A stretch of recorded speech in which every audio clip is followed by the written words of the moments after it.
What if every shadow whispered ancient truths, secrets of a world teetering on the edge of chaos? On a storm-laden night, when the winds howled like forsaken spirits, the heavens crackled with the charge of untold tales waiting to be unearthed. In the dim glow of a flickering lantern, the bustling streets of Gyeongju were steeped in tension, where history breathed through every cobblestone. The air thickened, heavy with the scent of rain-soaked earth and the unmistakable energy of impending revelation. As the clock struck midnight, a figure cloaked in mystery appeared at the threshold of a crumbling shrine, hidden beneath the sprawling branches of a gnarled tree. The figure's breath misted in the cold air, a fleeting reminder of life in a place where legends were born. A tremor ran through the ground, echoed by the restless spirits of those who had come before. Something, or someone, was stirring beneath the surface, waiting for the right moment to break free. In the distance, a wolf howled, a haunting reminder of the ancient guardians that roamed these lands. The moon, a haunting silver orb, cast an eerie glow over the landscape, revealing the twisted forms of forgotten statues that had witnessed the rise and fall of empires. Each stone seemed to pulse with life, echoing the whispers of gods and demigods entangled in a web of fate, ambition, and sacrifice. Long ago, the celestial dragon, a symbol of power and protection, soared through the skies, its scales shimmering like the stars. Yet, jealousy brewed among the heavens, igniting a cataclysmic struggle for dominance. What price would the world pay as celestial beings clashed, their wrath spilling into the mortal realm? The memories of these cataclysmic events lingered in the air, a chilling prelude to the collision of worlds that was about to unfold.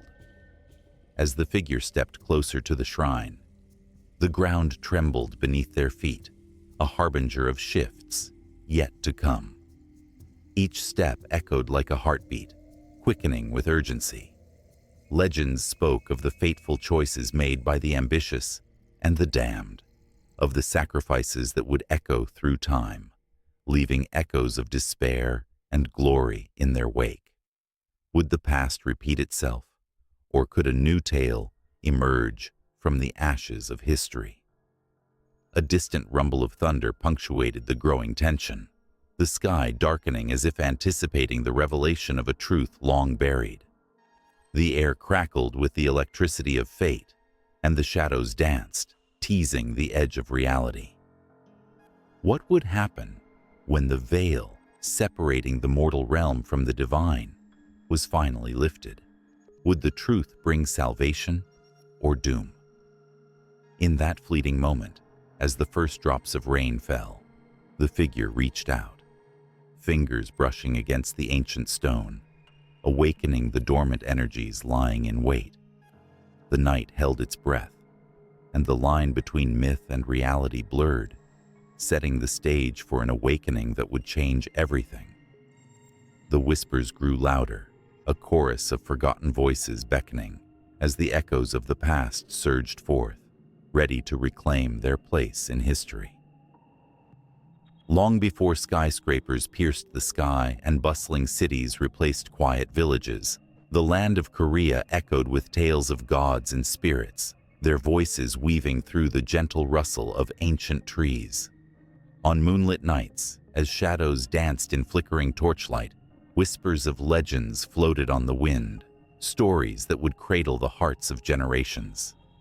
The rich tapestry of Korean mythology, woven from the threads of history and culture, beckons with a promise of enchantment, stirring emotions that lie dormant within every listener. In the beginning, there was nothing but chaos, an endless void where time stood still. From this emptiness, the first breath of creation emerged, a great cosmic egg filled with the potential of all that was to come. cracked open to reveal the universe. From this primordial chaos sprang Huanan, the Lord of Heaven, a divine figure whose very essence illuminated the darkness. He looked down upon the earth and felt a longing, a desire to create life. Thus, he sent his son, Huanong, to the mortal realm, a celestial being destined to be the bridge between heaven and earth. Huanong descended from the heavens, accompanied by three heavenly spirits, the wind, the rain, and the clouds. They landed on the sacred Mount Taebaeksan, where the sky kissed the earth, and everything felt alive with magic. As he stood atop that mountain, Huanong witnessed the world in its raw beauty, untouched and brimming with potential. But a lonely heart beat within him. To give life meaning, he sought to guide the lost souls wandering below, yearning for purpose. Among these souls was a bear and a tiger, two creatures destined to become symbols of strength and resilience. Yet their primal instincts drove them to compete for Huanong's favor. The celestial being, seeing their desperation, decided to test their resolve. He bestowed upon them a challenge. If they could endure 100 days in a cave while consuming only garlic and mugwort, they would be transformed into humans. The bear, determined and steadfast, embraced the challenge. The tiger, restless and impatient, succumbed to the shadows of doubt and left the cave, believing he could not endure the trial. As the days turned into weeks, the bear held on, fueled by dreams of a future filled with hope. On the 100th day, she emerged from the darkness, transformed into a beautiful woman named Ungnyo. Huanong welcomed her with open arms, and together they forged a new lineage that would give rise to the ancient Korean people. But this origin story did not end in simple triumph. It was the beginning of a complex web of fate intertwined with love, sacrifice, and sorrow. As time flowed on, the children of Ungnyo and Huanong became the foundation of Gojoseon, the first Korean kingdom. Yet, myth breathed life into history, as each ruler and every spirit shaped the very fabric of existence. Tales of the tenacious Dangun, their legendary descendant, emerged, filled with the promise of unity and strength. Born from the divine union of a god and a bear woman, Dangun became a symbol of hope, embodying the essence of the land and its people.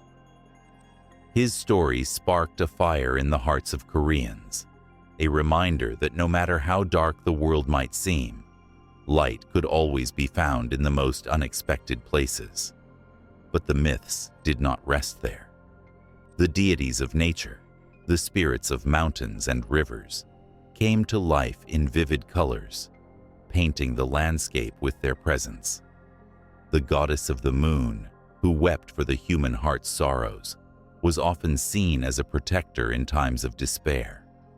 The god of the sea, with his fury and passion, taught the people the balance of respect and reverence.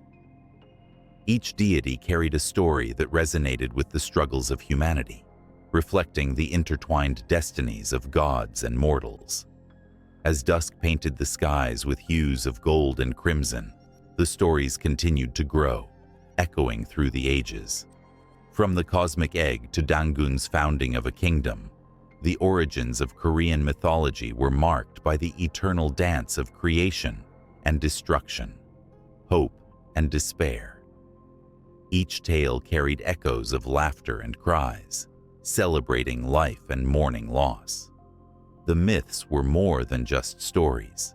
They were the very heartbeat of a culture, pulsating with the emotions of those who lived and died in a land steeped in tradition. As generations passed, the tales evolved, adapting to the changing tides of history. The rise and fall of dynasties altered the stories, but the core essence remained untouched, a reminder of the connection between the earthly and the divine. The gods watched over their people, and in return, the people offered their gratitude through rituals, festivals, and songs, a sacred exchange that transcended the ages. This intricate dance of mythology and history breathed life into the identity of Korea, forging a bond that tied the people to their ancestors. Each story, steeped in rich symbolism, offered lessons of resilience and love, weaving a narrative that spanned centuries. The myths served as a guide, illuminating the path through darkness and uncertainty, urging the people to rise against the tide of despair and find strength within themselves. As the wheels of time continued to turn, the allure of these ancient tales stood resilient, whispering to the hearts of dreamers and storytellers alike.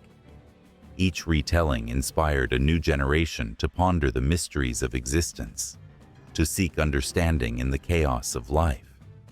The echoes of Hwanung and Ungnyo, of Dangun and nature's spirits, resonated through the valleys and mountains, a constant reminder that beneath the surface of reality lay a world rich with stories yet to be told, waiting to unfold in the hearts of those willing to listen.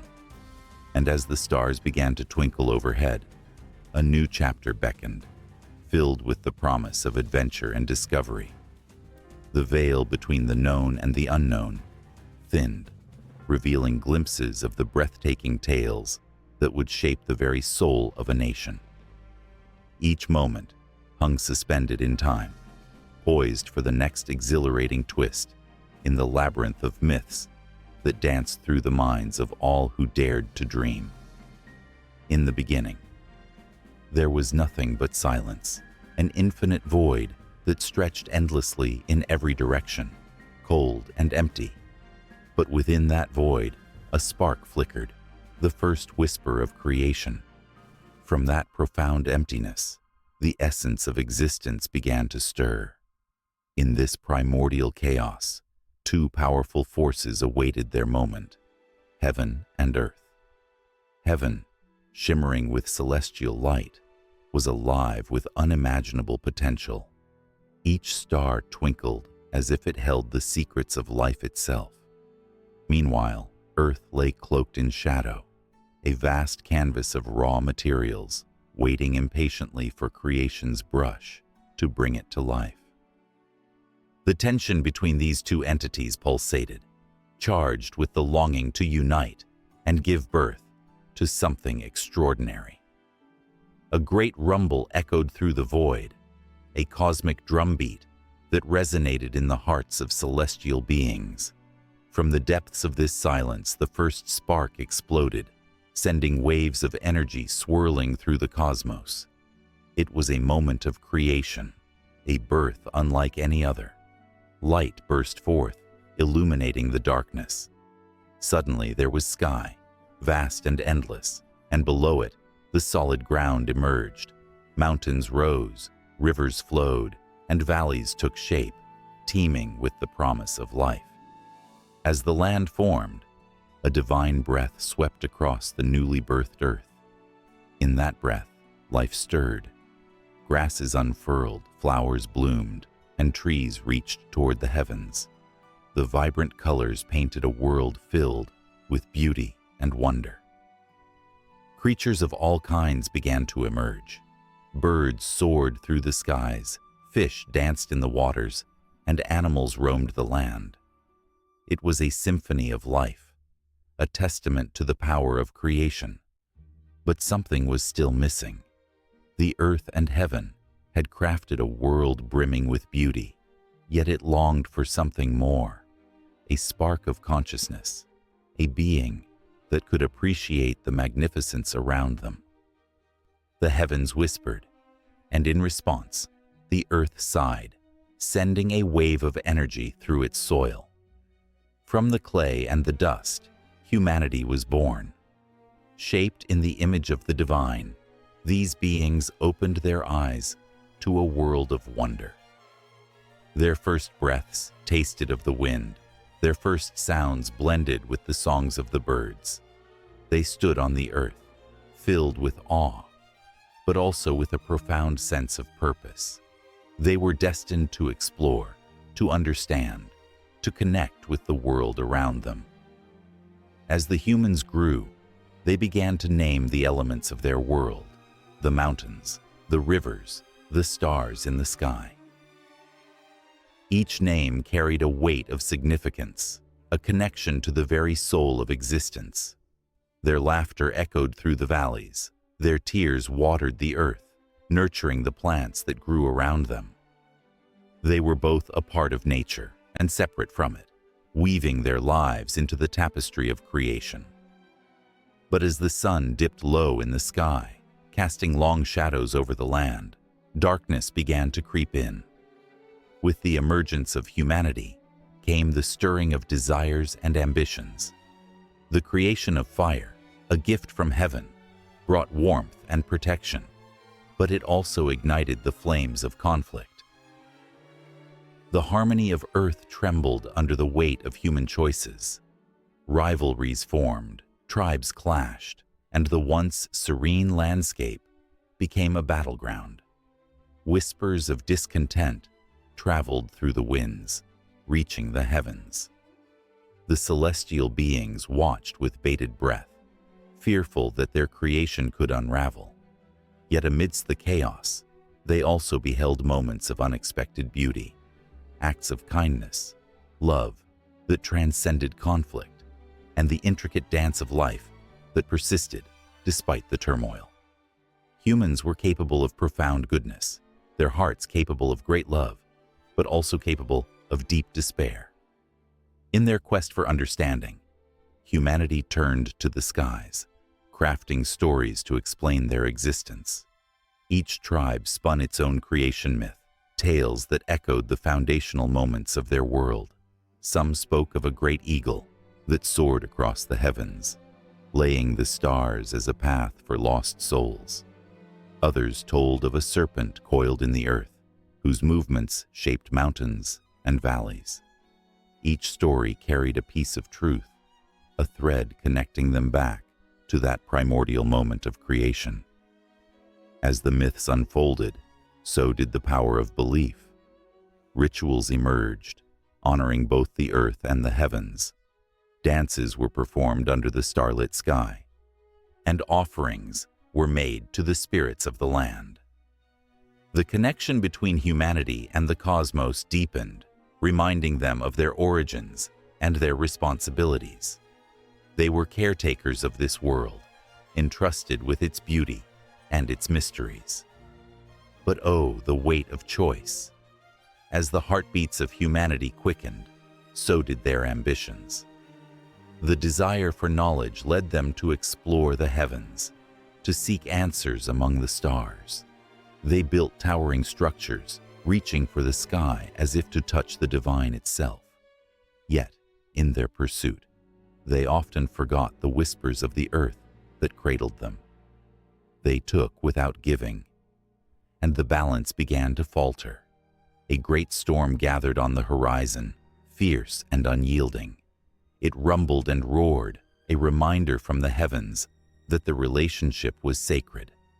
This tempest was not just a physical storm.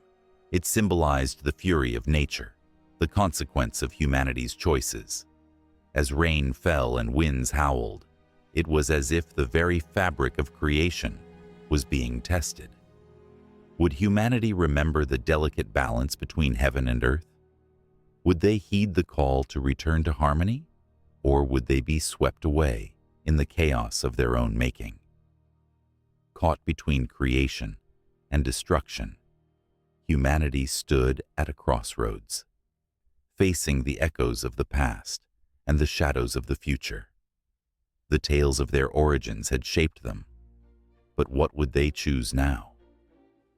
With hearts pounding, they looked up at the night sky, a tapestry of stars that held their history and their dreams. The whispers of creation lingered in the air, a reminder that they were not alone in this journey.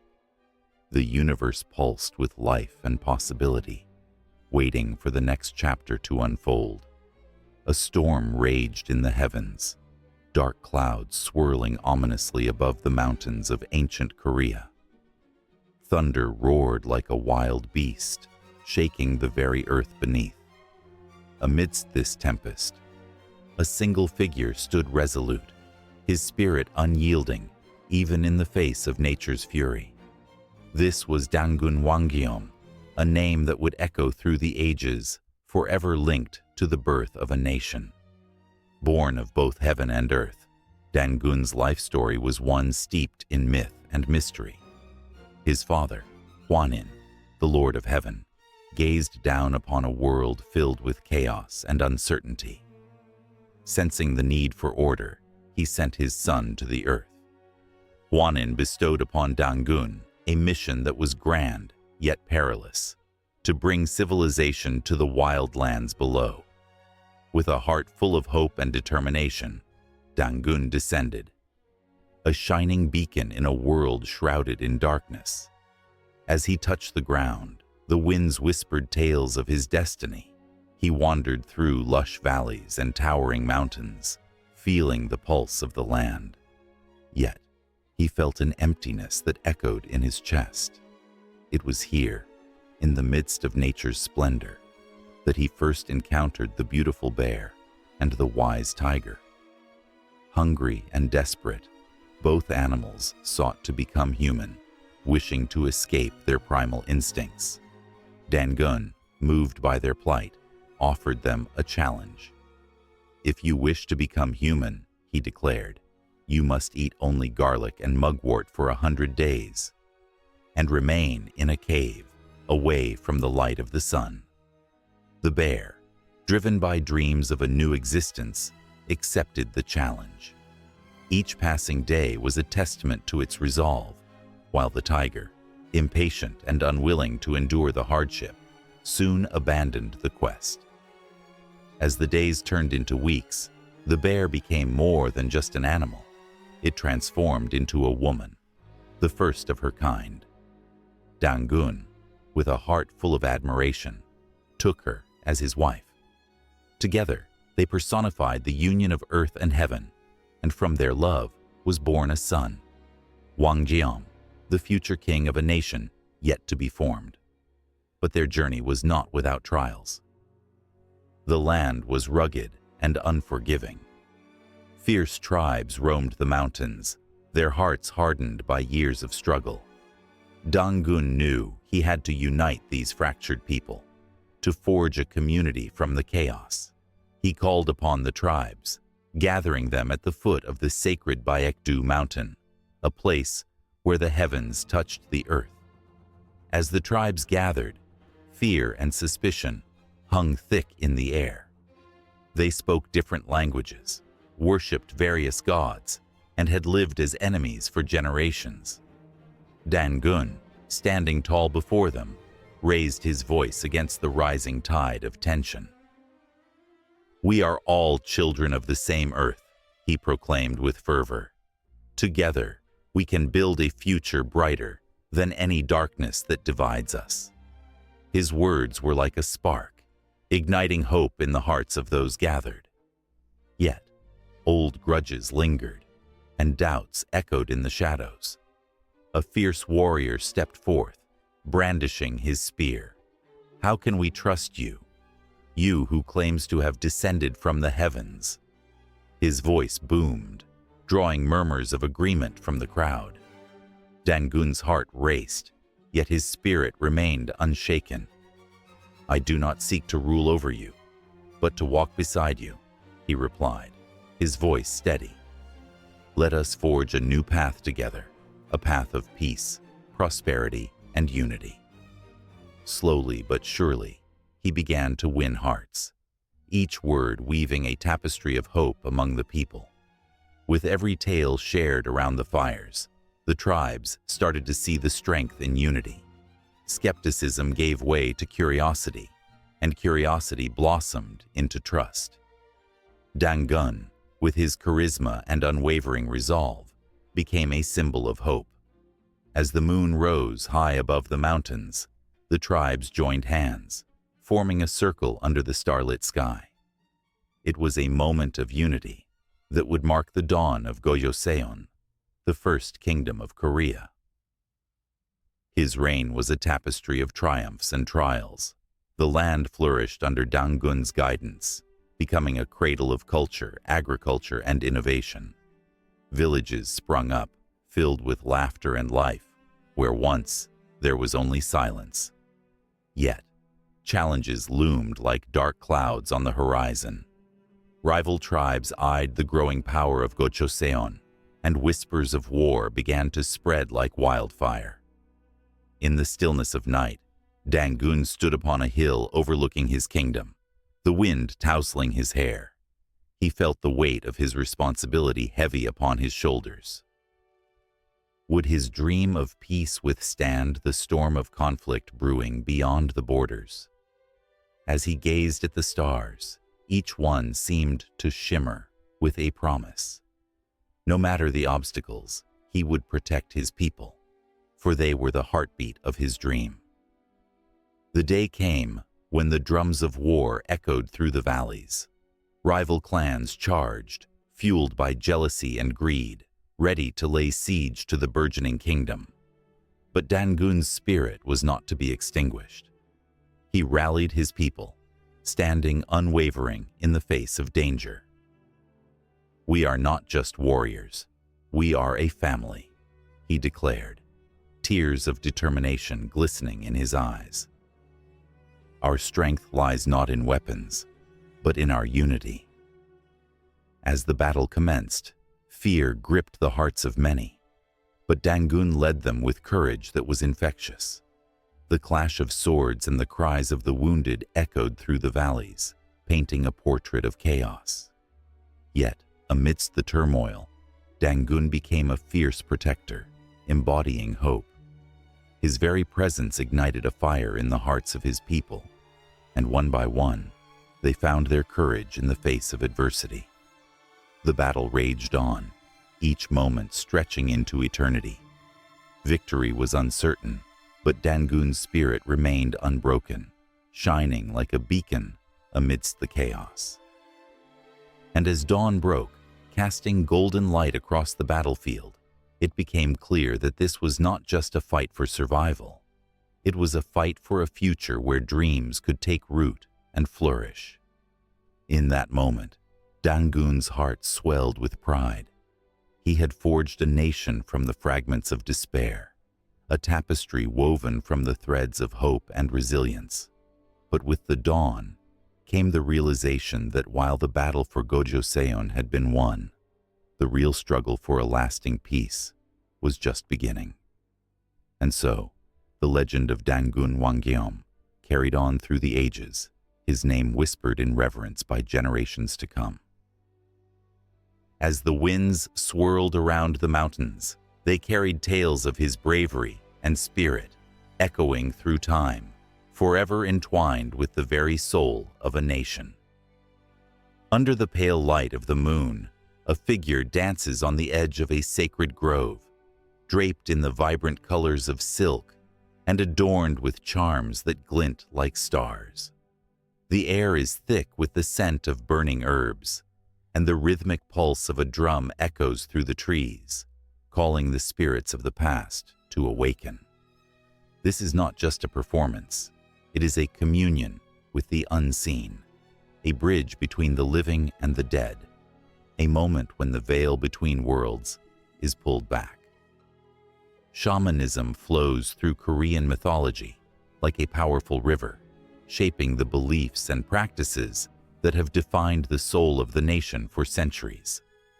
The shaman, or mudang, stands at the center of this mystical dance, a conduit for the divine and a healer of the broken.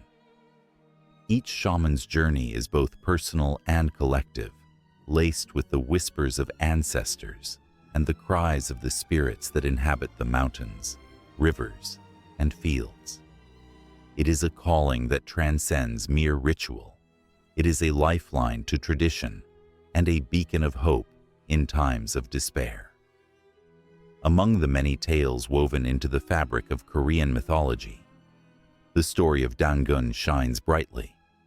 According to legend, Dangun, the founding father of Korea, was born from a heavenly prince and a bear woman who transformed into a human after enduring trials of faith. This tale is not just a story. It is a vivid reminder of the sacred bond between humanity and the spirit world, illustrating how shamanistic beliefs permeated the very heart of Korean identity. The bear, a creature revered in shamanic practices, symbolizes strength and resilience, and Dangun's birth underlines the deep respect for nature that has been a guiding light for generations. In ancient villages, the shaman would often be called upon in times of crisis, be it famine, illness, or misfortune. The mudang would don a ceremonial dress, its colors swirling like the autumn leaves, and begin the ritualistic chanting that stirred the air with emotion. They would enter a trance, allowing spirits to speak through them, revealing truths that lay hidden beneath the surface of everyday life. Villagers watched in awe, their hearts pounding with a mix of fear and reverence as the shaman became a vessel for both healing and prophecy. The drums would beat louder, echoing the heartbeat of the earth itself, and the dance would intensify. Each movement told a story, each step a prayer. The spirits would flow into the shaman, guiding them to perform acts of divination, to mend broken relationships, and to call upon the ancestors for blessings. The villagers, standing on the periphery, felt a stirring in their souls, as if the very essence of their culture wrapped around them like a warm blanket. They were reminded that they were never truly alone. The spirits of their ancestors watched over them, their legacies entwined in the fabric of their lives. But it wasn't just about healing. Shamanism also spoke to the hearts filled with sorrow. The tragedy of life, the death of loved ones, the loss of hope, was met with the shaman's wisdom. Through ritual, they would guide souls to the afterlife, ensuring that no spirit was left to wander in despair. The act of mourning became a sacred ritual, a way to honor those who had passed, and villagers would gather to share their grief, transforming pain into a collective memory that strengthened their bond. As time flowed like the rivers that crisscrossed the land, shamanism faced the winds of change. The arrival of Buddhism and Confucianism introduced new philosophies, yet the roots of shamanism remained stubbornly strong, intertwined with the very essence of Korean identity. It was as if these new beliefs were threads woven into an already intricate tapestry, rather than replacing the vibrant patterns that had come before. Shamanic practices adapted, incorporating elements of these religions while retaining their original spirit. Ceremonies that once honored the harvest now included prayers to Buddha, creating a unique blend of faiths that spoke to the diverse experiences of the people. In the shadow of this transformation, the spirits continued to whisper. The shaman would still gather followers in the quiet of their homes, lighting candles and incense, casting the shadows of doubt away. They would invoke the spirits of the land, the mountains and rivers, calling upon their strength and wisdom. In these intimate settings, the power of shamanism shone brightly, a beacon of comfort and clarity, guiding people through the storms of their lives. One poignant ritual, known as Gut, encapsulated the fusion of shamanism and the evolving culture. During these ceremonies, the community would come together to seek blessings and guidance from the spirits. The mudang, draped in the weight of their ancestors' stories, would perform elaborate dances, embodying the spirits and allowing them to speak through movement and song.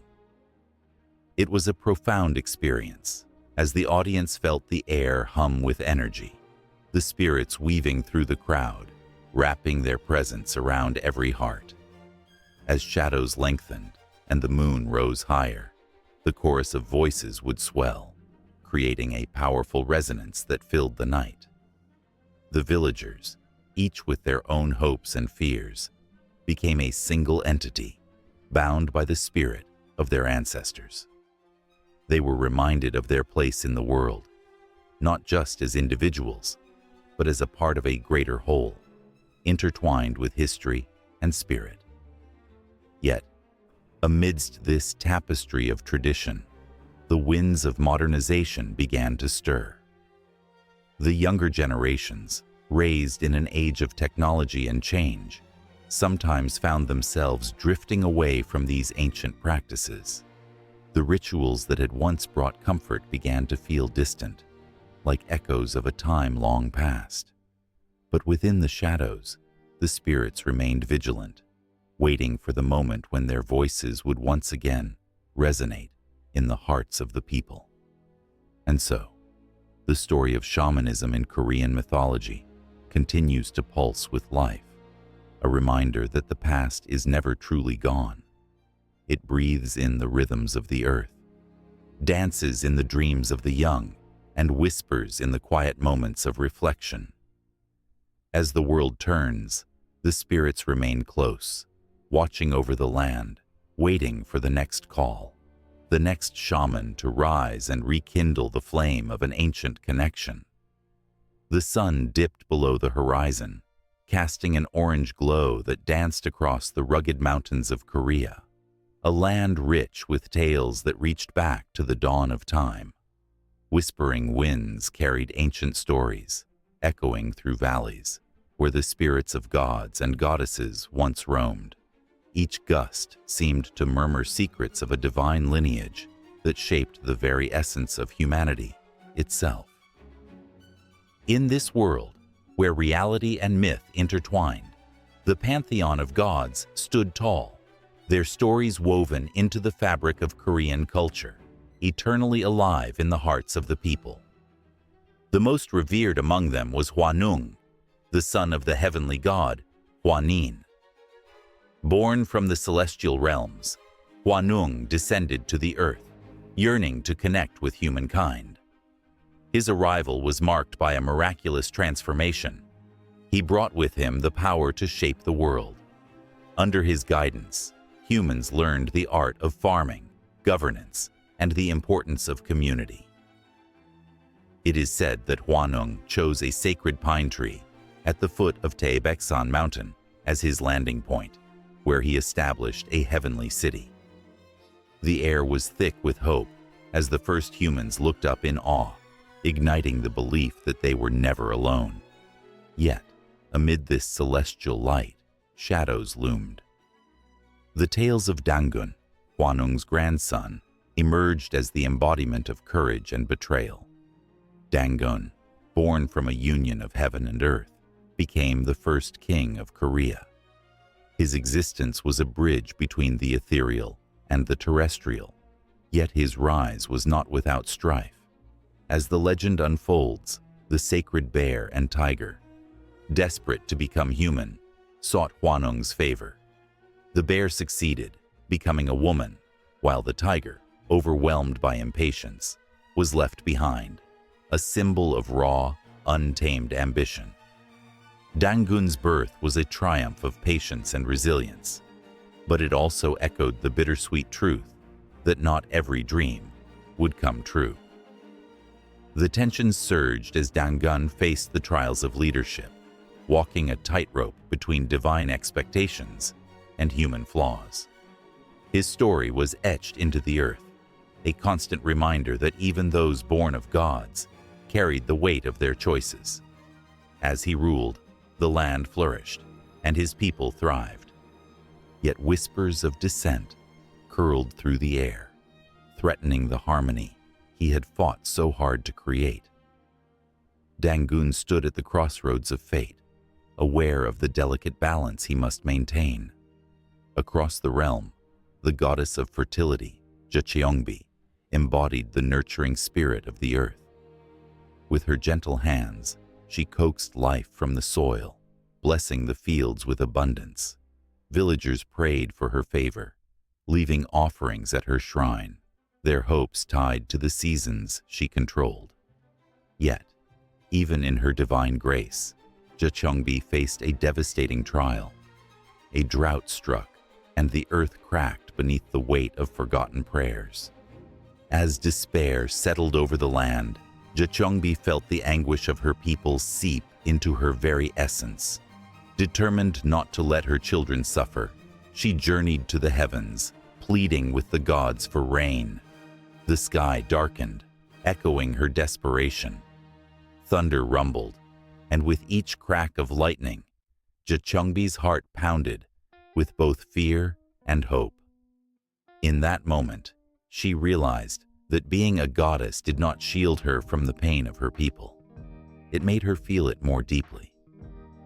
When the first drops fell, the earth sighed in relief, but the struggle to maintain her position as a nurturer would never cease. At the heart of these tales lies the fierce warrior goddess, Hua Ryong, protector of the people. Clad in armor adorned with the symbols of courage and honor, she symbolizes the fighting spirit that resides within every person. Hua Ryong emerged during a time of darkness when invaders sought to conquer the land, threatening to erase the stories of the gods. With a sword of brilliant light and a heart fueled by love for her homeland, she rallied the warriors, her voice piercing through the fog of despair. As they marched into battle, a sense of unity enveloped them, their spirits entwined like the branches of an ancient tree. Hua Ryong's resolve ignited a fire in their hearts, stirring emotions that transcended fear. With each clash of steel, the warriors fought not just for their survival, but for the stories that defined their existence. Victory tasted bittersweet, marked by the lives lost and the dreams shattered.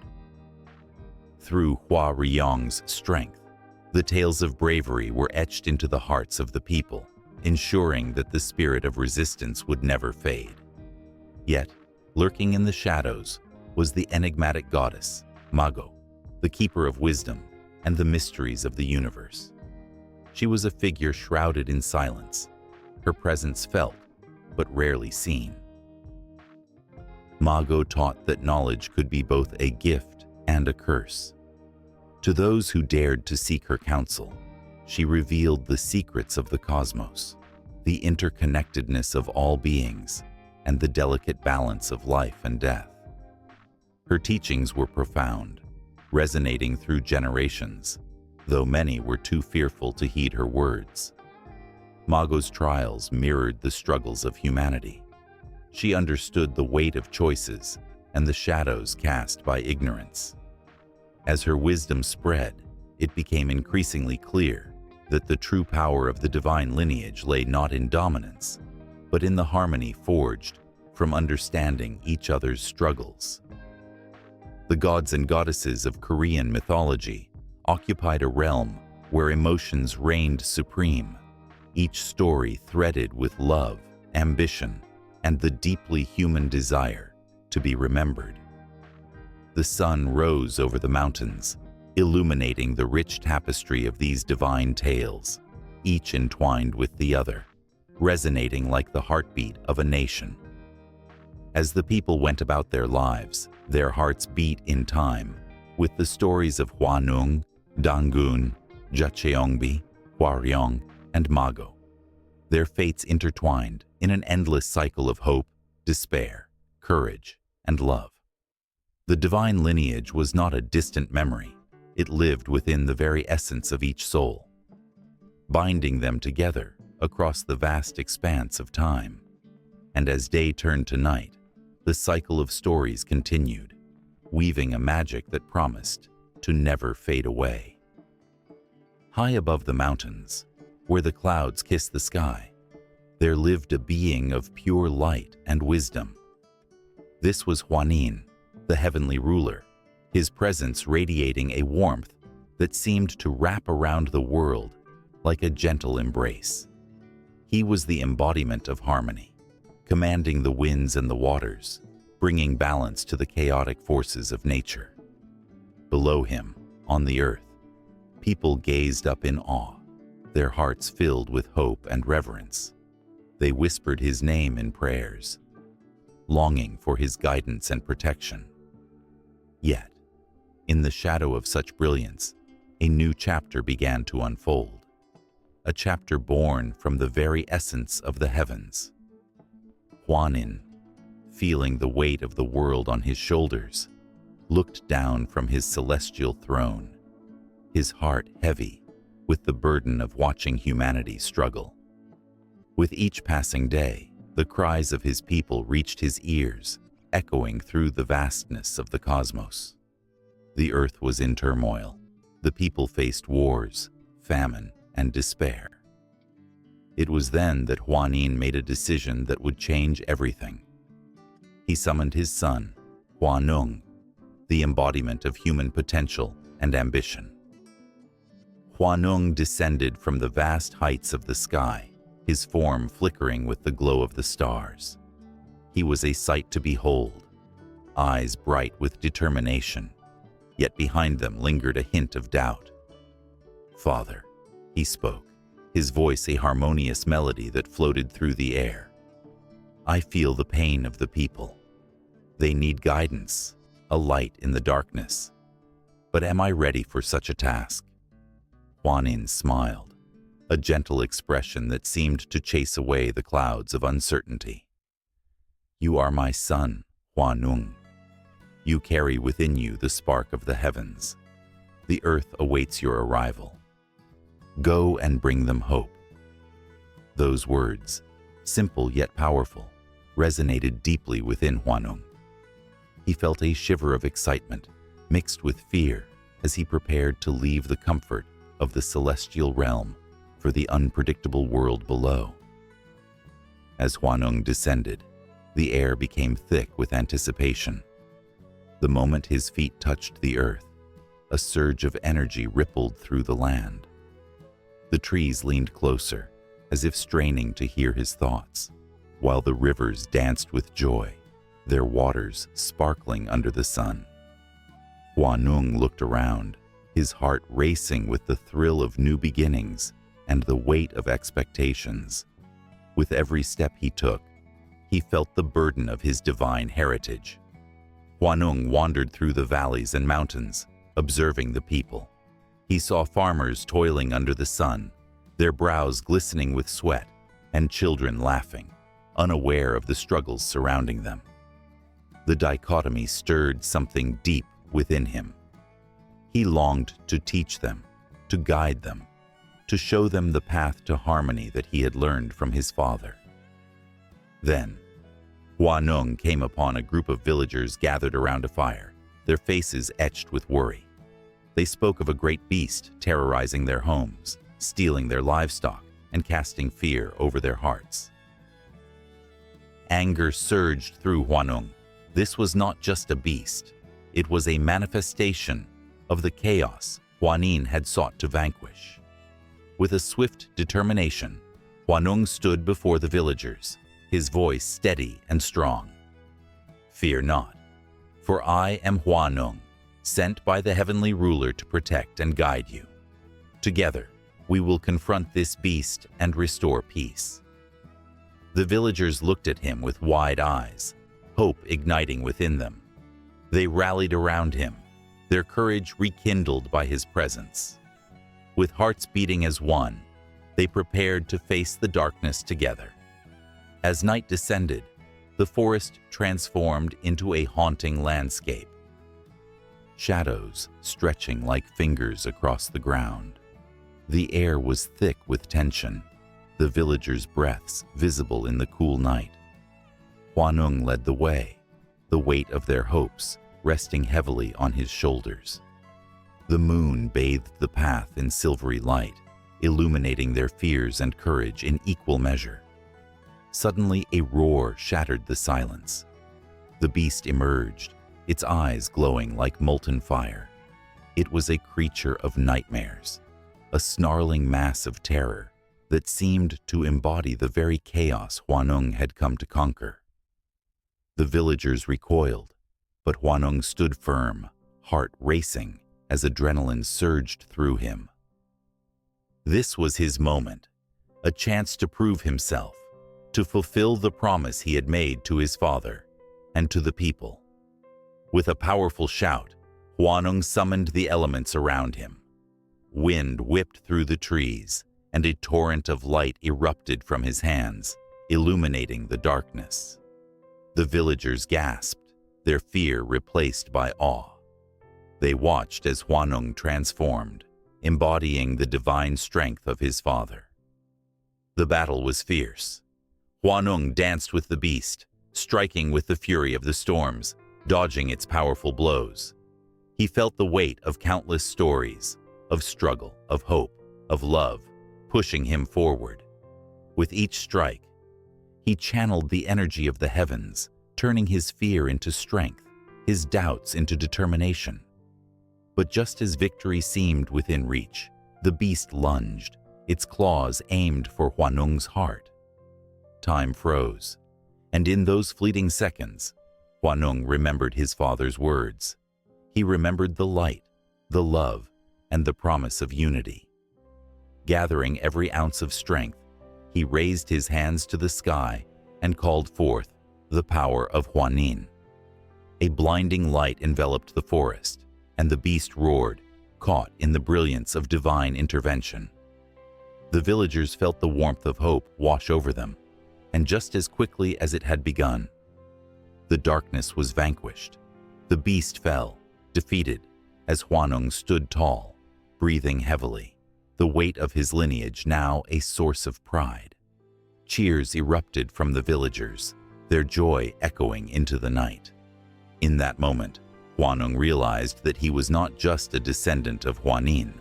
He embodied the very spirit of hope and resilience that his father had bestowed upon him. Yet, as he turned to the villagers, their faces were lit with gratitude.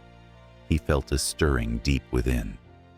The world was still heavy with challenges, and this was only the beginning. As dawn broke, the first light of a new day shimmered on the horizon, casting a golden hue over the land.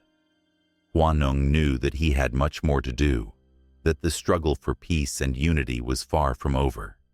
And as he stood there, surrounded by those he had defended, he felt a sense of purpose awaken within him, a purpose that would lead him to further trials, deeper revelations, and perhaps a destiny intertwined with that of the very earth he now called home. With the sun rising at his back, illuminating the path ahead, Huaneng took a step forward, ready to embrace whatever challenges awaited him, ready to carve a future of hope, guided by the legacy of Huanin, the heavenly ruler. The echo of his father's wisdom lingered in the air, a gentle whisper urging him onward into the unknown, to the next chapter of a story that was only just beginning. In a land where the sun kissed the mountains and the rivers whispered ancient secrets, 3 goddesses ruled the hearts of the people like the moon rules the night sky.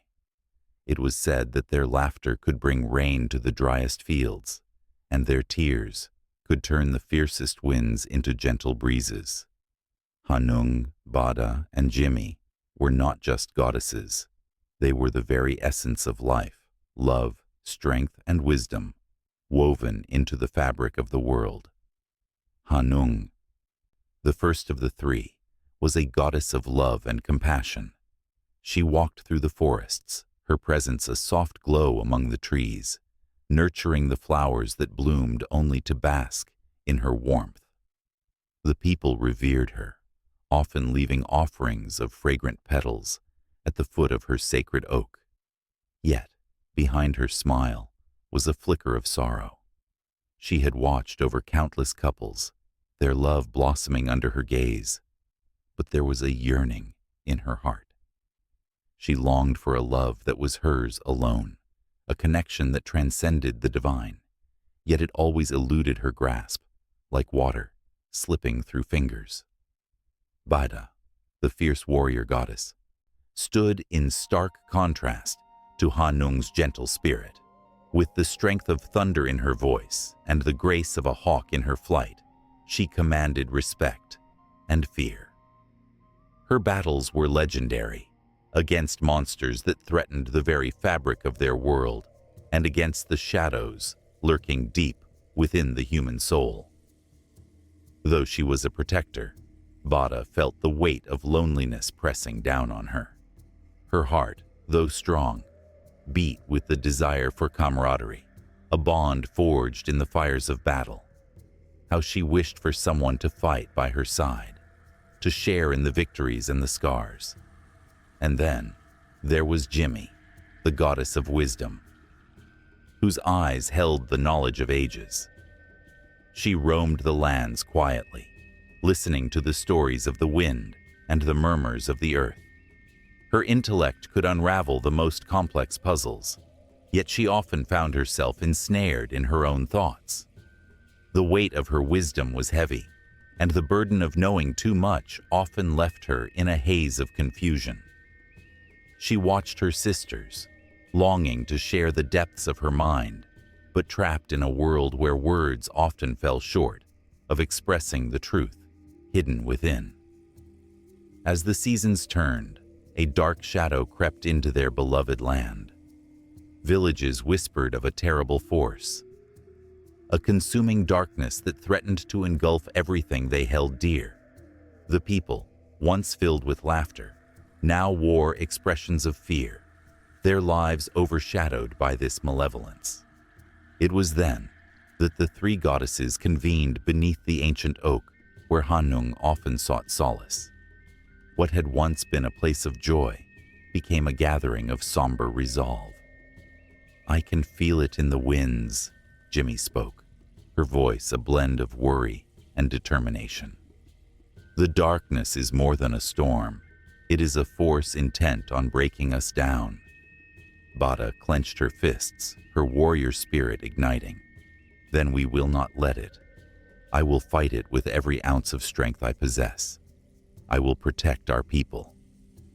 Hanung looked between her sisters, a tear glistening in her eye. "And what of love?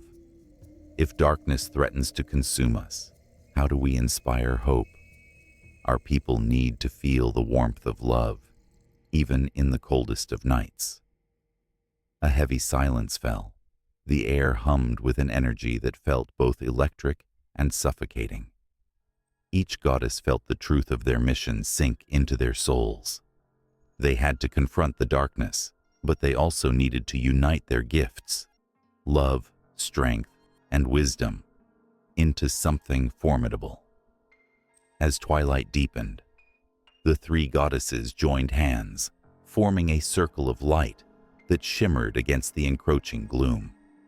They began to speak as one, their voices weaving a powerful chant that rippled through the air. The ground trembled beneath them, responding to their call, and in that moment, the essence of their combined strength surged into a radiant beam that pierced the heart of the shadow. But the darkness was cunning. It twisted their light, turning it back upon them. The sisters felt a shiver run through their connection, the bond they had always cherished, now a source of vulnerability. "Fight it," Bada shouted, her heart racing. "We are stronger together." And yet, the darkness whispered secrets, sowing doubt in their hearts. It conjured images of their deepest fears. Hanung alone, searching for love. Bada, forever fighting battles without allies. Jimmy, burdened by wisdom that isolated her. Each vision was like a dagger, aiming for their resolve, and for a moment, it felt as if they might falter. But Hanung, drawing upon the warmth of her love, broke through the haze. "No, we are not defined by our fears, but by our choices and our unity. We are sisters, and our love is our strength." In that instant, the shadows recoiled, as if struck by a sudden light.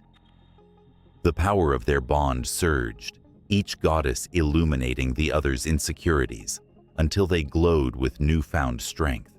They invoked the love that connected them, the courage that drove them to fight, and the wisdom that guided their hearts.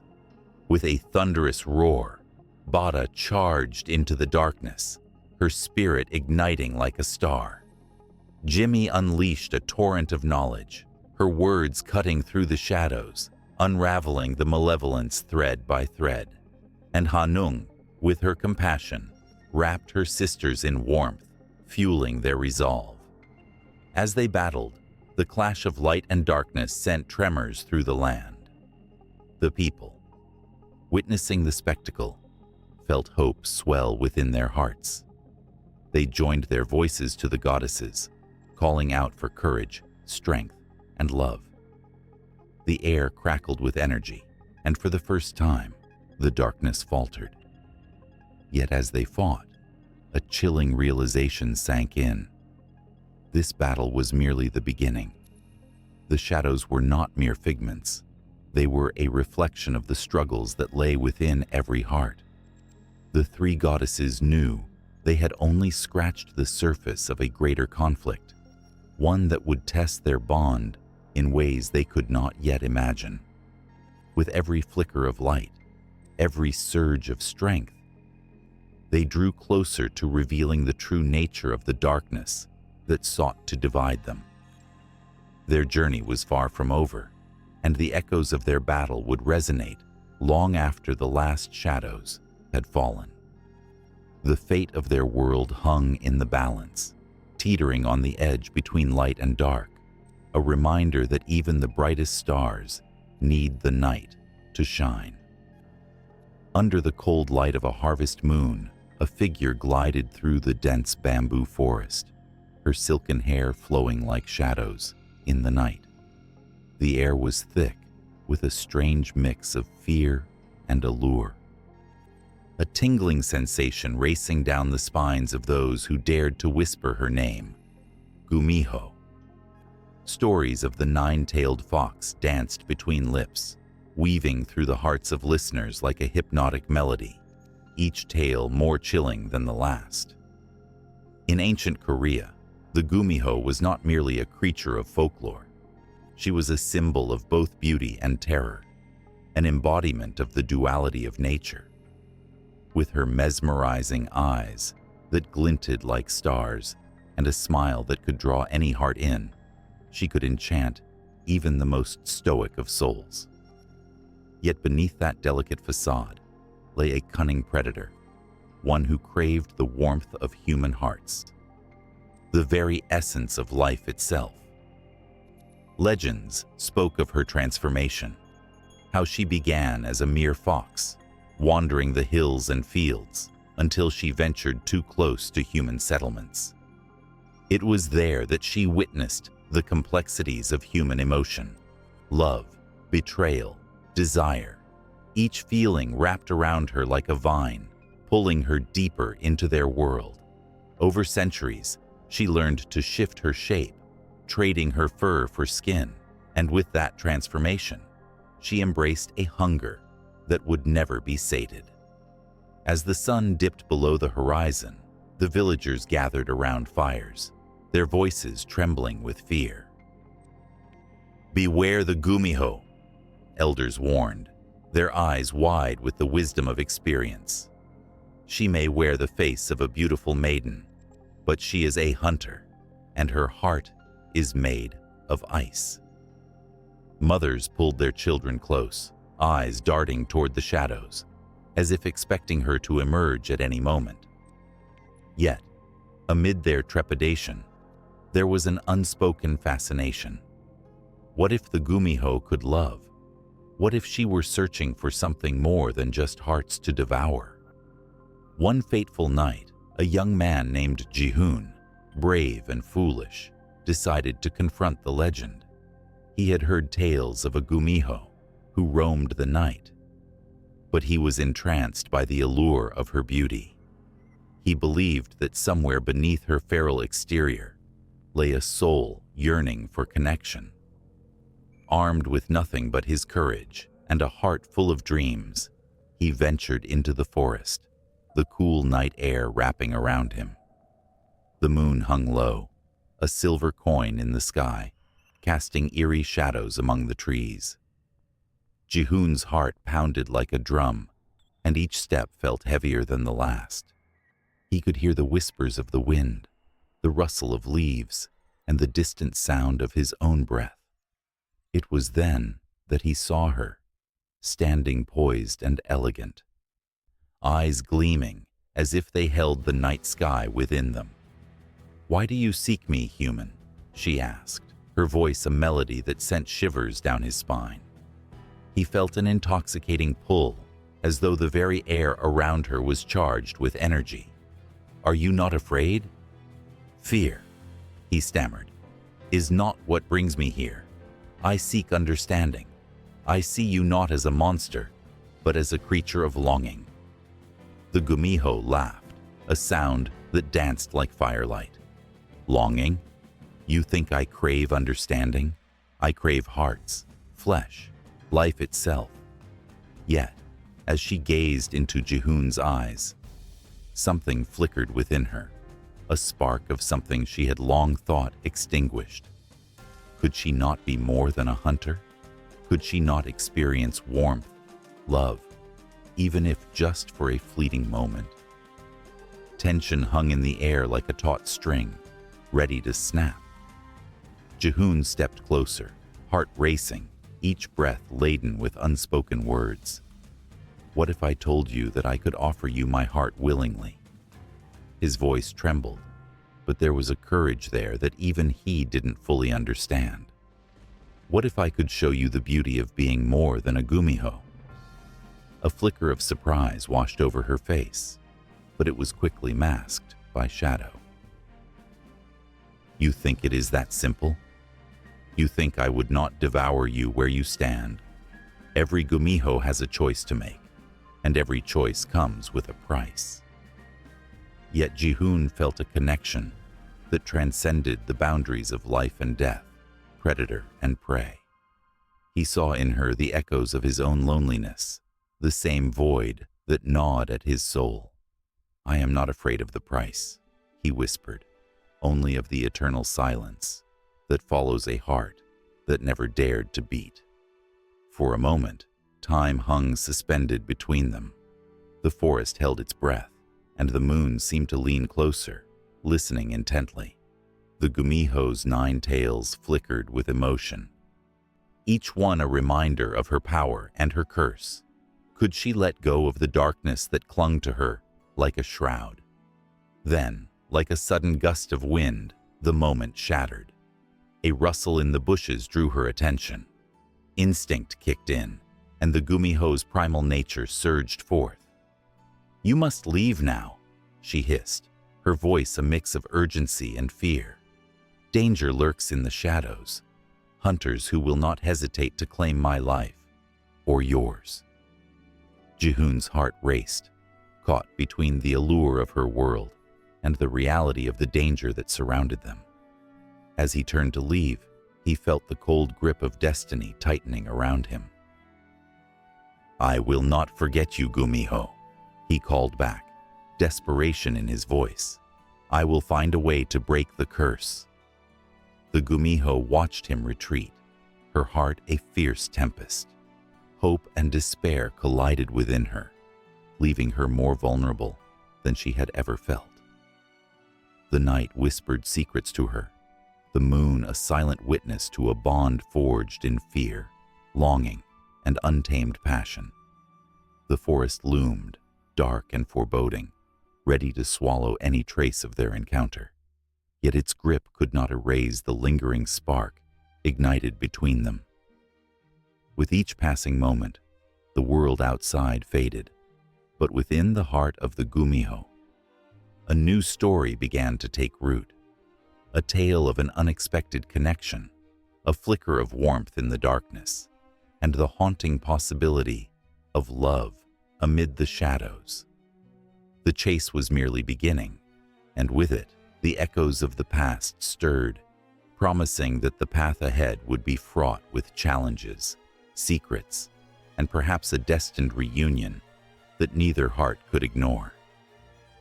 In the dim light of the ancient temple, shadows danced on the stone walls, whispering secrets long forgotten. Each flicker of the torch revealed the fierce elegance of the murals that adorned the sanctuary, the majestic forms of dragon kings, their scales glinting like the surface of a lake kissed by the moon. These were not mere legends. They were once the revered guardians of water, protectors of life itself, holding dominion over mighty rivers and tranquil lakes.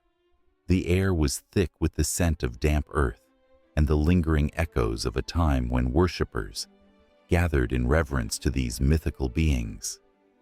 Each figure, impossibly grand, bore witness to the struggles and triumphs that shaped the land. It was said that when the heavens opened and the rain fell in torrents, the dragon kings stirred in their watery abodes, their spirits entwined with the very essence of the rivers they commanded. The people believed that a single tear from a dragon king could summon a deluge, while a roar from their depths could transform a serene stream into a raging flood. Generations ago, in a village cradled by mountains and rivers, the legend of the dragon kings was a lifeline. The villagers would gather at the riverbank, the sound of rushing water mingling with their whispers.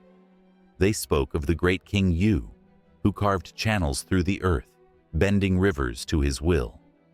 With each ebb and flow, he tamed nature's fury, creating a balance that allowed life to flourish. But as the villagers recounted these tales, a chill hovered in the air, hinting at a darker truth hidden within their lore. In the depths of the river, unseen eyes watched.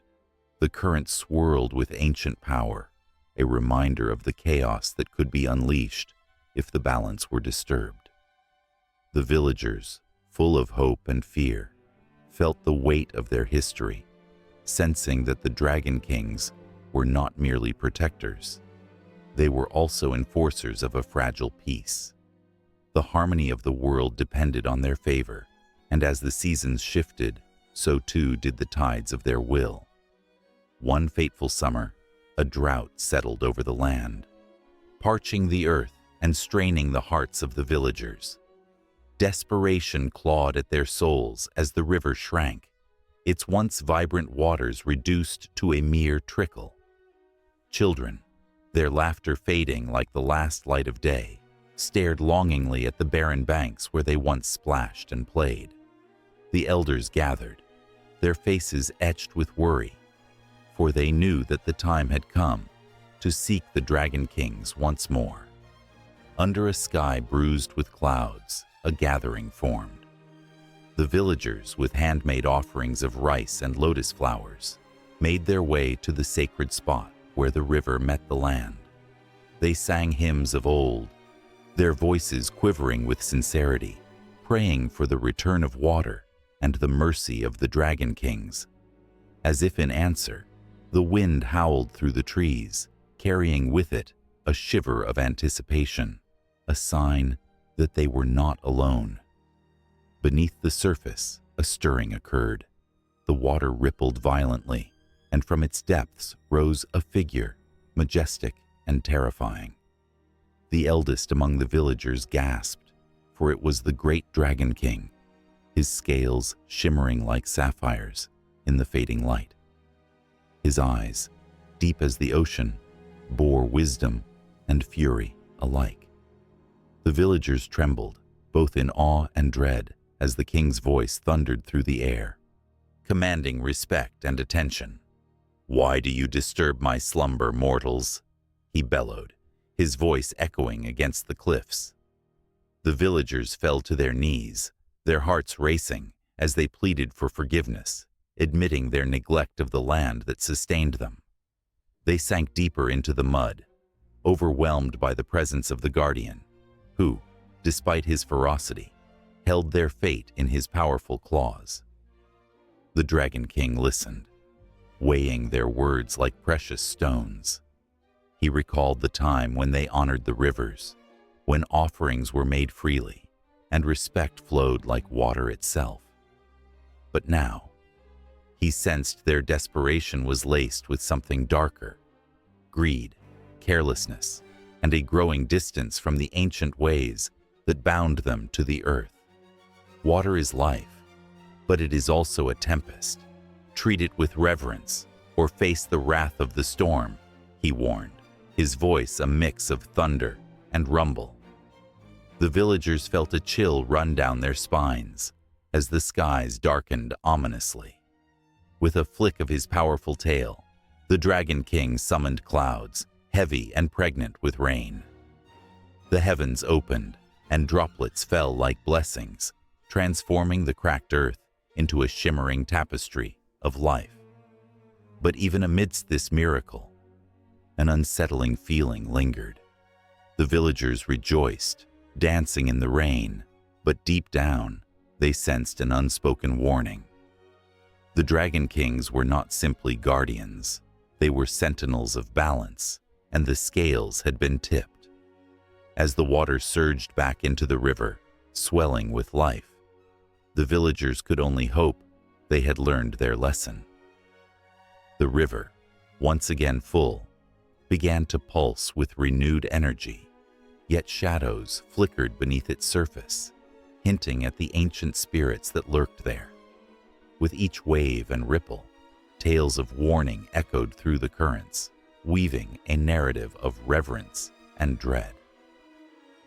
The villagers celebrated their renewed connection to the water, but as night fell, they could not shake the feeling that the Dragon Kings were watching, waiting for the next act of humanity, ready to protect or punish as the tides of fate dictated. And so, in the quiet corners of the village, whispers persisted.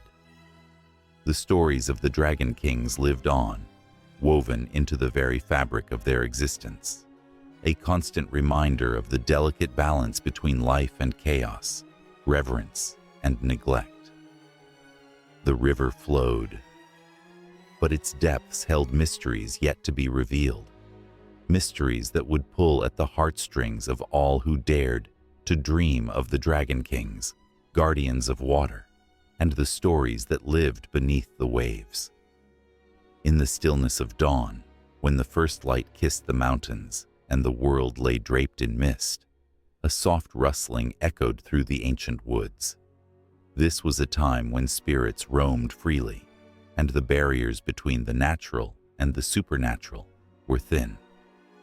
Among the whispering trees and the sleeping wildlife, a woman named Ungnyo stirred, her heart beating in rhythm with the wild. She was not an ordinary woman. She was destined to become a legend, her story intertwined with the very fabric of the land. Ungnyo was a beautiful maiden with hair like flowing silk and eyes that sparkled like the stars in the night sky. Yet her beauty came with a sadness that lingered like a shadow. Though she felt the pull of love, she had yet to find a man who could match her fierce spirit and the untamed wilderness she called home. Day after day, she wandered through the forests and valleys, her soul yearning for something greater. But destiny had other plans for her. One fateful evening, as the sun dipped below the horizon, painting the sky in hues of fire and gold, Ungnyo's life took a turn she could never have anticipated. The great god Hwanung, who ruled from the heavens, looked down upon the earth and saw her. Struck by her beauty and spirit, he descended to the mortal realm, taking the form of a handsome man. Their connection was electric, a spark that ignited something deep within Ungnyo. They spent countless nights together under the shimmering moon, sharing laughter and dreams, their hearts entwined. But the joy was not to last. Hwanung, bound by the laws of the heavens, had to return to his celestial home. Yet, before he left, he gifted her something extraordinary, a promise that she would bear a child, destined to unite the world. As Hwanung disappeared into the twilight, a heavy silence enveloped Ungnyo. Loneliness clawed at her heart, yet she clung to the hope of the child to come. Time passed, and as the seasons changed, her body transformed, blooming like the first flowers of spring. But fate, as always, was cruel. The world around her turned darker, for the people in the land were not ready to accept a union between gods and mortals. The whispers of the villagers reached her ears, filled with fear and misunderstanding. "She is cursed, a woman mixed with the blood of the divine," they murmured. The menacing shadows of doubt encircled her like wolves closing in on their prey. Yet she held her head high, for within her grew the hope of a new dawn, a child who would one day be known as Dangun. Days turned to months, and the weight of expectation pressed heavy upon her. The villagers' scorn dulled the beauty of her surroundings, turning lush fields into barren landscapes. But from the depths of her despair, a fierce spirit awakened. Guided by the whispers of the forest, she sought the guidance of the bear, an ancient symbol of strength and endurance. With the moon shining brightly above, she ventured deep into the heart of the woods, finding shelter among the trees. In the shadows of the towering pines, she encountered the bear woman, a creature of legend who had once been human but was transformed by her longing for survival. The bear woman, with her wise eyes and deep rumbling voice, sensed Ungnyo's pain. "To bear a child of greatness, you must first embrace the wild within you," she instructed, her words echoing like thunder in the stillness. "You shall live as a bear for 100 days, shedding your fear and doubt." Ungnyo's heart raced with both trepidation and resolve. She followed the bear woman's guidance, surrendering to the primal instinct that surged through her veins. Days blurred into nights as she learned to hunt, to roar, and to survive in the wilderness. As she shed her humanity, she felt the earth beneath her feet, the pulse of life surrounding her. The strength of the bear flowed through her, and she began to understand the raw power of motherhood, the fierce love that could bring forth a new world. And then the moment arrived. Under a sky twinkling with stars, as the world held its breath, Ungnyo gave birth, her cries echoing through the night. The spirit of the bear entwined with the essence of the divine, and from her womb emerged Dangun, a child destined to unite heaven and earth. He was a miracle, radiant and pure, cradled in her arms as if the universe itself had conspired to bring him forth. With Dangun nestled against her heart, Ungnyo felt the weight of her journey dissolve.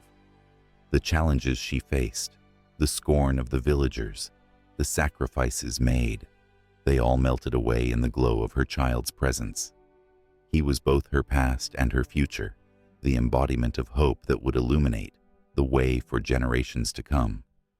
Yet, as much as she reveled in this joy, shadows loomed on the horizon.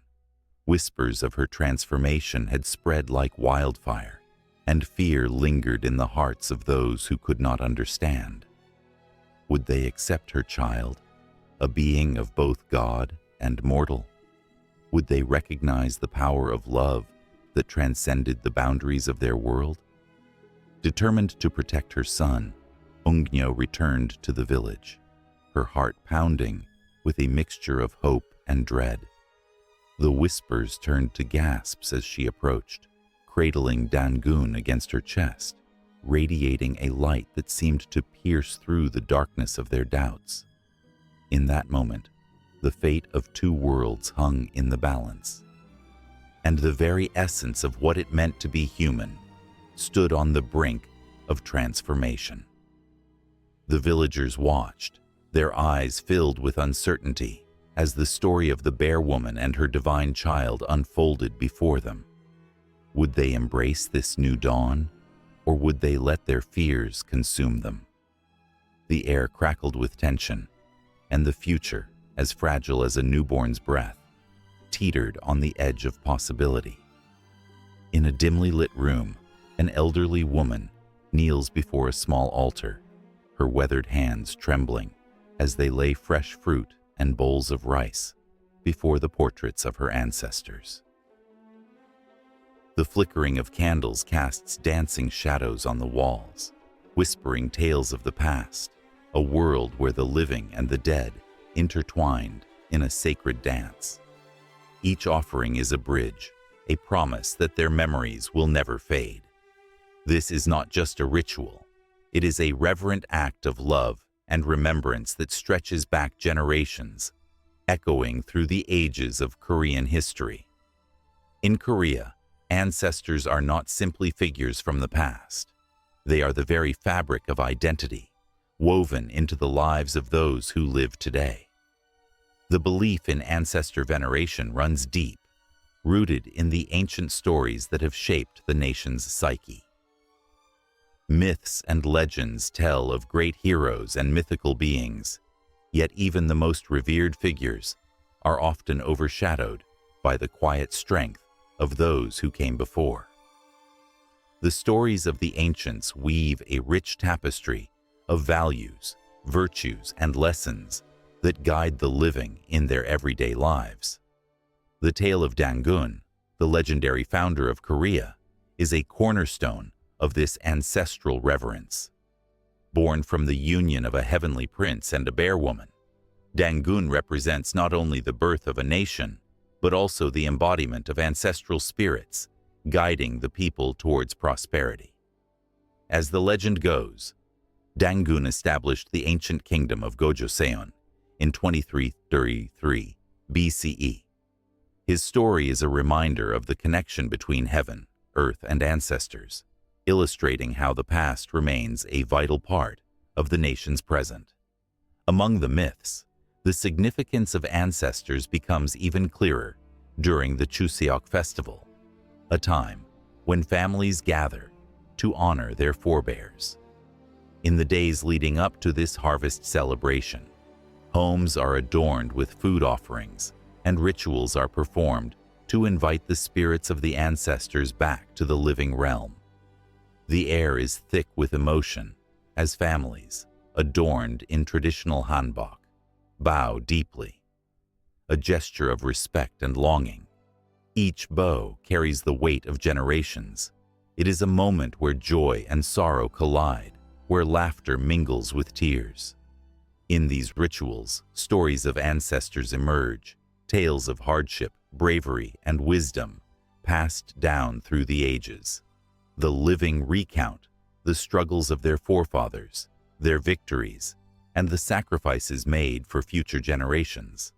This sharing of stories is a powerful act of resurrection, breathing life into the memories of those who have gone. It is a reminder that no one truly dies as long as they are remembered. The echoes of their lives resonate in the heartbeats of their descendants. The role of ancestors also permeates Korean shamanistic beliefs, where shamans act as intermediaries between the living and the spiritual world. In shamanic rituals, the spirits of the ancestors are invoked, asking for guidance and protection. The shamans, adorned in vibrant garments, enter a trance, their voices rising in a haunting melody that calls forth the past. The flickering flames of the ritual fire illuminate the faces of the attendees, reflecting their hopes and fears, as they seek answers from those who have lived, loved, and lost before them.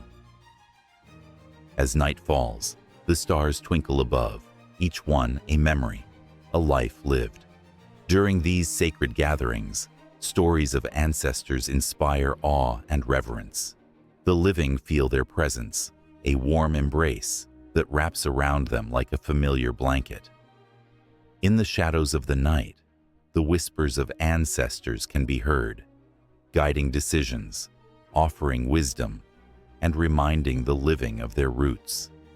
The myth of the nine-tailed fox, or gumiho, adds another layer to the understanding of ancestors in Korean folklore.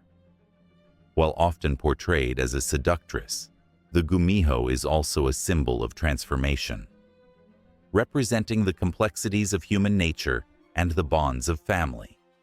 In some tales, the gumiho seeks to regain her humanity through acts of love and sacrifice, mirroring the struggles of those who strive to honor their ancestors. These narratives serve as cautionary tales, emphasizing the importance of integrity, the price of ambition, and the need for connection with one's lineage. As the stories unfold, the tension rises, the echoes of past lives calling out for recognition. The ancient burial mounds, known as tumuli, dot the landscapes of Korea, silent sentinels of history. Each mound holds the remains of ancestors, their stories waiting to be unearthed. The rituals conducted at these sites transform the barren earth into a sacred space, a place where the living can commune with the spirits of the past. It becomes a dialogue, a conversation that transcends time, where the grievances and joys of the past intermingle with contemporary struggles.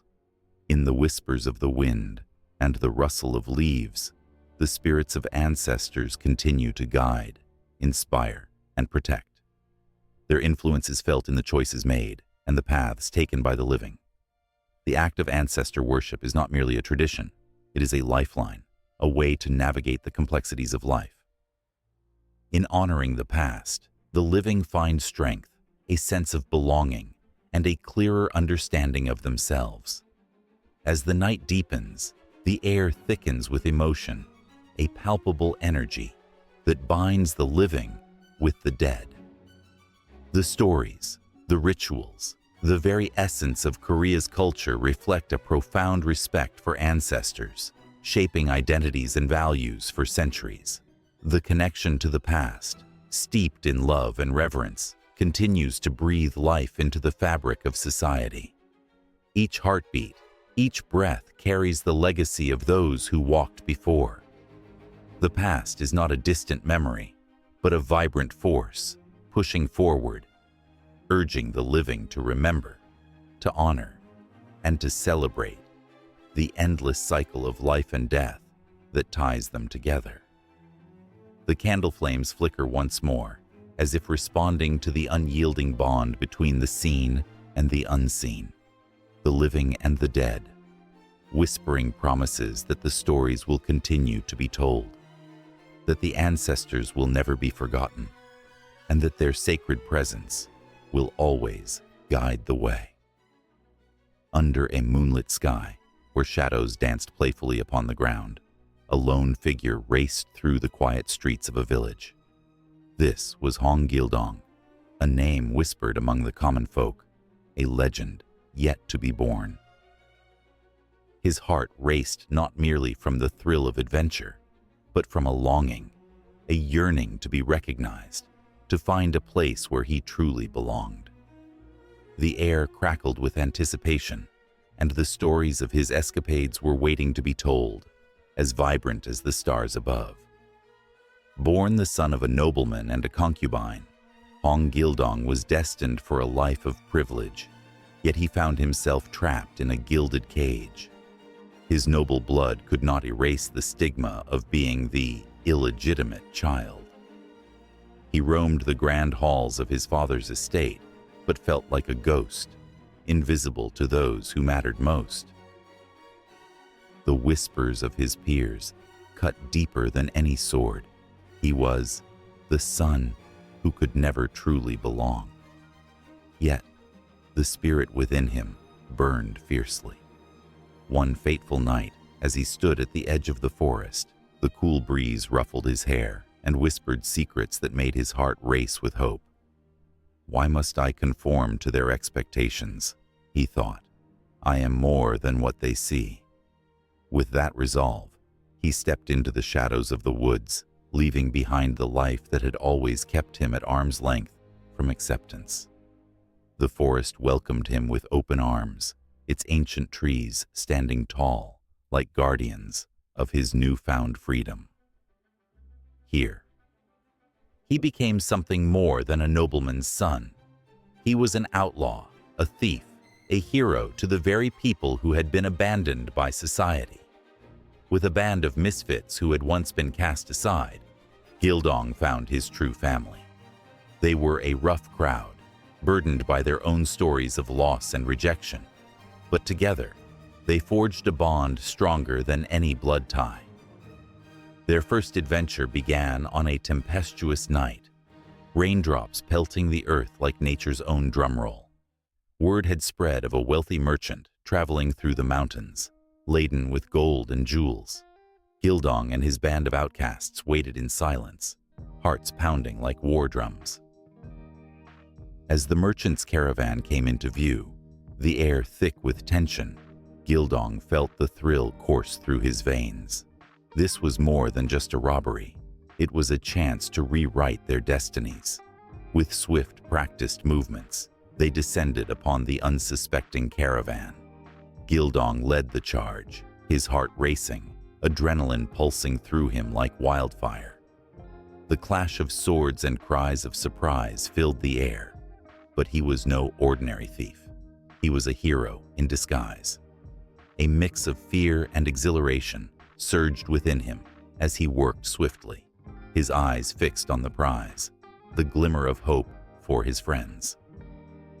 As they carried their bounty back to the forest, laughter echoed around them, breaking the silence of the night. They weren't just stealing gold, they were reclaiming their worth, piece by piece. But even heroes face shadows of their own. Soon, the weight of their newfound riches drew the attention of the king's men. The village now trembled with fear, caught in the crossfire of Gildong's adventures. Gildong's heart sank as he saw the panic in the eyes of the villagers, innocent people suffering because of his choices. The laughter of his band turned to hushed whispers, and doubt seeped into the cracks of their camaraderie. "Is it worth it?" one of his companions questioned, a tremor in his voice. "Are we just making their lives worse?" Gildong felt a pang of sorrow pierce through him, grappling with the weight of their actions. He had wanted to be a hero, not a villain. That night, as the moon hung low and heavy, he gathered his friends around the flickering light of their campfire. They spoke of dreams and fears, of choices that lay ahead. In the crackling flames, Gildong saw the faces of the villagers and knew he had to make a choice that could change everything. Days turned into weeks as Gildong led his band on a path of redemption. They returned the stolen goods to the villagers, but this time, they didn't just take, they shared. They helped mend broken homes, fed families, and healed wounds both seen and unseen. Gildong became a symbol of hope, a flickering flame in the lives of those who had long been extinguished. Yet, with every act of kindness, the king's soldiers drew nearer. The sound of their heavy boots echoed ominously in the distance, a reminder that the price of heroism could be steep. The thrill of adventure began to twist in Gildong's stomach, turning into anxiety. He had become a beacon of hope. But how long could he protect those who had come to depend on him? One fateful evening, as dark clouds gathered overhead, the air grew thick with tension. It was time for Gildong to confront his destiny. Would he stand and fight for those he had come to love, or would he flee to save himself? As he looked into the eyes of his friends, a motley crew of outcasts and dreamers, he felt something swell within him, a realization that transcended fear. With a deep breath, he rallied them together, their spirits igniting like kindling. "We'll face them together," he declared, determination lacing his voice. "No more running. We are more than just thieves. We are warriors for our people." And so, the stage was set for a confrontation that would test their courage and their loyalty. The clash between Gildong's band and the king's men loomed, a storm brewing on the horizon. The air crackled with anticipation, the weight of their shared stories heavy on their shoulders. The moon watched silently, a witness to the unfolding drama, as the villagers held their breath, hoping for a hero who could rise above the shadows, a hero who could change their fates. In the darkness, as the world held its breath, Gildong felt the weight of history upon him, the legacy of heroes before him guiding his steps. It was not just his story anymore. It was theirs, woven together in a tapestry of bravery, sacrifice, and love. The time for action had come, and the world would soon know the name of Hong Gildong, the thief who dared to be a hero. In the quiet moments just before dawn, when the world holds its breath, the old shaman stands at the edge of the Han River, draped in a heavy cloak. The water ripples softly, whispering tales of gods and spirits.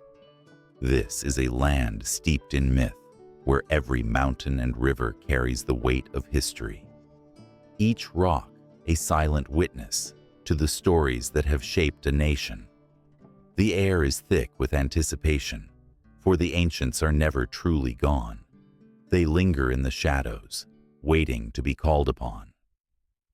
Throughout Korean history, myths have woven through the fabric of society, like golden threads, binding people together through shared beliefs and communal identities. These stories are more than mere entertainment. They are the lifeblood of culture, pulsing through the veins of every individual. Each myth tells of creation, of love, betrayal, and redemption, revealing fundamental truths about human nature and the cosmos. They remind the listeners of their place in a vast and often mysterious world. Take, for instance, the tale of Dangun, the legendary founder of Korea. According to the myth, he descended from the heavens, born of a bear and the son of a god. His story is not just about the birth of a nation. It symbolizes resilience, the triumph of hope over despair. Dangun represents the spirit of the Korean people, fierce, enduring, and united. When Koreans speak his name, their voices swell with pride, for he embodies the very essence of their identity. Each year, on October 3rd, the nation celebrates Gyecheongil, the day of Dangun's birth, a reminder of their beginnings, a collective heartbeat that resonates through time. Then there are the tales of the Dragon King, who rules the seas and brings rain to nourish the fields. This myth, steeped in reverence for nature, reflects the agricultural roots deeply embedded in Korean society. The people once offered prayers to the Dragon King, seeking his favor for a bountiful harvest. The rituals surrounding this myth were not mere ceremonies. They were communal acts of faith, binding farmers together in a shared hope for prosperity. Today, whispers of these ancient practices still echo in the rituals performed during festivals, reminding everyone that they are part of something much larger than themselves. Even the moon holds stories that cradle the hearts of many. The legend of the moon rabbit, who pounds rice cakes in a mortar, dances in the minds of children as they gaze up at the night sky. This myth is a gentle reminder of the importance of nurturing dreams and the sweetness of perseverance. It teaches the young ones that hard work can lead to joy, a lesson echoed through generations. Families gathered during Chuseok, the harvest festival, sharing rice cakes as they recount the tale, each bite infused with the warmth of togetherness. The love story of Chunhyang and Mongryong captivates the imagination, a testament to loyalty and sacrifice. Their tale transcends time, speaking to the heartache and longing that every generation experiences. Chunhyang, a woman of humble origin, defies societal norms for love, embodying the strength of the human spirit. Her myth is not just a story. It serves as a mirror, reflecting the desires and struggles of those who listen. It ignites a fire of hope within, reminding lovers that devotion can overcome even the most daunting obstacles. As the shaman raises her arms to the heavens, invoking the spirits, the air crackles with energy. The stories flow like the river, each ripple a testament to the lives intertwined with the myths of old.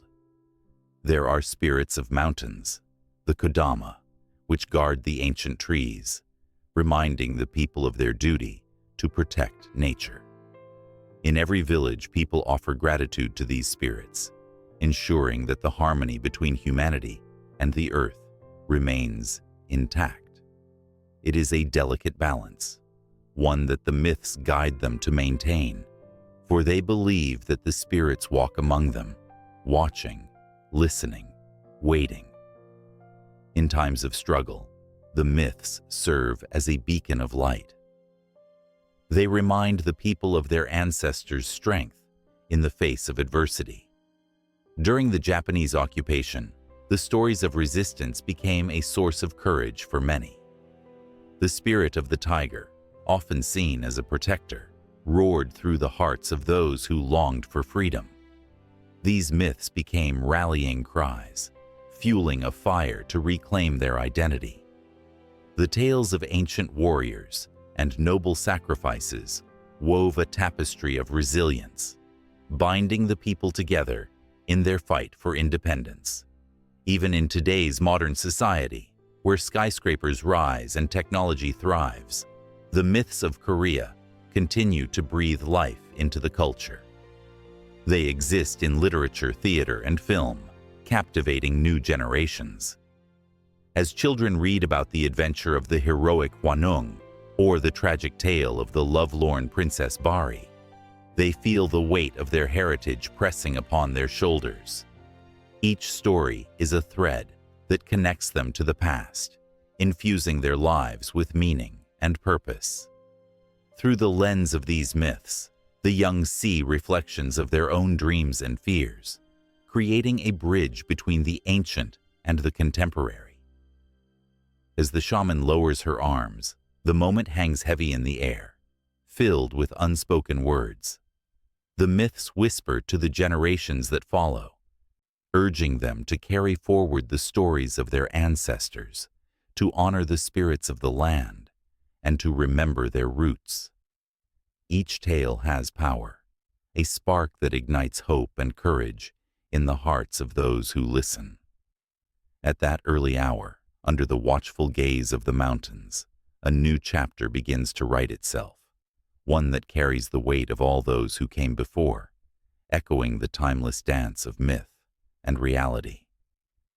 The river flows onward, just as the stories do, unbroken, eternal, and forever part of the soul of Korea. On a night blanketed with darkness, when the world seemed to hold its breath in anticipation, two figures stood at the edge of a vast cliff. The wind howled mournfully around them, tugging at their clothes, whispering secrets of ancient times. The stars twinkled above, indifferent to the turmoil below, as if they too were witnesses to a story long forgotten. The siblings, a brother and sister, were poised on the brink of a choice that would change everything. The brother, with eyes like polished amber, gazed into the abyss below, where shadows danced and flickered like restless spirits. His heart raced, not from fear, but from a sense of duty.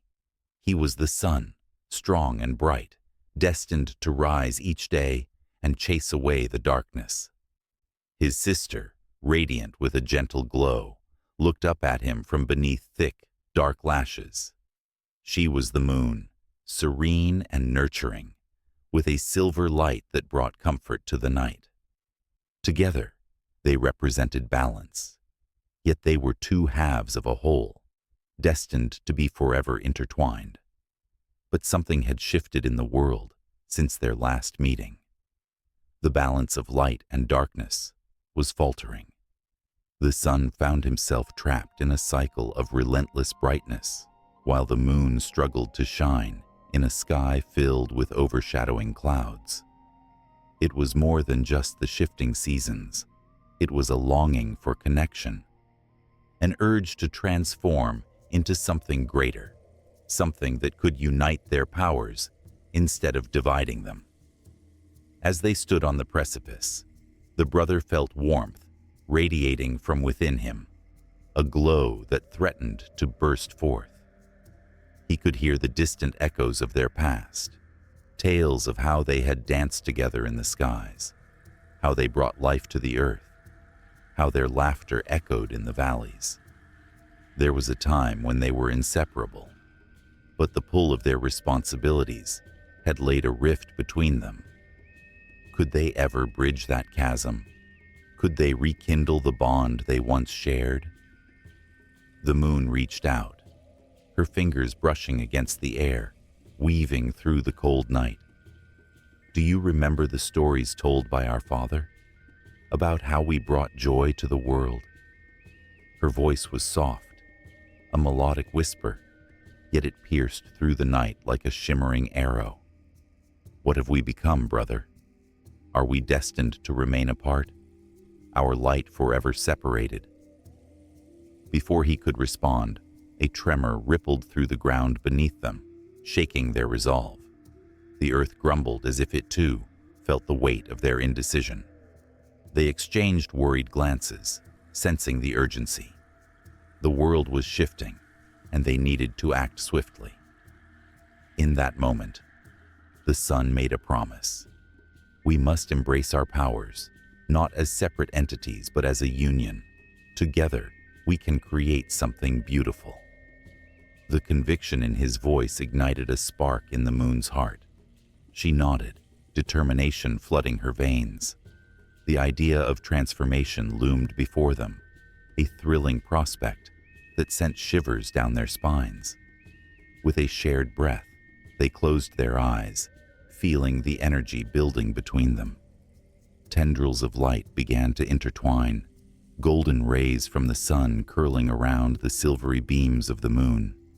It was a dance of celestial bodies, a melding of essence that had not been seen for eons.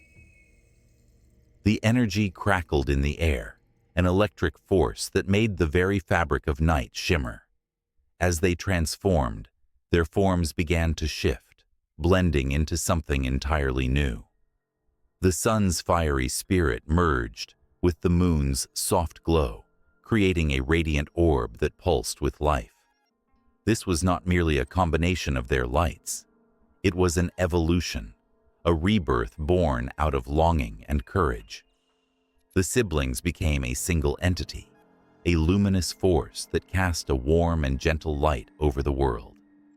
But this transformation did not come without sacrifice. They could feel the weight of their individual identities beginning to fade, a bittersweet feeling that brought tears to their eyes. Would they become lost in this new form? Would their laughter echo as one, or would their voices fade into silence?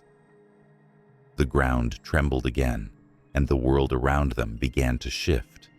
The darkness that had threatened to engulf them was now swirling, contorting in response to their union. All of nature seemed to respond. The trees bowed as though in reverence. The rivers sparkled more brightly, and even the stars blinked, awestruck by the sight. Yet, despite the beauty of their transformation, an ominous shadow loomed on the horizon. From the depths of the darkness, a figure emerged, cloaked and foreboding. It was a being forged from the very essence of night, a creature born of envy and resentment. The balance they had tried to restore threatened to be undone, for this figure was determined to claim the light for itself. With a roar that echoed through the valleys, the creature charged toward them, its eyes glowing with a hunger that sent chills spiraling down the siblings' spines. They were no longer just siblings. They were now guardians of harmony. The world depended on their union to fend off the darkness, and as they stood together, they felt an unfamiliar strength course through them. Together, the sun shouted, and the moon's heart surged in agreement. They joined their powers, channeling the warmth and serenity into a single beam that pierced through the shadows, illuminating the night sky. The creature screeched, momentarily stunned by the radiant light emanating from the siblings' new form. The battle was fierce, a clash of light and dark that sent ripples through the very fabric of existence. But as they fought, an understanding dawned upon them. They weren't just fighting for themselves. They were fighting for every living creature that thrived beneath their combined glow. The world was watching, waiting for the outcome of their struggle. Every heartbeat echoed with the rhythm of the battle, the sun and moon working in perfect harmony, their movements fluid and graceful. They danced through the skies, twisting and turning, each flash of light a testament to their bond, every spark of luminescence a reminder of their love for one another. As they stood united, they knew they were not just siblings. They were the protectors of the balance, the embodiment of hope in a world on the brink of chaos. With each passing moment, the darkness recoiled, faltering against their combined might. The siblings felt invincible, their spirits intertwined in a way that transcended mere words. The world around them was alive, pulsing with energy, as they fought not just for light, but for life itself. Yet deep within, they knew that the battle was far from over. The shadows would always be lurking, waiting for a chance to reclaim what was lost. But with their transformation came a newfound purpose, a promise of resilience that sparked in the depths of their souls. As they faced the darkness, they understood that together, they could illuminate even the most shadowy corners of existence. And in that moment of clarity, they made a vow to one another and to the world.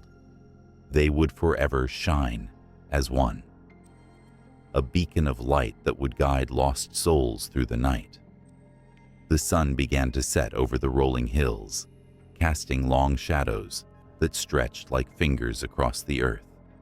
As twilight descended, a hush fell over the fields, and the air became thick with an almost palpable energy. Farmers, weary from a long day's toil, paused to wipe the sweat from their brows, gazing at the patches of land that had sustained their families for generations. They understood that their livelihoods depended not just on their hard work, but on a deeper connection, one that tied them to the very spirit of the land. That spirit was Seonangsin, the revered deity of the earth and fertility. Seonangsin, often depicted as a gentle yet powerful figure, was known to bless the soil with abundance. She was not a distant goddess residing in the clouds, but an ever-present force, infusing life into every seed that was planted. Tales whispered among the villagers spoke of her presence, of her soft laughter mingling with the rustling leaves and the gentle babble of streams. Children listened wide-eyed as their elders recounted stories of Seonangsin's miraculous interventions during times of drought, how she had wept tears of rain to save the parched fields and hungry mouths. In times of celebration, the villagers would gather around her shrine, adorned with colorful ribbons and offerings of rice and flowers. The air was thick with the scent of incense, and the sound of drums echoed through the valley.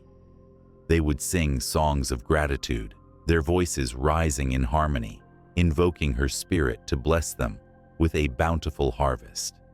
But even in their joy, the villagers felt a twinge of anxiety, an unspoken fear that perhaps their devotion was not enough. What if Seonangsin's favor turned away from them? The faces of mothers, once bright with hope, would cloud with worry as they glanced at their children, wondering if there would be enough food to fill their bowls in the coming months. One fateful autumn, the skies remained obstinately clear, and the winds whispered of impending doom. The villagers prayed fervently, their hearts heavy with desperation. They gathered at the foot of the hill where Seonangsin's shrine stood, their voices rising in a chilling crescendo that echoed through the valley. As dusk settled in, the villagers felt an eerie silence descend, as if the land itself was holding its breath. It was in that moment of uncertainty that a figure appeared, cloaked in shadows, her face illuminated by the soft glow of the setting sun. Seonangsin had come, radiant and fierce, her presence commanding yet comforting. The crowd fell silent, their eyes wide with awe. She spoke not in words, but in the rustling of leaves and the murmuring of the brook, a language older than time itself. With a graceful wave of her hand, she gestured toward the fields. The villagers felt a rush of warmth, a wave of reassurance washing over them. They understood. Their connection to the land was not just one of reverence. It was a relationship built on love, respect, and the promise of reciprocity. But as the days passed, hope began to wane under the weight of reality. The drought persisted, and the earth cracked, revealing her parched soul. Anxiety turned to despair as the fields turned brown and barren. Desperation drove the villagers to seek the ancient rites, rituals long forgotten in their day-to-day lives. They gathered herbs and flowers, creating offerings to appease the seemingly angered deity. In the still of the night, flickering candles cast ghostly shadows, illuminating faces that were once joyful, but now worn and hollow. Just when it seemed like all was lost, a storm brewed on the horizon, dark clouds rolling in like an army, ready to reclaim what was rightfully theirs. The villagers rushed to the shrine, their hearts pounding in sync with the thunder that rumbled overhead. Seonangsin's power surged through the air, crackling like electricity, igniting a flicker of hope. The first drops of rain fell, hesitant at first, then pouring down in a torrential rush, drenching the earth and awakening life from its dormant state. As the rain fell, the villagers danced and sang, their spirits lifting with each droplet that kissed the parched soil. They laughed and wept, their hearts overflowing with gratitude, but deep down, a flicker of fear still lingered. The relationship with Seonangsin was fragile, a delicate balance between respect and recklessness. Would she continue to bless them, or would they falter again? The question hung heavy in the air, a specter that haunted their minds. Weeks turned into months, and the fields blossomed. Green shoots pierced the earth, reaching for the sun like tiny hands grasping at the sky. Children giggled as they ran through the rows of crops, their laughter blending with the songs of birds that returned to the fertile land.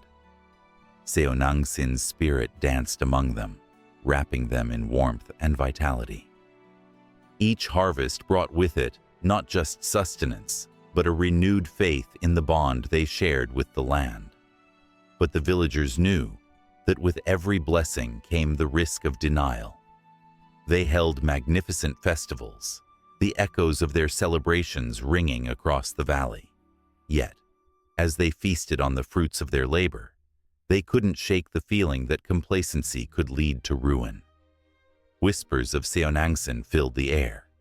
They spoke of her joy and her wrath, of how her blessings could dry up as easily as a river on a scorching summer day. As they prepared for the next harvest, the tension in the air was palpable. Each day felt like a test, a reminder that the delicate dance with Seonangsin required not just devotion, but an understanding of the cycles of nature. The villagers began to observe the world around them with greater care. They listened to the wind, watched the clouds, and felt the rhythm of the earth beneath their feet. It was in this intense reverence that they began to recognize the true essence of Seonangsin, not just a deity to be appeased, but a partner in their existence, guiding them through every challenge, every joy, and every sorrow. Yet, the shadow of uncertainty loomed, threatening to disrupt their hard-won harmony.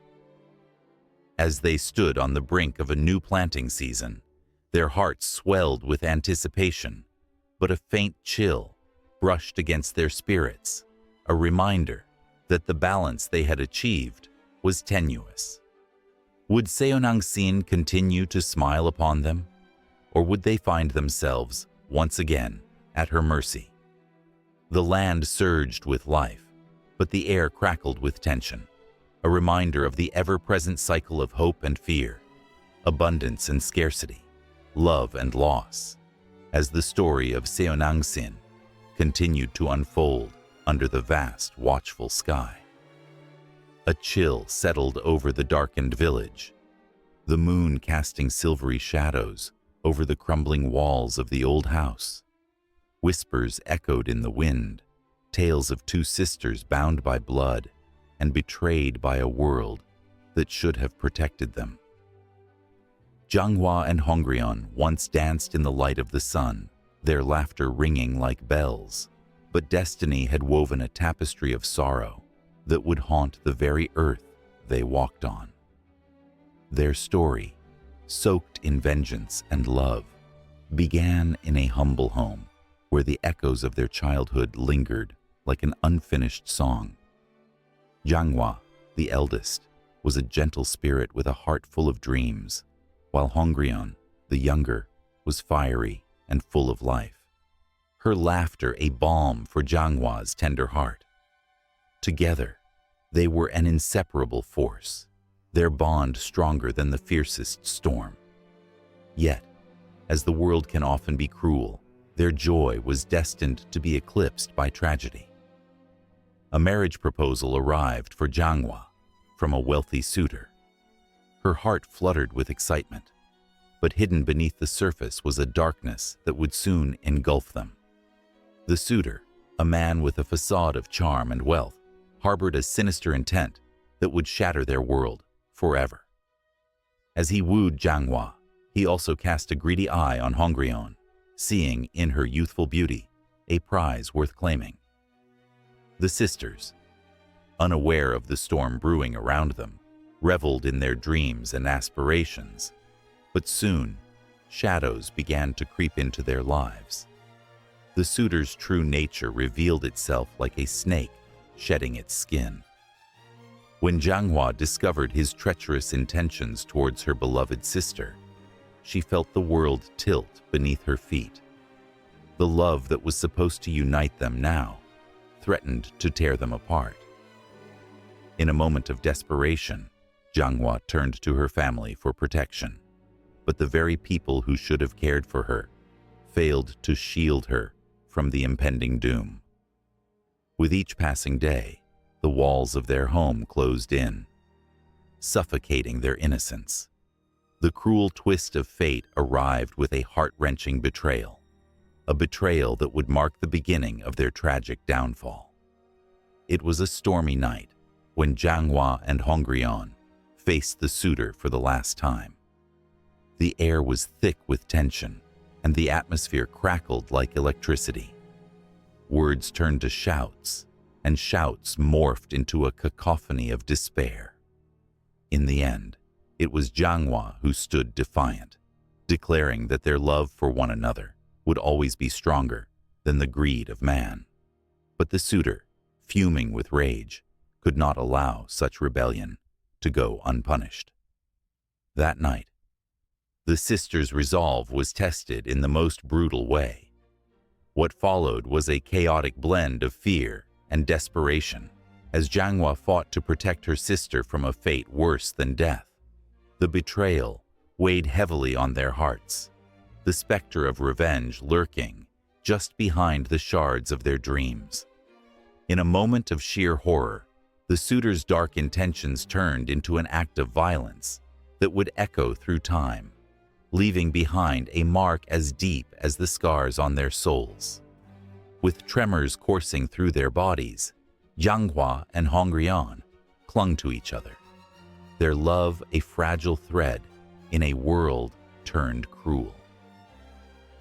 The blood that spilled that night was not just a mark of vengeance, it was a symbol of their undying bond, a testament to the lengths they would go to for one another.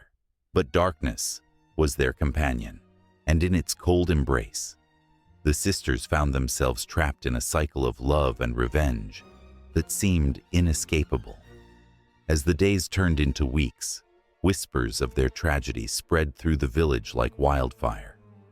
The sisters' spirits wandered, trapped between the world of the living and the afterlife, their love transformed into a haunting melody that tugged at the hearts of those who dared to listen. It was said that on quiet nights, one could hear the faint echoes of their laughter, now tinged with sorrow, as they searched for solace in a world that had abandoned them. But even in death, the sisters would not rest. Jianghua, fueled by an insatiable thirst for revenge, became a vengeful spirit. The blood of the unjust nourished her desire, and in her wrath, she sought out the suitor who had torn them apart. Hongrion, forever bound to her sister, became her guide, her gentle whispers urging Jianghua to channel her fury into a force that would shake the very foundations of their oppressors. The legend grew, with tales of their spirits appearing to those who dared to mistreat the vulnerable. The villagers spoke in hushed tones of the sisters' ghostly forms, their eyes filled with a fierce love that transcended death. They became the protectors of the wronged, their spirits intertwined in a dance of vengeance and justice. As the years slipped by, their story became a cautionary tale, a reminder of the bonds of love that can be twisted into a weapon of retribution. The myth of Jianghua and Hongrion transformed into a legend that echoed through the ages, reminding all who heard it of the power of love and the depths of betrayal.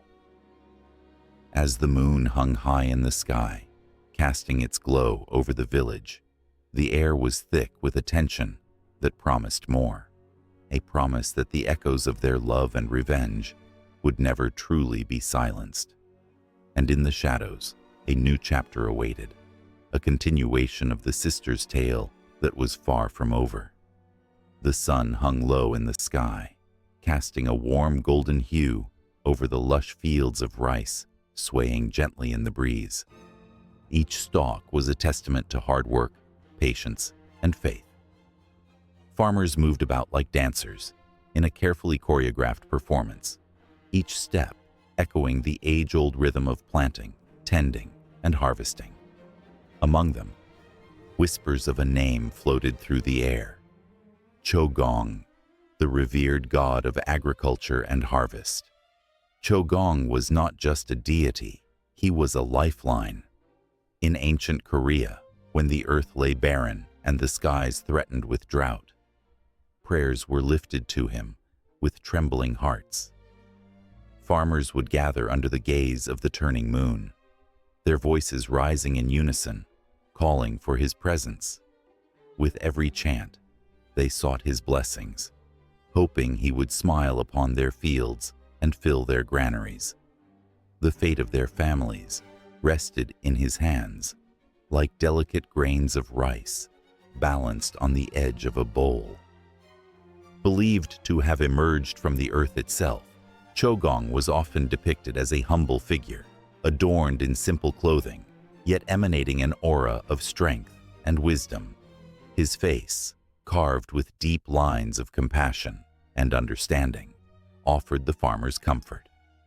They would leave offerings of the first fruits at his shrine, a gesture of gratitude for the bountiful harvests that sustained their communities. In return, he granted them the knowledge of when to sow their seeds and how to nurture their crops. Yet, the bond between Chogong and the people was not always smooth. In seasons of drought, when the sun scorched the land and the rivers ran dry, desperation crept into the hearts of the farmers. They would gather in the village square, their faces drawn, eyes filled with despair. They pleaded with Chogong to listen, to send rain and restore life to their thirsty soil.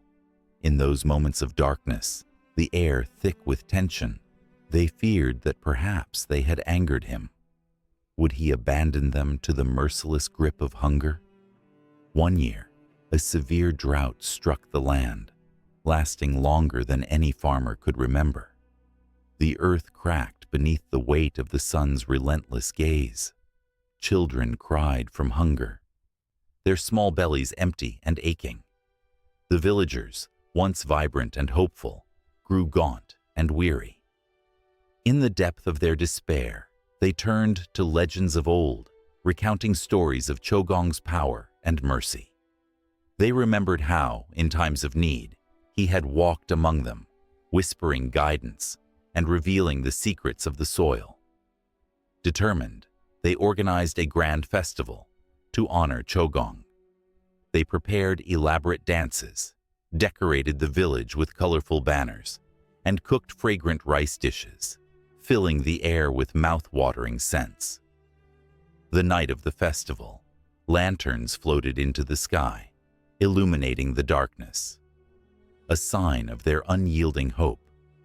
The villagers sang and danced, their laughter mingling with their prayers, rising into the heavens.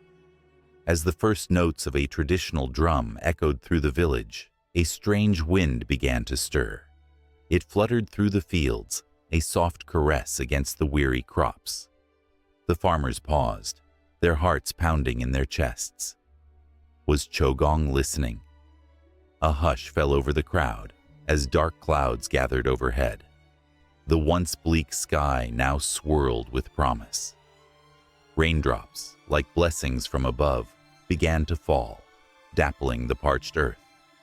Suddenly, laughter erupted into joyous shouts as the villagers embraced one another, tears streaming down their cheeks. It felt like a miracle, a moment where hope surged, like the rivers that had once nourished their land. Chogong had come through for them. The heart of their community swelled with an overwhelming sense of gratitude, binding them together in their shared experience. Chogong was portrayed as a guiding spirit who taught not only how to grow crops, but also how to cultivate the heart. He inspired unity and cooperation among the villagers, emphasizing that the harvest was not solely about the fruits of their labor, but the bonds they formed while working side by side. They understood that every seed planted together was an act of faith, an investment in their future. As the season turned and the fields blossomed with life, the villagers celebrated the bounty of their harvest. They feasted on the fruits of their labor, the taste of victory sweet against their tongues. Their laughter rang through the valleys, breaking the silence of the once barren land, a symphony of joy and relief. But deep within, they knew that their reliance on Chogong went beyond mere tradition.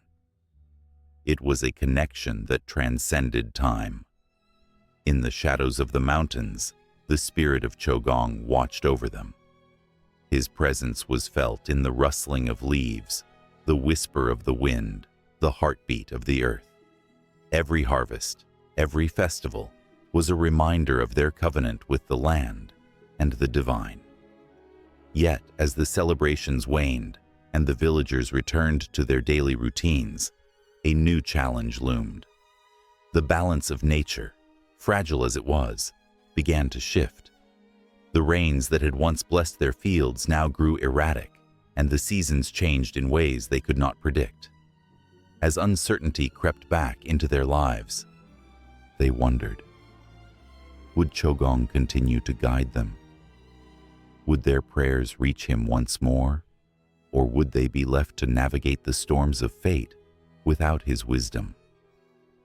With each passing day, the villagers gathered once more, their faces lined with concern. Faith was a fragile thread, woven through their lives, and they clung to it with all their strength. They sought signs, omens that would lead them back to Chogong's favor. And in those moments of vulnerability, they felt the weight of history upon their shoulders, the knowledge that generations before them had faced similar trials. As they lit incense and offered their prayers, the air crackled with anticipation. The sun dipped below the horizon, painting the sky in hues of orange and purple, a reminder of both the beauty and uncertainty of life. The villagers stood shoulder to shoulder, their hearts beating in sync as they called out to Chogong, their voices mingling in the twilight, a chorus of hope that echoed through the valleys, reaching for the heavens, where the spirit of the land awaited their call. The wind howled through the valleys of ancient Korea, whispering secrets of the mountains and forests, as if nature itself was alive, breathing, watching, and listening. The sky was painted in hues of twilight, where the sun dipped low, casting long shadows that danced among the trees. Every rustle of leaves told a story, and every ripple of water carried the weight of legends waiting to be shared.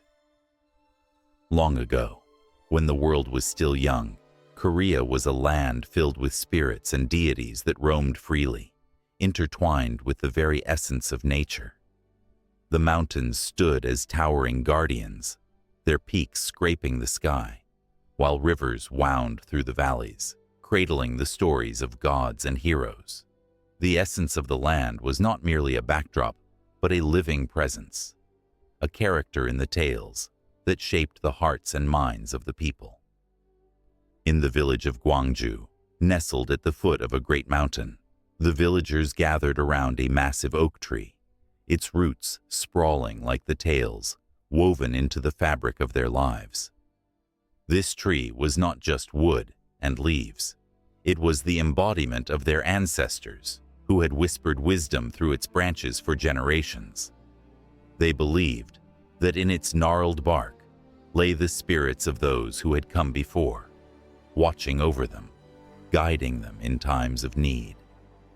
Children listened wide-eyed as the elders recounted the legend of Hwanung, the heavenly prince who descended from the sky onto the sacred Baekdu mountain.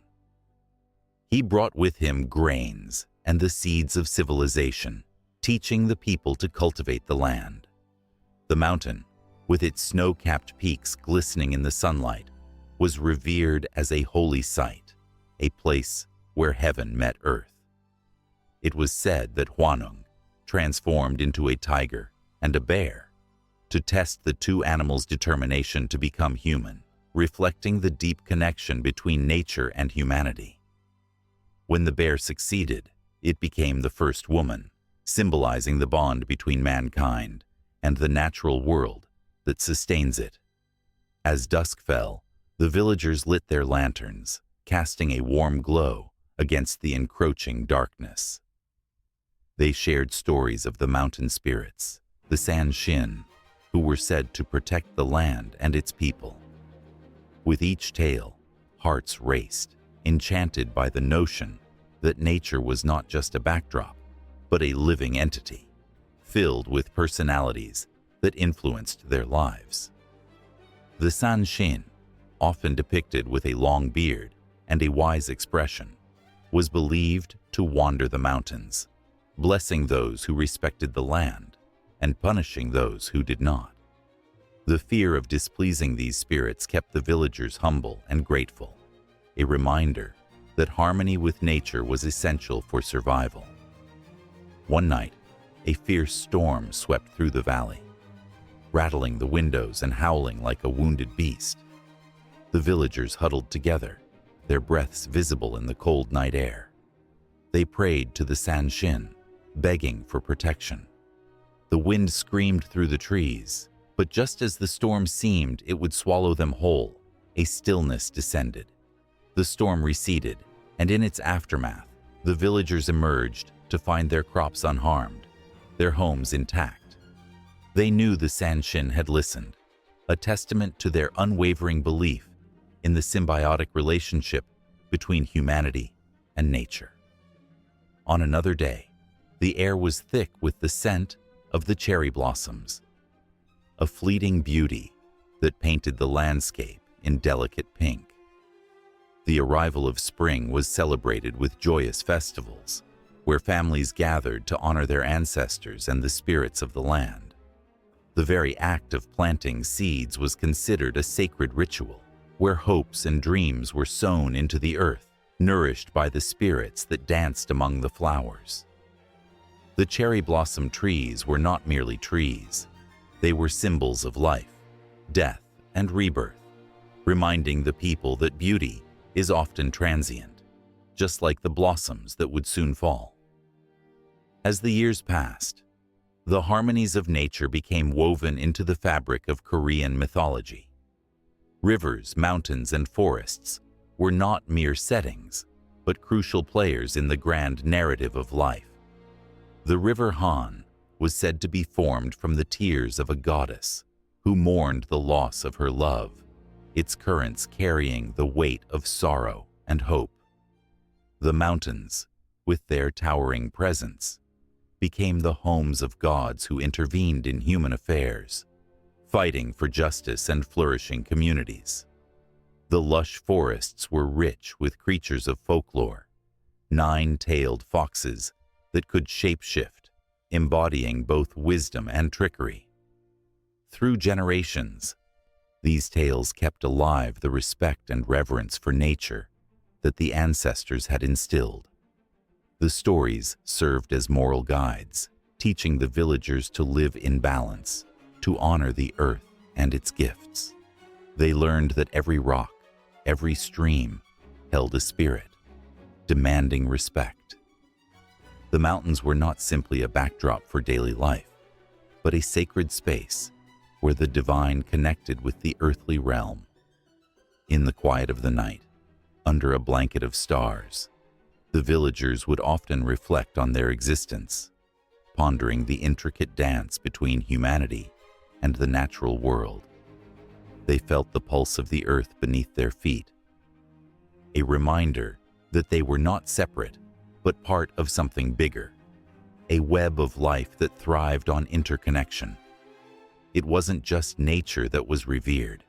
It was the lessons learned from it, the understanding that with each season, with each cycle of life, came growth, change, and renewal. The legends continued to flourish, passed down like heirlooms, each generation adding new layers and colors to the stories. Yet, as the world outside their valleys began to change, a sense of unease settled among the villagers. The winds of modernization began to rustle through their lives, carrying with it whispers of technology and progress.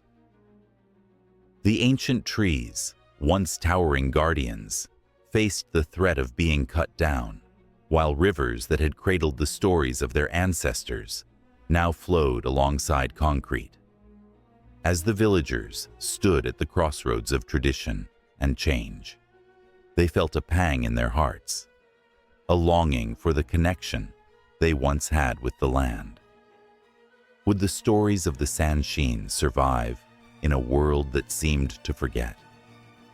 Would the mountains still carry the wisdom of the ages as they were replaced by steel and glass? The air was thick with uncertainty, the echoes of the past lingering like a gentle breeze, urging them to remember the importance of nature, the very fabric of their identities. And so, under the watchful gaze of the mountains, the villagers gathered, each face a canvas of emotion, each heart a vessel of hope and fear. They knew they stood at a pivotal moment, where the stories of old could either be buried under the weight of progress or rise anew, entwined with the ever-beating heart of nature that had always been their guide. The night stretched on, filled with whispers of the past, yet pulsing with the promise of tomorrow, and the air crackled with anticipation, bridging the gap between the ancient and the modern, blurring the lines of time, ensuring that their bond with nature would never truly fade. In the stillness of a moonlit night, the forest whispered secrets, its trees swaying gently, as if sharing tales only the stars could comprehend. A faint glow flickered between the branches, the kind that made your heart race with a mix of wonder and fear. Beneath this luminous canopy, a woodcutter named Taro paused, his axe poised mid-air. The world around him seemed to hold its breath, and he felt it too. The strange, electric pull of destiny. Taro was a humble man, his hands calloused from years of labor, yet his heart carried dreams far beyond the reach of his simple life. Night after night, he wandered into these woods, seeking the strongest timbers to feed his family's fire. But tonight, he sensed something different, something magical, hovering just out of sight. As he lowered his axe and turned his gaze upward, the glow intensified, illuminating a figure resembling a woman, delicate and ethereal, floating gracefully through the air. It was no ordinary woman. She was a heavenly maiden, adorned in robes that shimmered like freshly fallen snow. Her long hair cascaded like a waterfall of stars, framing a face that glowed with an otherworldly beauty. Taro's heart raced, pounding loudly enough for the birds to stir and the deer to pause in their tracks. Who was she? What was she doing in this secluded forest? The maiden descended slowly, her feet barely brushing the mossy ground. Taro, entranced, forgot his worries, his labor, and even the chill in the air. He took a step forward, caught between reverence and disbelief. "Are you real?" he whispered, the words escaping his lips like a prayer. The heavenly maiden smiled, a soft, enchanting smile that lit up the dark night. "I am real, woodcutter. I am here to gather the moonlight that spills into these woods." Her voice was a melody, gentle yet filled with a profound sadness that tugged at Taro's heart. Suddenly, Taro felt a longing he couldn't understand. This woman, this creature of light, was a breath of something he had only dreamt of. "But why would you need moonlight?" he asked, his voice trembling with curiosity. She looked at him, her expression shifting from joy to sorrow. "The moonlight holds the tears of my people. We are the daughters of the stars, and we come to the earth to dance, to feel free for a moment. But when morning breaks, we must return to the heavens, leaving behind our joys for the weight of duty." Taro's heart ached at her words. He saw in her eyes a yearning for connection, for something more than the shimmering sky above. "Stay with me," he blurted out, desperation flaring in his chest. "You don't have to return. I can show you the beauty of the earth." Her laughter was like the tinkling of silver bells, but the sadness remained. "You do not understand. My world is not your world. I cannot forsake the stars." As she spoke, the night began to shift. The trees rustled, and the wind howled a warning. Taro's heart raced, sensing that time was slipping through his fingers like sand. "Please," he urged, stepping closer. "I feel like I've known you forever. What if I could bring you happiness? I would do anything." For a moment, the celestial maiden hesitated, her eyes locked onto his with a mix of hope and fear. "Anything?" she whispered, vulnerability creeping into her tone. "Yes," Taro breathed, caught in the intensity of the moment. "I would risk everything." And just like that, the night shifted again. The moon cast a silver beam down upon them, illuminating a path that had never existed before. A chance. A fleeting moment where dreams could intertwine with reality. The heavenly maiden stepped forward, her heart dancing with the thrill of possibility. "Then let us dance under the stars," she said, her voice trembling with excitement. They twirled together, the world around them fading into a blur. Taro felt lighter, as if the burdens he had carried all his life were lifting in the presence of this extraordinary being. His laughter echoed through the woods, mingling with hers, creating a melody that resonated with the very soul of the earth. But as dawn approached, the night's magic began to wane. The trees held their breath, and the wind whispered warnings of the morning light. Taro could feel it, the pull of reality, the end of their enchanting moment. "Stay," he begged again, his voice now a whisper, filled with desperation. "We can find a way." The heavenly maiden's eyes glistened with unshed tears, a reflection of the shimmering world she belonged to. "I must go," she said, her voice barely above a whisper. "But I will remember this night, Taro. Your heart is a treasure among men." As the first rays of sunlight broke through the trees, the golden light enveloped her, and Taro reached out, his fingers brushing against her arm, feeling the warmth and the coolness blend into one. In an instant, she began to fade, her form shimmering like dew on morning grass. "I will return," she promised, her voice echoing in the stillness. "And when I do, hold me close." With that, she vanished, leaving Taro in the solitude of the forest, his heart heavy, yet strangely buoyed by the memory of their dance. The woodcutter stood in silence, the weight of loss settling like a stone in his chest.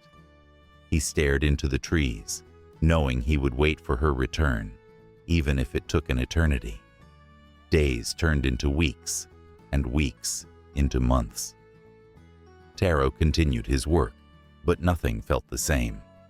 The sounds of the forest were muted, the colors less vibrant.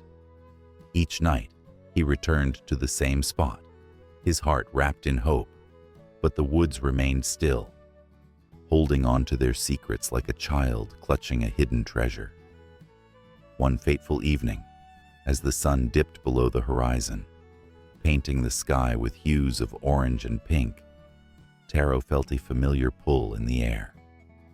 His heart raced as he turned, half expecting to see the heavenly maiden floating towards him.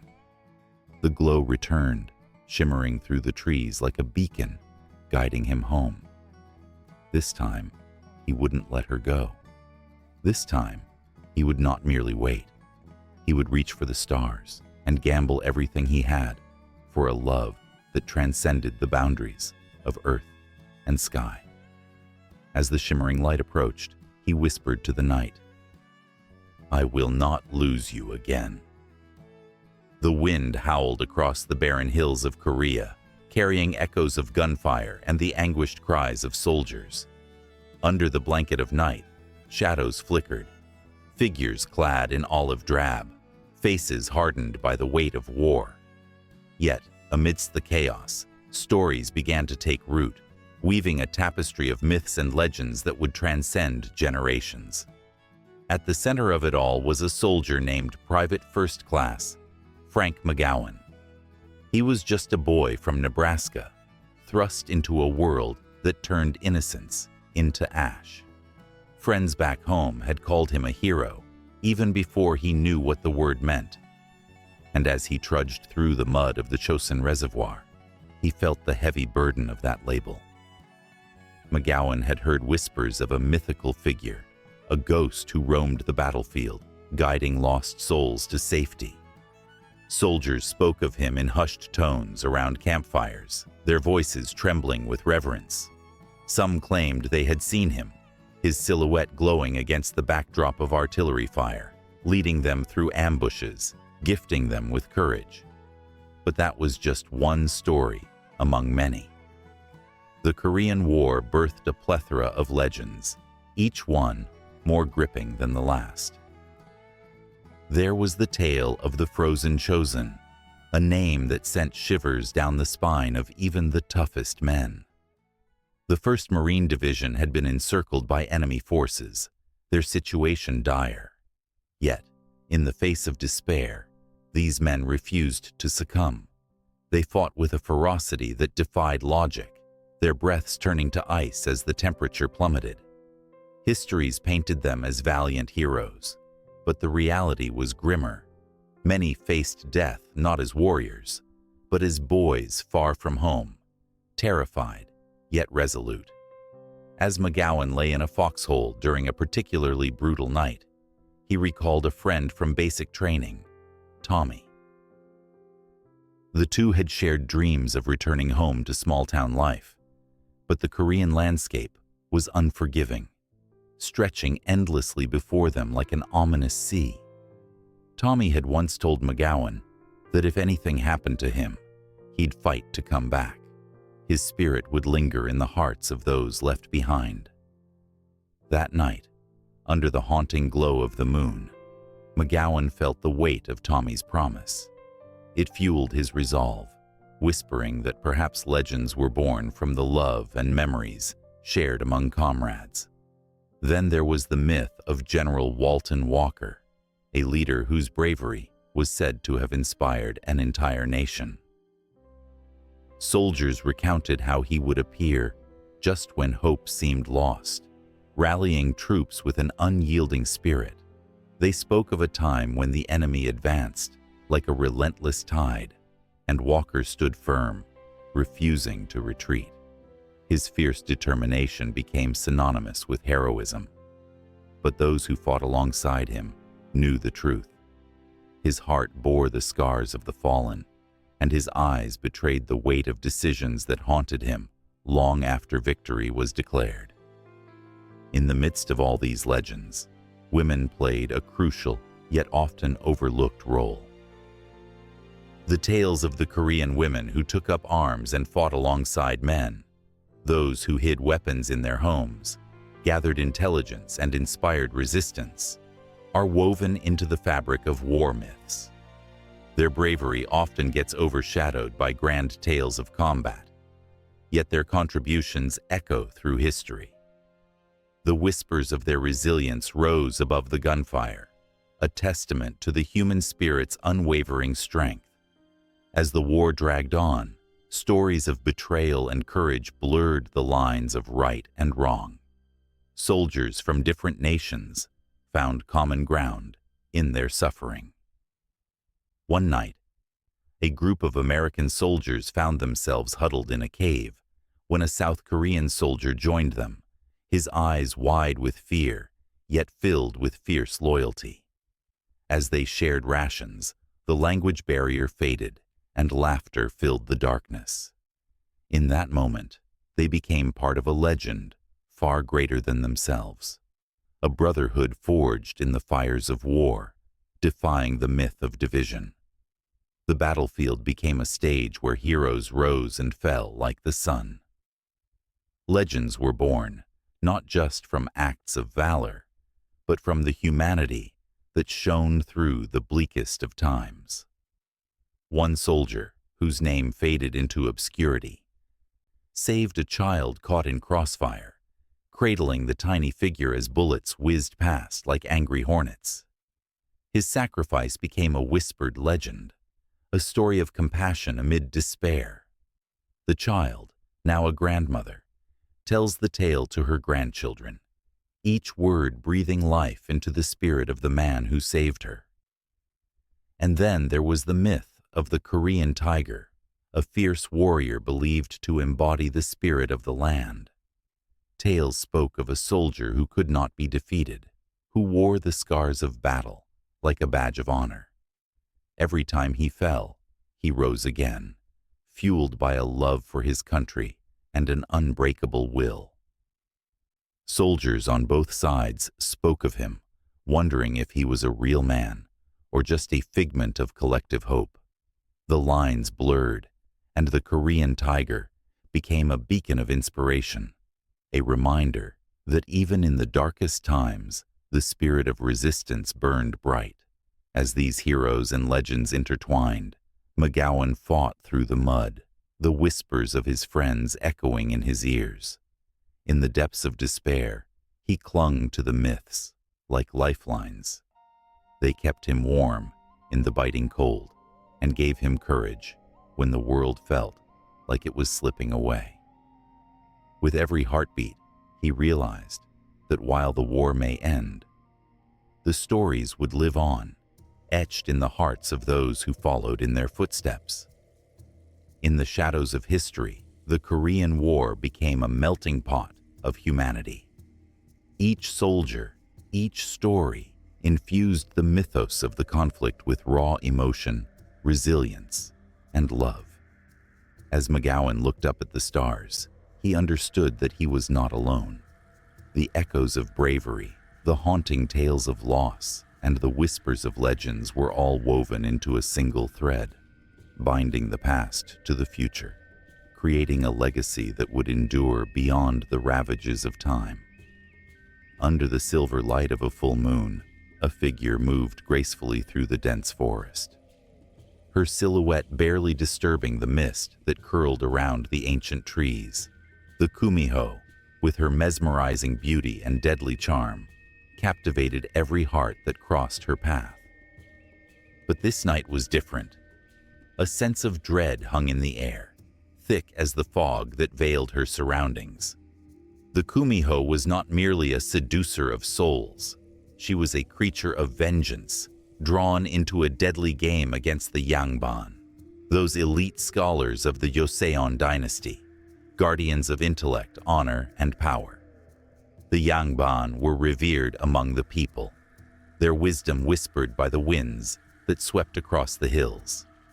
Clad in their traditional garb, they paraded through the towns, their laughter echoing off the walls of humble homes. Yet beneath this facade of righteousness lay a darker truth. These men, claiming to uphold the values of Confucianism, often wielded their authority like a blade, cutting down those who dared to question their doctrines. They were both protectors and oppressors, their love for knowledge twisted into a weapon for control. As the Kumiho navigated through the shadows, memories flickered like candle flames in her mind. Once, she too had been a part of the human world, a young woman with dreams and laughter.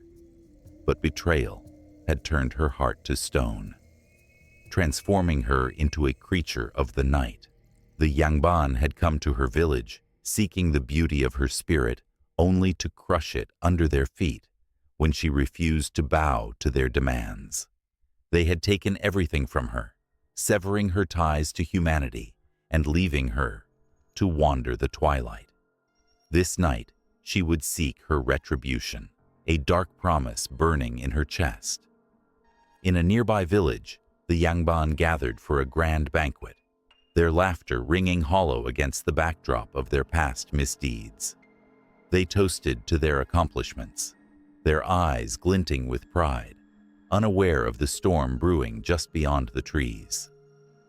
The Kumiho, with her keen senses, could hear their revelry, the clinking of cups, the roaring laughter. It was a symphony of arrogance, a melody that fueled her desire for revenge. She could almost taste their fear, sweet as honey, waiting to be savored.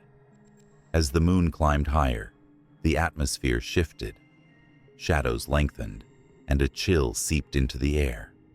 One of the Yangban, Lee Jong-soo, known for his ruthless ambition, stepped outside for a breath of fresh air. His arrogance had always blinded him to the dangers lurking in the darkness. A figure emerged from the mist, the Kumiho's crimson eyes piercing through the veil of night. In an instant, she was upon him, a phantom of beauty and terror, her voice like silk laced with poison. "Have you come to admire your handiwork, Lee Jong-soo?" she whispered, her breath a caress that sent shivers down his spine. "Look around you, the lives you've crushed, the dreams you've snuffed out like candles." His heart raced, recognition dawning. He had heard the tales of the Kumiho, a legend woven into the fabric of his childhood stories, but never had he thought she would confront him. Fear gripped him, tightening like a noose. "You're nothing but a myth," he stammered, trying to regain control. "You cannot harm me." "Ah, but that's where you're wrong," she said, a cold smile playing on her lips. "Myth is often born from truth, and tonight I am very much alive." With a swift movement, she lunged. Li Jiangsu tried to escape, but she was quicker, a flash of movement that left him disoriented. He stumbled backward, falling onto the damp ground as fear clawed at his throat. The moonlight illuminated her form, revealing the sharp fangs that glinted with hunger. She wasn't just hunting, she was delivering justice. Meanwhile, the other Yangban, sensing the shift in the atmosphere, emerged one by one. Their laughter dying in their throats as they saw their comrade on the ground, terror etched on his face. Panic surged among them, but it was too late. The Kumiho was already upon them, each strike precise and powerful, a whirlwind of vengeance and sorrow. One by one, they fell, their cries echoing into the night, mingling with the rustle of leaves and the haunting calls of distant creatures. The Kumiho danced among them, a tempest of rage and grief, her heart racing with every blow. She was not merely punishing them for their sins, she was reclaiming her stolen humanity, each life extinguished a step closer to her own redemption. As the last Yangban fell, silence enveloped the forest, heavy and thick. The Kumiho stood amidst the chaos, breathing heavily, her heart both elated and heavy. She had unleashed her fury, but in that moment of triumph, the weight of her actions began to settle in. Was she really any different from those she had condemned? A rustle in the underbrush caught her attention. She turned, and through the shadows emerged a figure clad in traditional robes, a Yangban unlike the rest. His presence was calm, his eyes filled with a deep understanding rather than fear. He stepped forward, his voice steady. "You do not have to become what they were." His words struck a chord within her, echoing through the remnants of her heart. This was not merely a confrontation, it was a revelation. The Kumiho felt the pull of her past, the remnants of her humanity battling against the creature she had become. The Yangban before her was not an enemy, but a potential ally in the quest for understanding. Yet the moon was still high, and the night was far from over. The darkness held countless stories yet to unfold, each more haunting than the last. Would she embrace this unexpected connection, or would she continue down the path of vengeance? The air crackled with tension, and the forest held its breath, waiting for the next chapter to begin. In the quiet corners of a village, where the shadows stretch long and the air hangs thick with an unspoken weight, a figure cloaked in black emerges, a silent harbinger of fate. The Jeosung Saja, the grim reaper of Korean folklore, is not merely a symbol of death, but a complex entity shrouded in stories, fear, and reverence. As the villagers whisper tales, their voices low, their hearts race at the thought of the forlorn spirit who walks among them, not as a monster, but as a guide to the beyond. The Jeoseong Saja has roots that stretch deep into Korea's ancient past, entwined with beliefs and traditions that have shaped the consciousness of the Korean people. Historical texts and artifacts reveal that, as early as the Three Kingdoms period, the concept of death and the afterlife was intertwined with the reverence for the spirits of ancestors. People honored death as a natural part of life, and the Jeosung Saja was seen as the necessary guide to the next world, a protector who helps souls navigate the intricate path between life and the afterlife. On quiet nights, when the moon bathes the earth in silver, the Jeoseong Saja is said to wander the world of the living, dressed in a flowing black robe, a mask that obscures any trace of humanity, and a staff that symbolizes authority over life and death. Children, hiding beneath their blankets, Listen wide-eyed to tales spun by elders, tales that speak of encounters with this ghostly figure. A soft rustle in the trees, a fleeting shadow in the corner of their eyes. It is a haunting presence, both feared and respected, for it is said that to encounter the Jeoseong Saja is to come face to face with one's destiny. The stories deepen as the night wears on. In the countryside, during the Joseon dynasty, the Jeoseong Saja appeared more frequently, signaling the end of life with a soft chill in the air. People would prepare for their departure from this world with rituals that honored their ancestors and the spirits. Villagers would gather, lighting candles and burning incense, hoping to catch a glimpse of the enigmatic figure. They believed that if they honored the Jeoseong Saja, they would ensure a peaceful passage for themselves or their loved ones. These rituals were not merely acts of superstition, but were deeply woven into the fabric of community life. They served as a moment of reflection, a time to confront the inevitable truth that awaited everyone. Families would share stories, memories wrapped in laughter and tears, as they mourned the loss of loved ones who had already embarked on that final journey. The Jeoseong Saja was ever present, watching over them, a reminder that death was not something to fear, but a transition to be honored.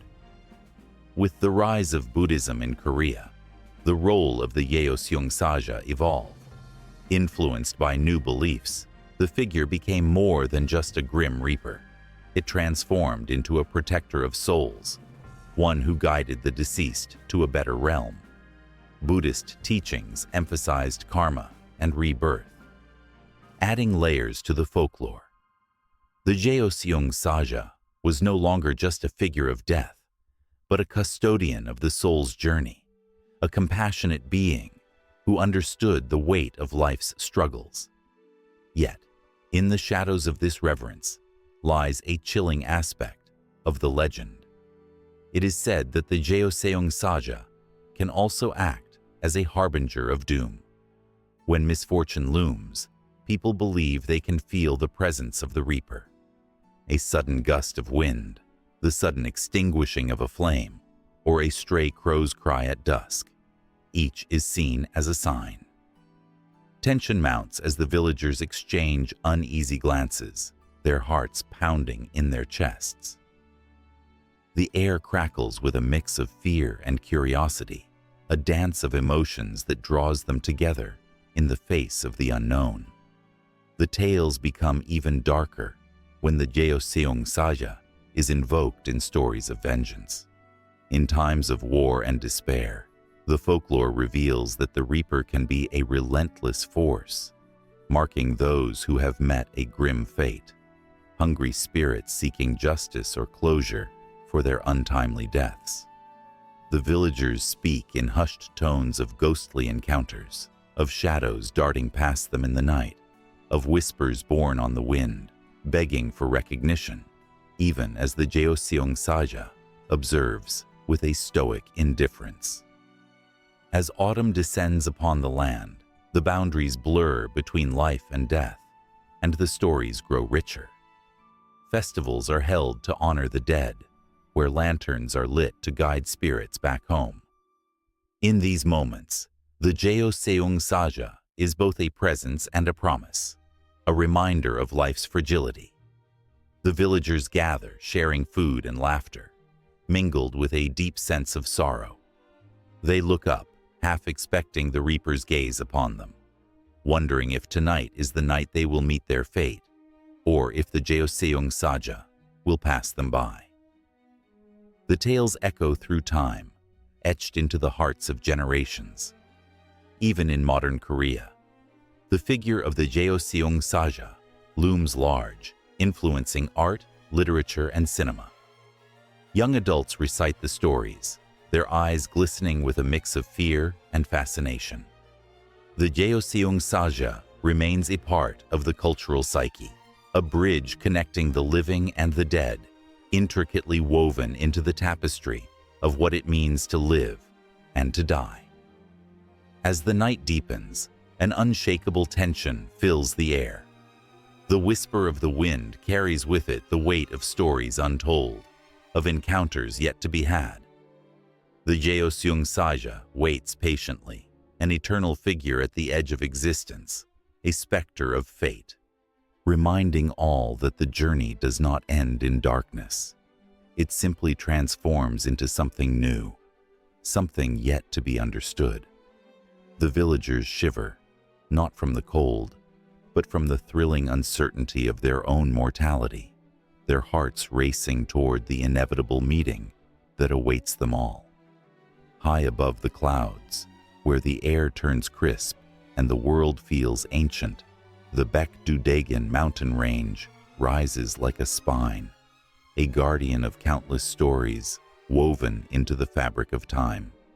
Its peaks, cloaked in mist and mystery, hold the whispers of ancestors, the heartbeat of a nation, and a tapestry of legends that dance through the ages. On these sacred mountains, the line between the earthly and the divine blurs, igniting a sense of wonder that seeps into the very soul of anyone who dares to tread upon its rocky paths. For centuries, these mountains have been revered, not just for their majestic beauty, but for the deep spiritual significance they carry. They stretch across the Korean peninsula, like a protective arm cradling the spirit of the land. Every stone, every tree, and every gust of wind seems to echo with the voices of the past. The Baekdudagan is not merely a collection of peaks. It is a living monument to resilience, a testament to the people who have roamed its slopes, finding solace and strength among its rugged heights. The air is thick with the scent of pine and the promise of rain as the sun begins to set, casting an ethereal glow over the horizon. Legends swirl around the mountains like the clouds that cling to their summits. One story tells of a brave warrior who climbed these sacred heights to seek enlightenment. With each step, he felt the weight of generations before him, of the kings and commoners, of lovers and dreamers, all intertwined in a journey of existence. The warrior, upon reaching the peak, gazed into the distance and felt the pulse of history beneath his feet, a connection to a lineage that shaped the very essence of who he was. In the shadows of the mountains, nestled among the valleys, lie ancient shrines and forgotten villages. Some say these places are haunted by the spirits of those who once walked the earth, their dreams lingering like shadows. The villagers, steeped in tradition, speak of the mountain gods with reverence. They leave offerings of rice and fruit at stone altars, hoping to gain favor and protection from the unseen forces that roam the hills.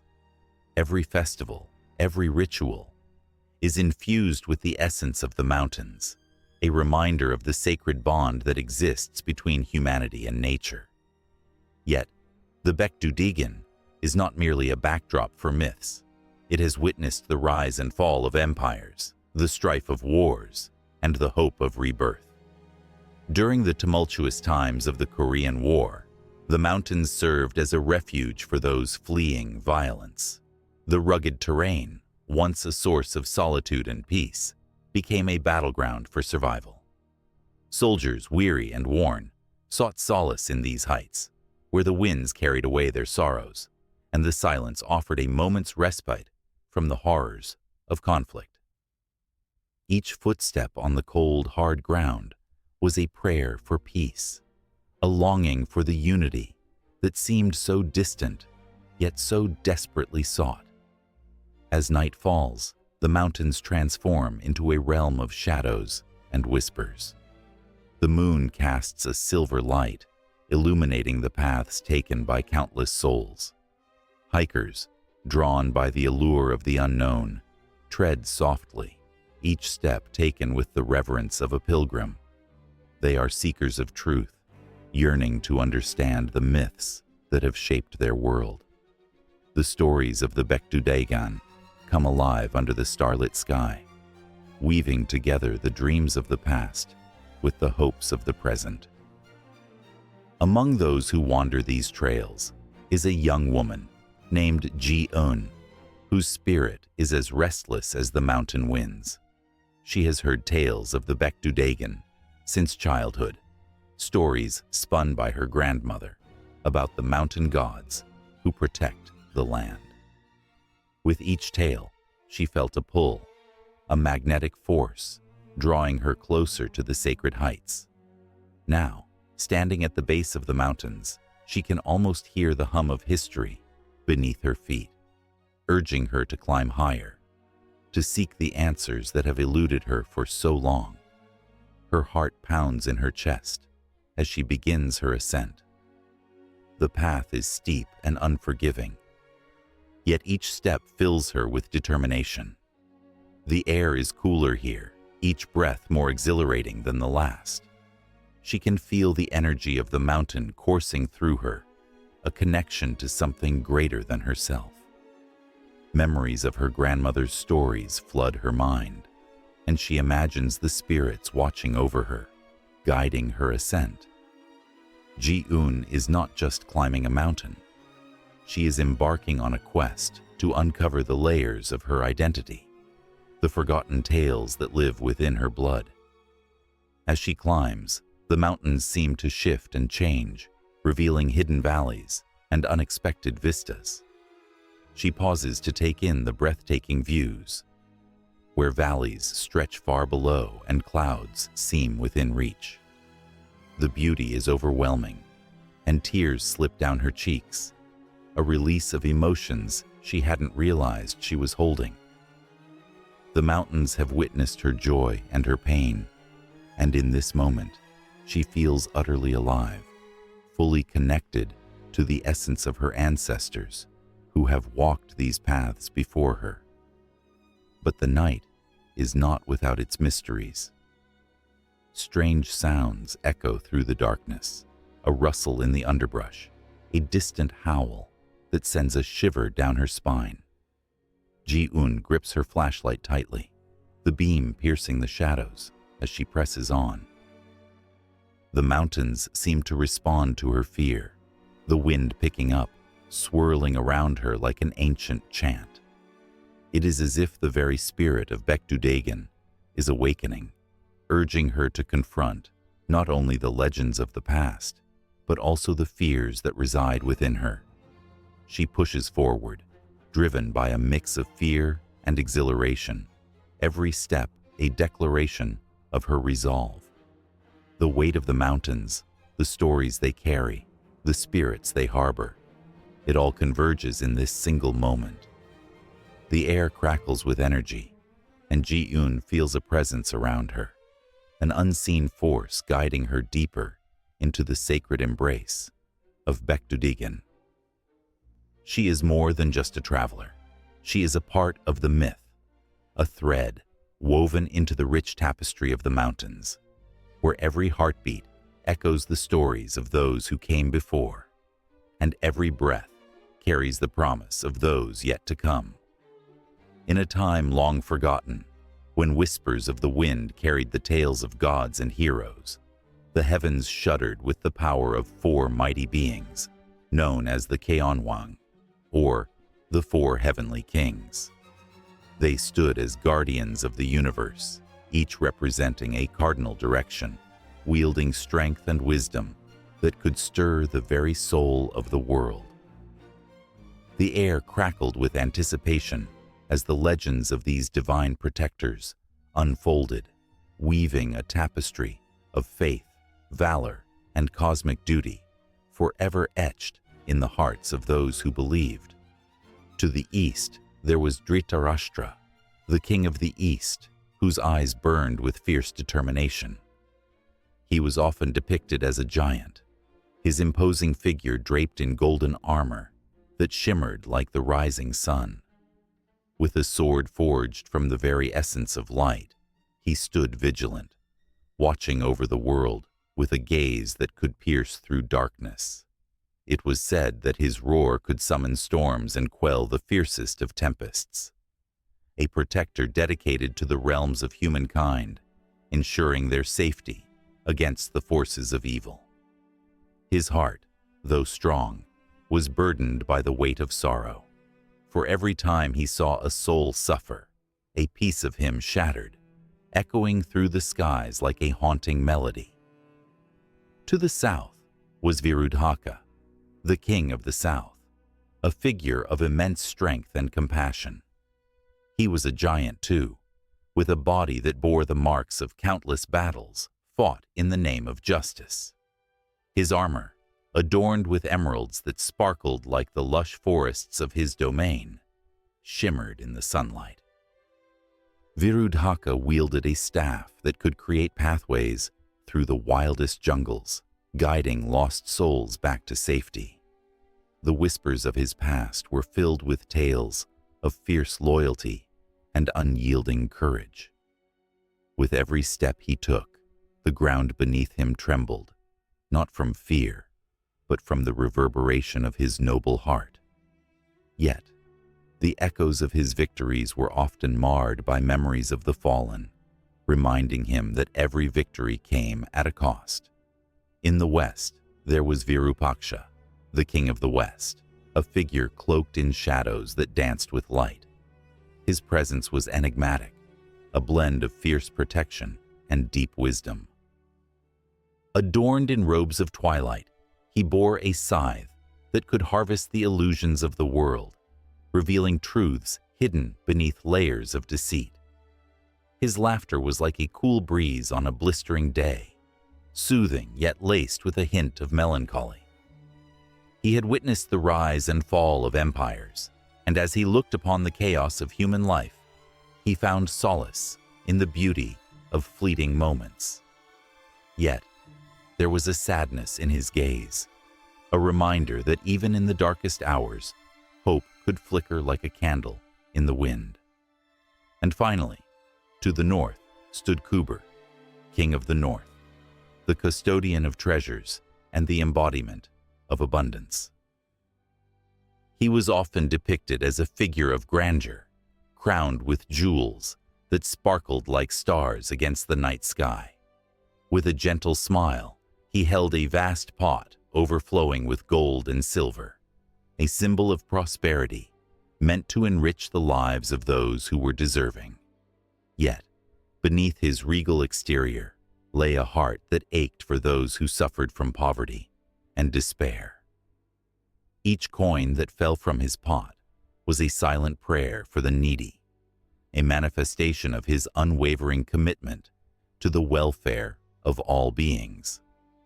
The weight of his treasures bore down on him, not as a luxury, but as a responsibility that kept him awake at night, contemplating how best to distribute his wealth. As the Cheonwang stood at their respective points, the sky above them darkened with ominous clouds, a sign that a great disturbance was brewing. The balance of the universe, once stable, began to falter as a malevolent force stirred in the shadows. It was an ancient evil, long dormant, awakening to wreak havoc upon the earth. The winds howled, whispering warnings that sent chills down the spines of even the bravest warriors. The four heavenly kings felt the tremors of this awakening and knew their duty was more important than ever. Dhritarashtra clenched his fist, the sword of light glowing with an intensity that mirrored the fire in his heart. "We must unite," he bellowed, his voice reverberating through the heavens. "The darkness will not rest until it has consumed everything we hold dear. We cannot allow this evil to spread." Virudhaka's emerald eyes sparkled with determination, his staff raised high as he stepped forward, ready to defend the realms from the impending doom. "Let us forge our strength together. If we stand divided, we will surely fall. Every life we protect is a testament to our purpose." Virupaksha, with a gaze both serene and fierce, nodded in agreement. "I will uncover the truths hidden in the shadows. We must know our foe if we are to defeat them. Many will suffer if we do not confront this darkness. Kuber, holding his pot of treasures tightly, added, "And I will share my abundance far and wide, ensuring that none go hungry or without support. Together, we can inspire hope in a time of despair." With their resolve ignited, the four heavenly kings prepared to face the encroaching darkness, knowing that their strength lay not just in their powers, but in their unity.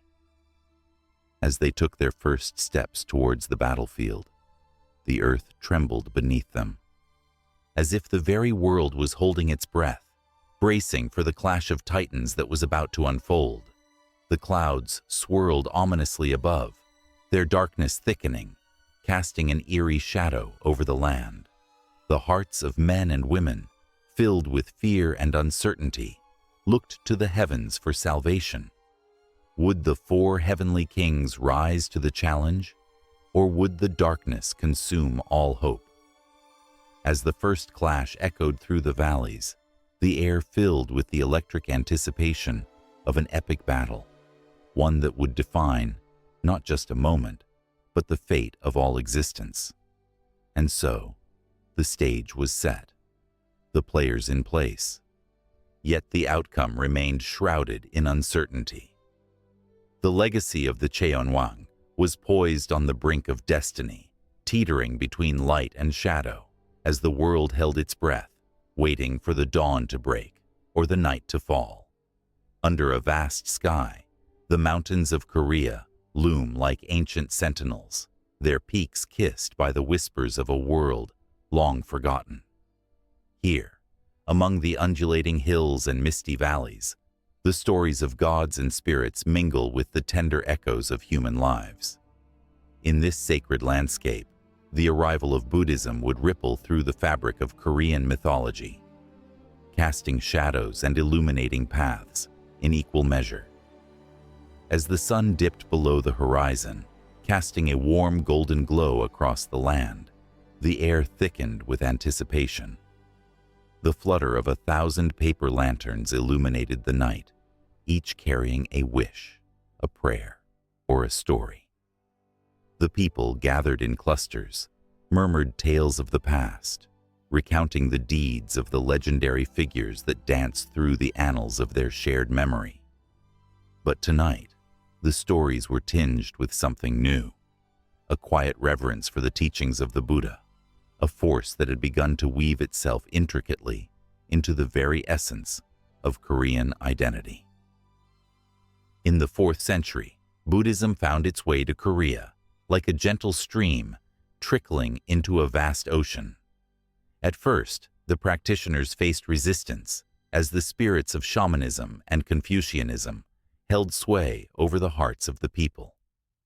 The myths of the mountain gods, the water spirits, and the ancestors were deeply rooted, a tapestry woven with love and fear. Yet, in the midst of this battle for the soul of the land, Buddhism offered something transformative, a promise of enlightenment, a path to understanding the cycle of life and death.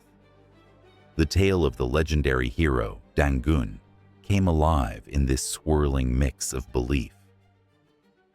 Born from a divine heavenly prince and a bear-turned woman, Dangun stood as a beacon of hope. The arrival of Buddhism reframed his story, casting him not merely as a founder of a nation, but as a figure embodying the virtues of compassion and wisdom. It was said that in the depths of his spirit, he carried the teachings of the Buddha, bridging the old with the new, the seen with the unseen. As the lanterns flickered, children gathered around the fire, wide-eyed, as elders recited tales of Dangun, their voices weaving a spell of connection between generations. But it wasn't just Dangun who felt the weight of this transformation. The mountains themselves, revered as the abodes of deities, began to echo with Buddhist teachings. The sacred peaks of Baekdu and Jiri, once thought to be the homes of ancient spirits, now held temples where the teachings of the Buddha flourished. the stone-carved statues of Avalokiteshvara, the Bodhisattva of compassion, emerged alongside the local gods, merging two worlds into one, creating a new mythology that spoke to the hearts of the people. In the quiet corners of these temples, monks clad in humble robes engaged in rituals that blended Buddhist practices with native traditions. The vibrations of chanting filled the air, resonating with the heartbeat of the earth. This fusion birthed new myths, like that of the 8 guardian deities, protectors of the land who were said to guard against evil spirits.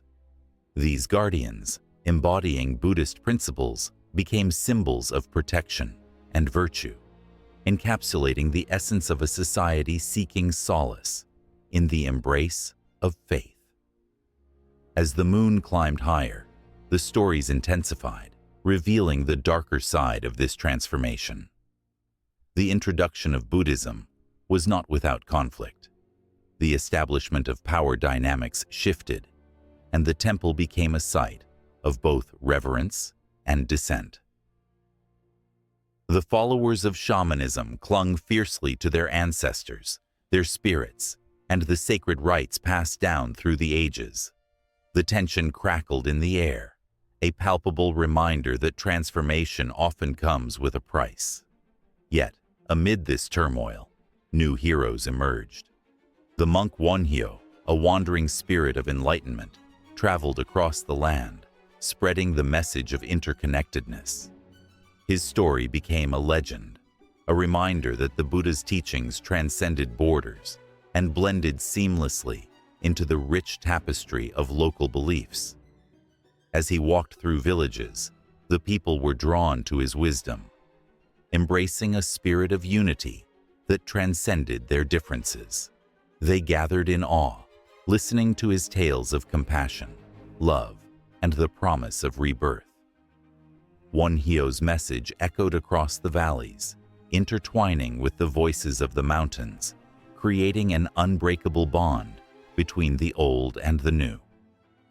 In the shadows, the influence of Buddhism reached into the very fabric of Korean mythology, reshaping the narratives that had once defined a culture. The goddess of the moon, who had long been a powerful figure in the realm of shamanism, found herself intertwined with the figure of Kwanseum Bosal, the Bodhisattva of compassion. As the old stories melded with new teachings, the duality of their characters began to tell a richer, more complex tale. A tale of love, loss, and the enduring connection between the divine and the earthly. As the lanterns flickered and the night deepened, a sense of urgency filled the air. The old ways still clung to life, their roots embedding deeply into the soil, but the winds of change were undeniable. The stories danced around the fire, alive with emotion and tension, weaving a narrative that couldn't be ignored. With each heart-stopping moment, the interplay of gods and spirits urged the listeners to reflect on their own beliefs and identities. In the background, the mountains stood as guardians, their silence a testament to centuries of struggle and resilience. The threads of mythology were being rewoven, and as dawn approached, it became clear that this was not merely a story about the influence of Buddhism on Korean mythology. It was a reflection of a culture in transition, a testament to the power of faith and the human spirit. Those gathered around the flickering flames could feel it in their bones. The merging of old and new was not a battle to be won, but rather a delicate dance of coexistence. And so, under the twinkling stars, the stories continued to flow, each word laced with the weight of history, a reminder of the intertwining paths of belief that shaped a nation.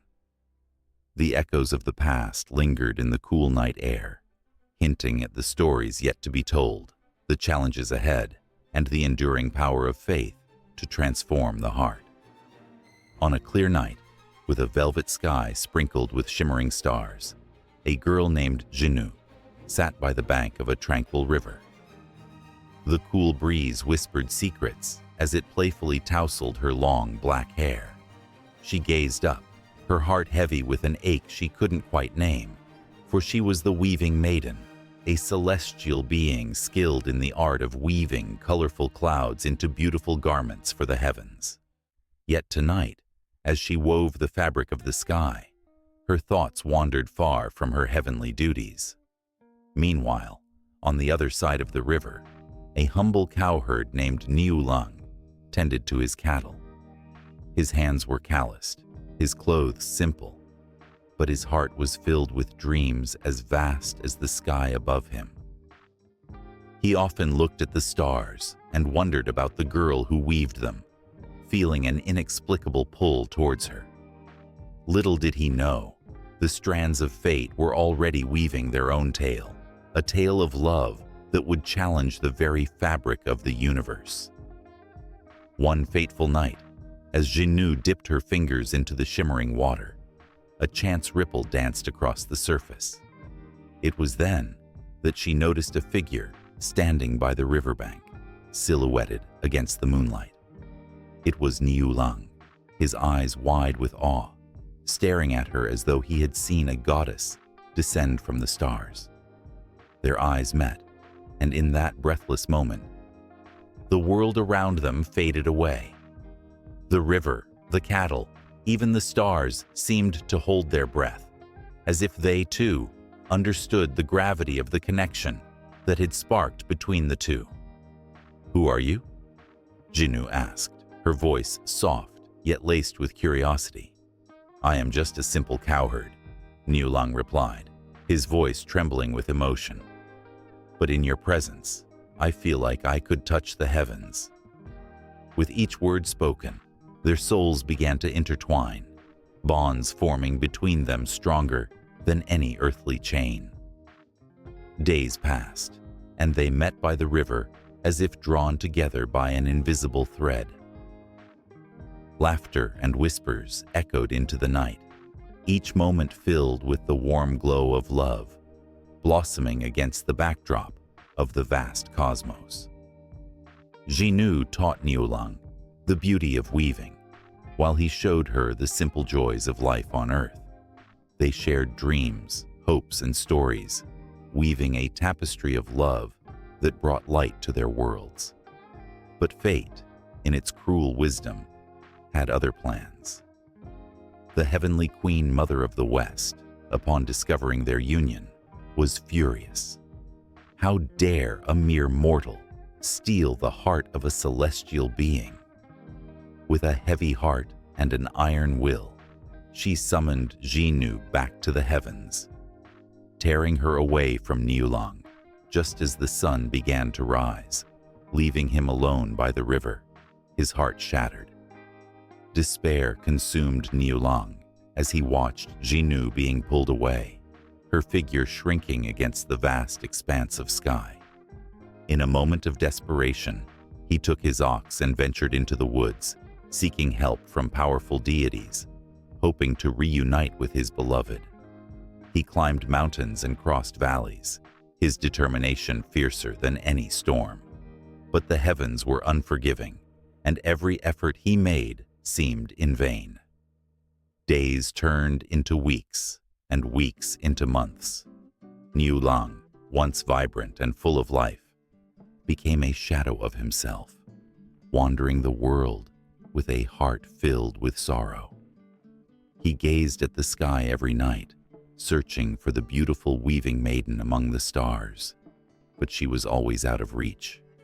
Meanwhile, Jinnu, caught in her heavenly duties, felt her heart ache for the love she had left behind. Her fingers danced over the clouds, but the colors felt dull without Niulung by her side. She often gazed down at the earth, where memories of their time together danced like fireflies in the night, illuminating the darkness that surrounded her. Deep within her, the desire to break the shackles of her celestial obligations grew stronger. Then, as the autumn moon reached its fullest, the Queen Mother relented, but only for a night. A bridge made of stars would appear across the Milky Way, allowing them to meet once a year. It was both a blessing and a cruel reminder of their painful separation. But Jinnu accepted it willingly. Even if just for one night, she would embrace her love once more. As the day of their reunion approached, both Jinnu and Niulang prepared their hearts for the emotional storm that awaited them. On the eve of their meeting, Jinnu stood by the edge of the starry bridge, her heart racing with anticipation. The moment she spotted Niulang approaching, she felt a rush of warmth spread through her, illuminating the darkest corners of her heart. Niulang too felt as though he could fly. The sight of Jinnu, glowing like a star in the night, filled him with hope. Their eyes locked once again, and in that moment, the world around them fell away. Time paused, and nothing else mattered except the love that bound them together. They rushed into each other's arms, tears of joy mingling with the light of the stars, their love illuminating the heavens. But as the night wore on, they could feel the inevitable pull of dawn approaching. The stars began to fade, a reminder of the fleeting nature of their time together. Every second felt like a bittersweet gift, each laugh a testament to their unbreakable bond, even against the odds. They shared stories, whispers, laughter, and plans for the years to come.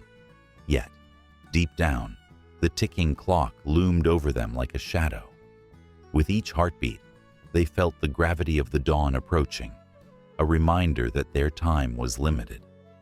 How could love, so pure and bright, be confined to just one night? Would they ever grow old together? Would they have a family? And would their children ever know the beauty of their love? The bridge began to shimmer, signaling the end of their time together, but neither wanted to part. Gripping each other tighter, they poured all their hopes into that moment, wishing it would last forever. Just as the first light of dawn broke the horizon, they shared one last embrace, a silent promise echoing in their hearts. Their love was worth every sacrifice, every tear shed, every moment apart, for it was written in the stars. And as the final remnants of night faded away, a new chapter began, one that would intertwine their fates with the cosmos itself, forever echoing through time and space. In a quiet village, nestled between misty mountains and flowing rivers, the air vibrated with a haunting melody. It was a sound that seemed to breathe life into the very soil beneath the villagers' feet, a sound woven from the strings of a hagam. This traditional Korean instrument, with its two strings stretched taut over a slender wooden body, held stories that danced through generations. It was said that the hagam could summon the spirits of ancestors, invoking their wisdom and guidance, and that its notes could move mountains and calm raging storms. As the sun dipped below the horizon, casting a golden glow upon the landscape, an elder sat by the riverbank, his gnarled fingers effortlessly gliding over the strings. With each pluck, the air thickened with emotion. The villagers, young and old, gathered around him, their hearts swelling with pride and nostalgia. They listened, rapt, as the music told tales of creation, love, loss, and resilience. The elder's face glowed with the fervor of the stories, each note a pulse, each pause a breath. This was more than music. It was the very essence of their culture. The Haggium, with its simple form, echoed the complexities of human existence. Legends whispered through the strings, recounting how the great goddess of the heavens, Hwangjong, sang to the world, her voice shaped by the sounds of the Haggium. She poured her spirit into the strings, creating melodies that resonated with both sorrow and joy. In one such tale, she used her music to heal a wounded earth, coaxing flowers to bloom and rivers to flow once more. The villagers believed that each performance of the Hagium brought them closer to the divine. Music in Korean mythology was not merely a form of entertainment. It was a sacred vessel that carried the weight of human experience. The Hagium's notes shaped the fabric of reality, weaving together the seen and unseen worlds. The villagers believed that when the Hagium was played at dawn, it could ward off evil spirits, while in the evening, its melodies welcomed lost souls, guiding them home. Each performance held the power to shift destinies, reminding the people of their interconnectedness with nature and the cosmos. As the elder played, the villagers felt the music wrap around them like a warm embrace, evoking memories of ancestors long gone. They saw flickers of their loved ones' faces in the firelight, felt the echoes of laughter and tears from times past. There was one particularly poignant song, a lament for those who had sacrificed everything for their families. With every note, hearts ached and eyes shimmered with unshed tears. The Hagium gave voice to their grief, transforming pain into something beautiful, something that transcended mere existence. The art of playing the Hagium became a rite of passage for many. Young girls and boys with dreams as vast as the sky would sit at the feet of the village elder, eager to learn the sacred rhythms. They grasped the instrument, its smooth surface cool against their skin, feeling the weight of history in their hands. With each lesson, the elder taught them not just how to play, but how to listen to the whispers of the wind, the rustle of leaves, the laughter of children playing nearby. The Hagium became a bridge, connecting the past with the present, the individual with the collective. In the midst of these performances, the villagers often spoke of a legendary figure, a mythical musician known as Song Chai, who was said to have strummed a Hagium so skillfully that even the heavens paused to listen. It was told that her music had the ability to soften the hardest of hearts, drawing tears from the eyes of kings and commoners alike. Many believed that she had made a pact with the spirits, exchanging her soul for the power to create the most profound melodies. The story echoed through the years, igniting a spark of ambition in the hearts of aspiring musicians who wished to carry her legacy forward. But the power of the Hagium was not without its shadows. The elders told tales of those who had played too recklessly, whose music summoned forth storms that ravaged the land, or awakened spirits long put to rest. The balance of life was delicate, they warned, and music held the weight of responsibility.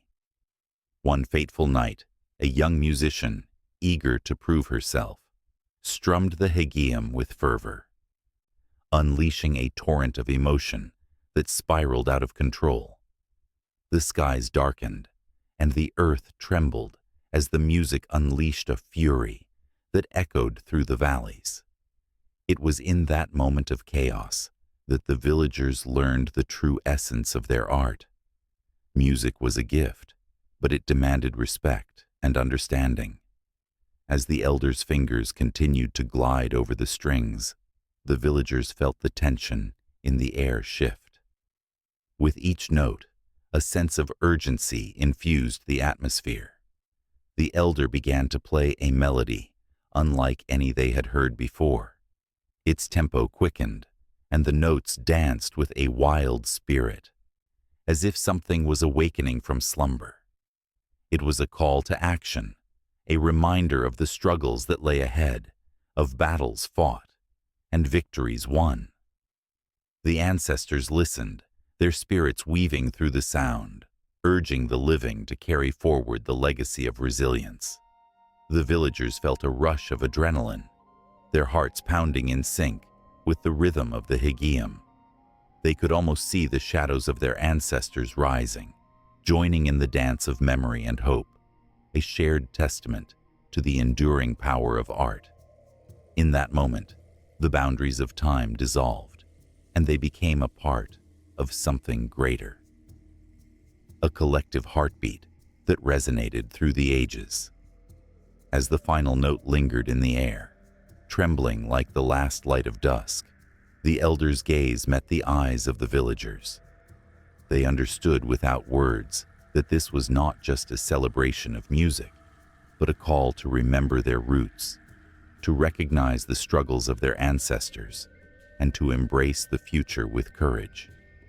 The echoes of the Hegeum faded into the night, but the spirit of the music remained, a promise that would carry them into the next chapter of their lives, where art, like the Hegeum, would continue to weave the stories of humanity, binding them together in an unbreakable thread of sound and spirit. The sun dipped low on the horizon, casting vibrant hues of orange and violet across the sky. It seemed as if the world was holding its breath, a moment suspended in time where the veil between the living and the departed thinned to a whisper.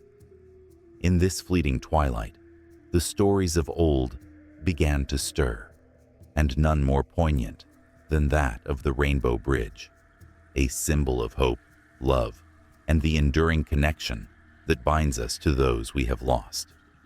For centuries, cultures across the globe have spun tales of bridges connecting realms, but the Rainbow Bridge stands apart.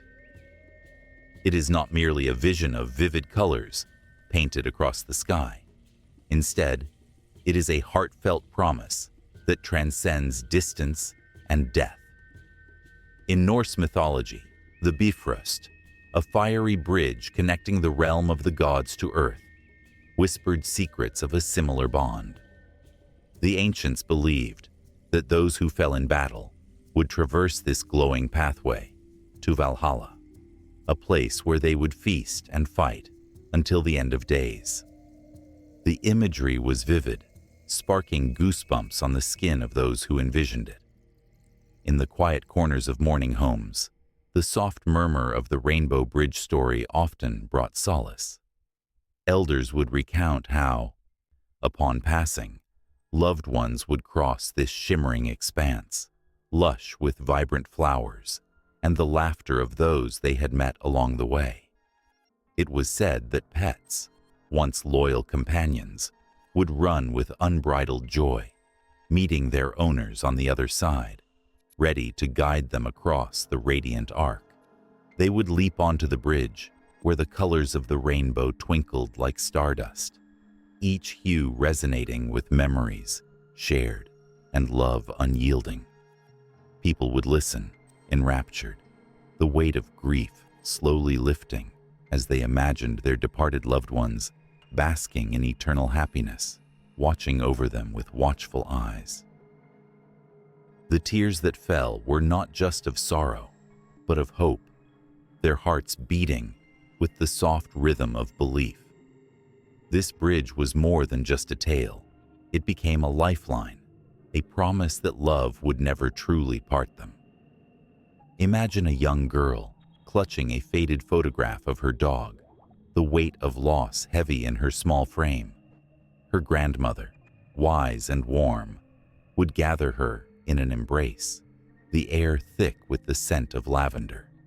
With a voice as gentle as a summer breeze, she would recite the tale of the Rainbow Bridge, sprinkling hope into the cracks of the girl's heart. When Daisy crossed, she ran into a garden filled with sunlight and laughter. She waits for you, my dear. One day you will see her again.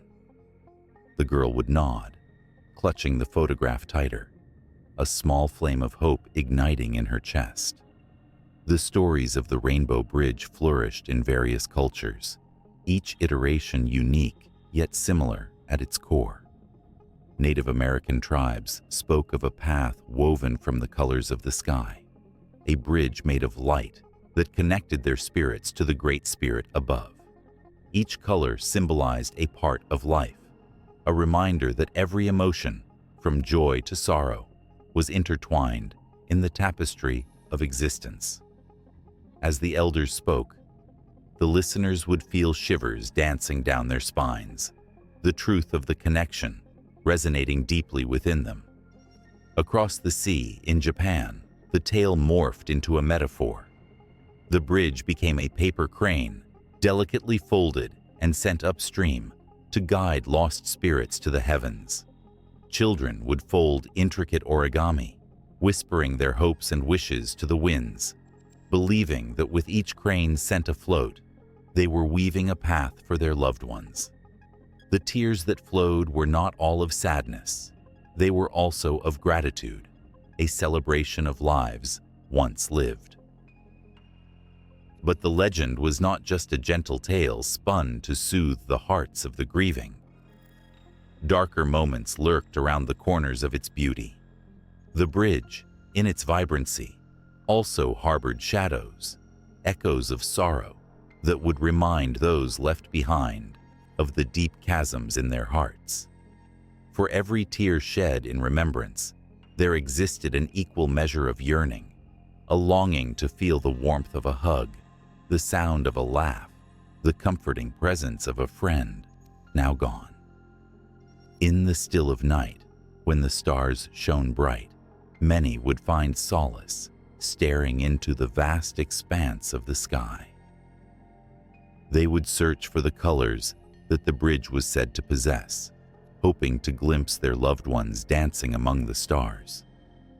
The shimmering lights became a conduit, allowing fleeting moments of connection that transcended time and space. In that silence, they would hear whispers, a soft reminder that love is a bond that cannot be severed, no matter how far apart they seemed. The Rainbow Bridge, a simple yet profound myth, held the power to heal and to hurt. It wrapped around the hearts of those who believed in its magic, a cycle of connection that echoed through the ages, binding souls across realms. The legend danced on the lips of storytellers, woven into the very fabric of humanity. Every tear shed, every laugh remembered, and every story told only added to the colors of the bridge, a living testament to the bond between the worlds of the living and the departed. As night deepened and the world quieted, the air thickened with unspoken words and lingering emotions. People hungered for connection, reaching out into the void, desperate to grasp the warmth of those they had lost. The Rainbow Bridge shimmered in their hearts, a beacon in the dark, a promise that love never fades. And as the dawn threatened to break, painting the horizon with soft gold light, the stories and the spirits would continue to intertwine, an endless loop of love and loss, forever binding their souls in a dance that spanned across the ages. Under the shadow of majestic mountains, where the whispers of the wind tell tales of ancestors, ancient rituals pulse like the heartbeat of a forgotten world. On a chilly autumn night, when the moon hangs low and full, villagers gather at the edge of a sacred grove, their faces illuminated by flickering lanterns. Each flicker dances like the spirits they invoke, and a palpable tension fills the air, thick with anticipation and reverence. In the midst of this gathering stands the shaman, an enigmatic figure cloaked in garments adorned with vibrant embroidery, symbols of protection and prosperity. She raises her arms, and silence falls like a blanket over the crowd. The air thrums with energy, a sacred cord connecting them all, binding the living and the spirits of the past. It is a night of the shamanic rite, a ceremony steeped in the essence of Korean mythology. Here, tradition spills forth, spilling secrets that echo through time. As the first notes of the traditional drum beat resonate, a shiver runs through the gathered souls.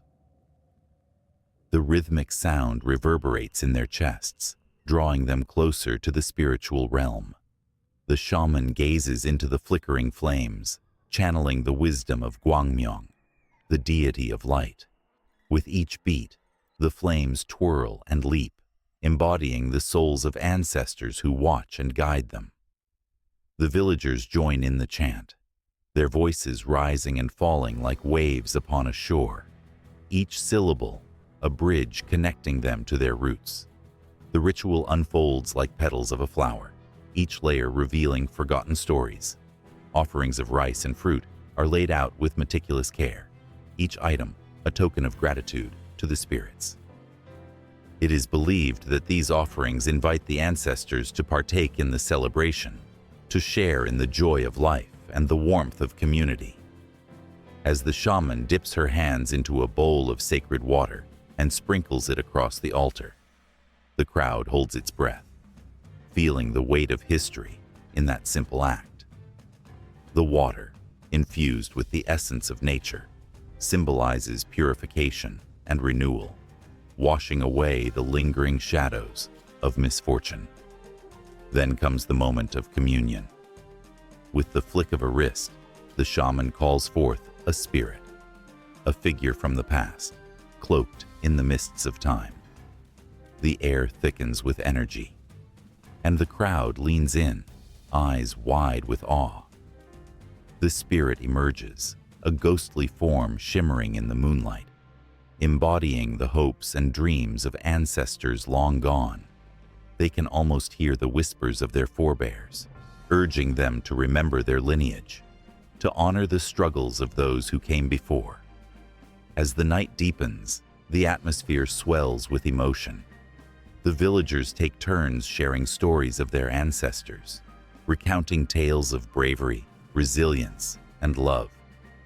Laughter mingles with tears, every word a thread weaving them tighter into the fabric of their heritage.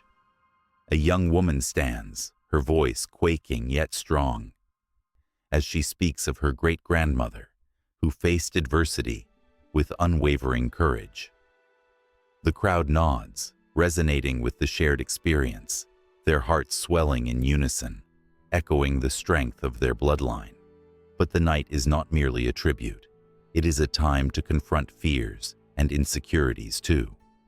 The shaman leads them in a solemn moment of reflection, asking each person to speak aloud their worries, their burdens. As the words spill forth, a tide of vulnerability, the energy shifts. The flames flicker wildly, as if the spirits are rising to hear, to heal.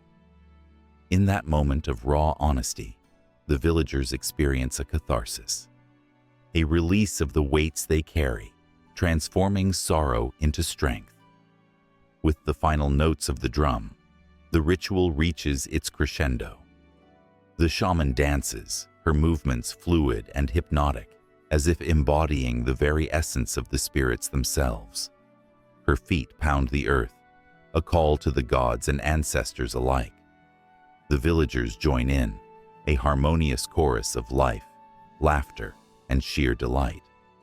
Together, they celebrate not just the rituals of the past, but the vibrant pulse of their present, their unity echoing through the ages. As dawn approaches, a hush falls over the grove. The villagers, still buzzing from the energy of the night, begin to prepare for the next sacred rite, the Seolal, the Lunar New Year celebration. The air is rich with the scent of freshly prepared taeok, rice cakes symbolizing good fortune. It's a moment of hope and renewal, and the villagers gather to craft symbolic offerings, each gesture steeped in meaning.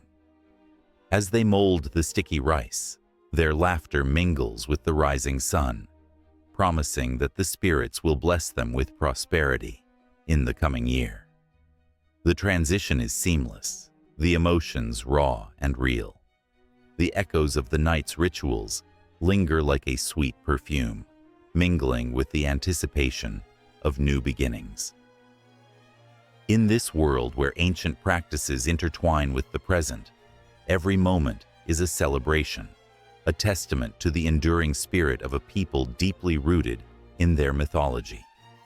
As they prepare to face the dawn, the veil between the past and the present grows thinner, and the weight of history dances on the brink of a new story, waiting to unfold. Under a sky painted with the hues of twilight, a lone tiger padded silently through the dense forest, each step a whisper against the fallen leaves. Its amber eyes glinted with fierce wisdom. In Korean myths, this majestic creature symbolizes strength and bravery, embodying the spirit of the warrior. Generations before, the tiger was not merely a beast, it was a guardian, protecting the sacred mountains and the ancestral spirits that roamed the shadows. Villagers would offer rice and prayers at the foot of the mountains, hoping to earn the tiger's favor, believing that its spirit would ward off misfortune. But lurking just beyond the trees was a different kind of spirit, the fox. Cunning and clever, the fox was both revered and feared.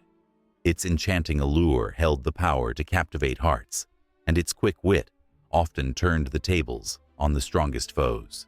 In stories passed down through time, the fox would transform into an alluring woman, drawing unsuspecting men into a web of trickery and charm. Yet, this duality did not make the fox merely a figure of folly. It was also a harbinger of wisdom and foresight, capable of bridging the worlds of the human and the divine. Then there was the symbol of the dragon, soaring high in the heavens, a creature of celestial fire and power. Unlike its fearsome Western counterpart, the Korean dragon was a benevolent figure, a bringer of rain and good fortune. It danced through the sky, weaving through clouds, embodying authority and wisdom. In the tales of old, it was said that the dragon could summon storms to nourish the land, a testament to its close relationship with the earth and the cycle of life. Villagers would carve dragon motifs into their homes, invoking protection and prosperity, believing that the dragon's spirit could bless them with bountiful harvests. The crane, with its elegant grace and serene presence, stood as a symbol of longevity and fidelity. In the quiet moments of dawn, they would take flight, their silhouettes sketching delicate patterns against the sunlit sky. Myths spoke of the crane, guiding souls to the afterlife, a gentle reminder of the connection between the earthly realm and the heavens beyond. Lovers would share stories of cranes as they wove their lives together, whispering promises of eternal love, for it was said that a pair of cranes would remain together for 1,000 years. Their dance, a poetic portrayal of unity, stirred emotions that lingered long after the last feather had settled. Closer to water's edge, the frog croaked its ancient tune, a creature of transformation and rebirth. In the tales spun by the fireside, frogs represented the cyclical nature of life, shedding their skins to emerge anew. They were seen as symbols of fertility and abundance, often associated with rain and agriculture. Farmers would celebrate the arrival of frogs, believing their presence heralded a prosperous season ahead. As evening fell, the chorus of their croaks would rise in harmony, a symphony of hope that filled the hearts of those who listened. Beneath the waves, the turtle moved slowly, yet every inch it took was wrapped in significance. In Korean mythology, the turtle was a symbol of wisdom and endurance, often personified as a sage with profound knowledge. Tales told of the turtle carrying the weight of the world on its back, a reminder of the burdens we all bear. Its shell, adorned with intricate patterns, represented the universe itself, echoing the philosophy of harmony between man and nature. People sought the turtle's counsel, believing that its age-old wisdom could guide them through life's murky waters. As the moon cast its silver glow over the land, the owl emerged, its haunting call echoing through the night. With eyes that seemed to see into the very soul, the owl was a guardian of secrets, a creature that dwelled in shadows. In Korean folklore, it was believed that the owl possessed the power to communicate with the spirits of the dead, serving as a bridge between life and the afterlife. Families would leave offerings for the owl, seeking guidance and protection for their loved ones. The air thickened with emotion as its cry resonated through the quiet of the night, a haunting reminder of the intricate web of life and death. And what of the horse, a creature of beauty and vitality? In the annals of history, the horse was not just a mode of transport. It was a companion to warriors and a symbol of freedom. The galloping of hooves echoed through the valleys, a sound that stirred the spirit and inspired tales of valor and honor. Legends spoke of horses that could outrun the wind, horses that were seen as divine messengers between heaven and earth. Their strength and grace were celebrated in festivals, where riders adorned in vibrant colors raced through fields, their joy palpable in the air. Each animal, woven into the intricate tapestry of Korean myths, told a story that transcended time. They existed within the hearts of the people, a reminder of their connection to nature, the divine, and each other. As the night deepened and shadows danced with the flicker of candlelight, the tales of these creatures lingered in the air, rich with history and emotion. The wind whispered secrets, and the forest held its breath, as if waiting for the next legend to unfold. Each creature waited for its moment to step into the light, to remind the world of its significance. The stories would never truly end. They would simply flow into one another, like the river that meandered through the valleys, carrying with it the echoes of the past, the hopes of the present, and the dreams of those yet to come. In a land where shadows danced under the pale light of a waning moon, 3 brothers stood at a crossroads. They were bound by blood, but divided by dreams. Their destinies intertwined, like the twisted roots of ancient trees. The air was thick with tension, a silent promise of what was to come, and the whispers of the night seemed to echo their unspoken fears. The eldest brother, Leaf, had a heart full of ambition. He spoke with the fire of 1,000 suns, his dreams of glory echoing through the valleys. The middle brother, Arvid, was a soul of compassion. His every thought was tinted with the desire to heal the wounds of the world. Then there was the youngest, Finn, whose rebellious spirit yearned for freedom, often lost in the laughter of the wind and the call of uncharted paths. Each brother was a world unto himself, yet together they were a force of nature. One fateful evening, they gathered beneath the ancient oak that had witnessed their childhood, its gnarled branches reaching out like the hands of time itself.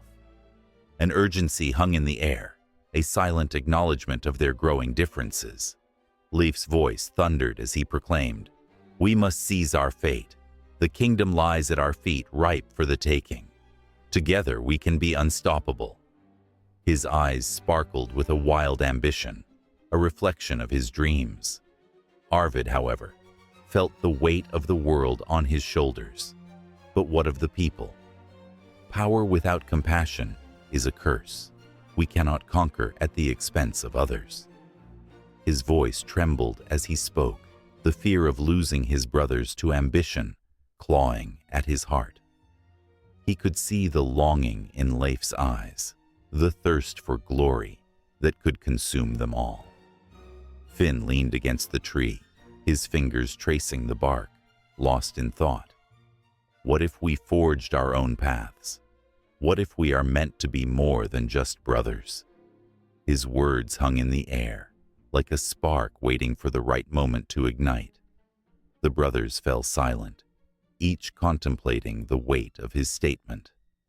As twilight deepened into night, a shimmering figure appeared before them.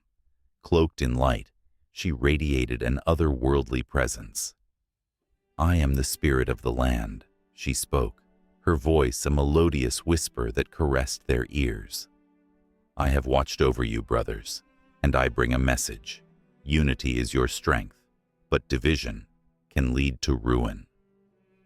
Her words echoed in their minds as the brothers exchanged glances. The promise of power shimmered before them, but so did the specter of loss. "Choose wisely," the spirit continued, "for the choices you make tonight will shape generations to come." Leif's heart raced as he envisioned the throne, a crown resting atop his head. "We will not be held back. We are destined for greatness," he shouted, his conviction unwavering. A fire ignited in his eyes as he felt the weight of the spirit's warning pressing against him. Arvid's expression darkened. "And at what cost, brother? To rule is to serve. If we pursue power blindly, we may lose ourselves." His heart ached for the bond they shared, and the thought of losing it twisted like a knife in his chest. Finn, caught between them, felt the weight of the world on his shoulders. What if we harness our differences? What if we could be strong together? His voice trembled, reflecting the chaos within. The spirit looked upon them with a knowing gaze, as if she understood their turmoil more than they did. The brothers stood at a crossroads, each struggling with their own desires and fears. The wind howled, carrying the weight of their choices, and for a moment, time seemed to freeze. The air shimmered, vibrating with energy, as the spirit revealed visions of their possible futures. They saw themselves united, a force of light that brought peace to the land, their laughter echoing through the ages. Yet, they also glimpsed the darkness that awaited them if they chose division, betrayal, heartache, and endless conflict. "Choose wisely," the spirit repeated, her voice like a gentle reminder etched in their hearts. The brothers hesitated, their eyes locked in a battle of wills. The stakes were high, and the shadows loomed larger now, threatening to engulf them in their darkness. With a surge of emotion, Leif stepped forward, his heart pounding. "I will not be held back," he declared, his voice a mix of anger and desperation. "I refuse to let fear dictate my fate.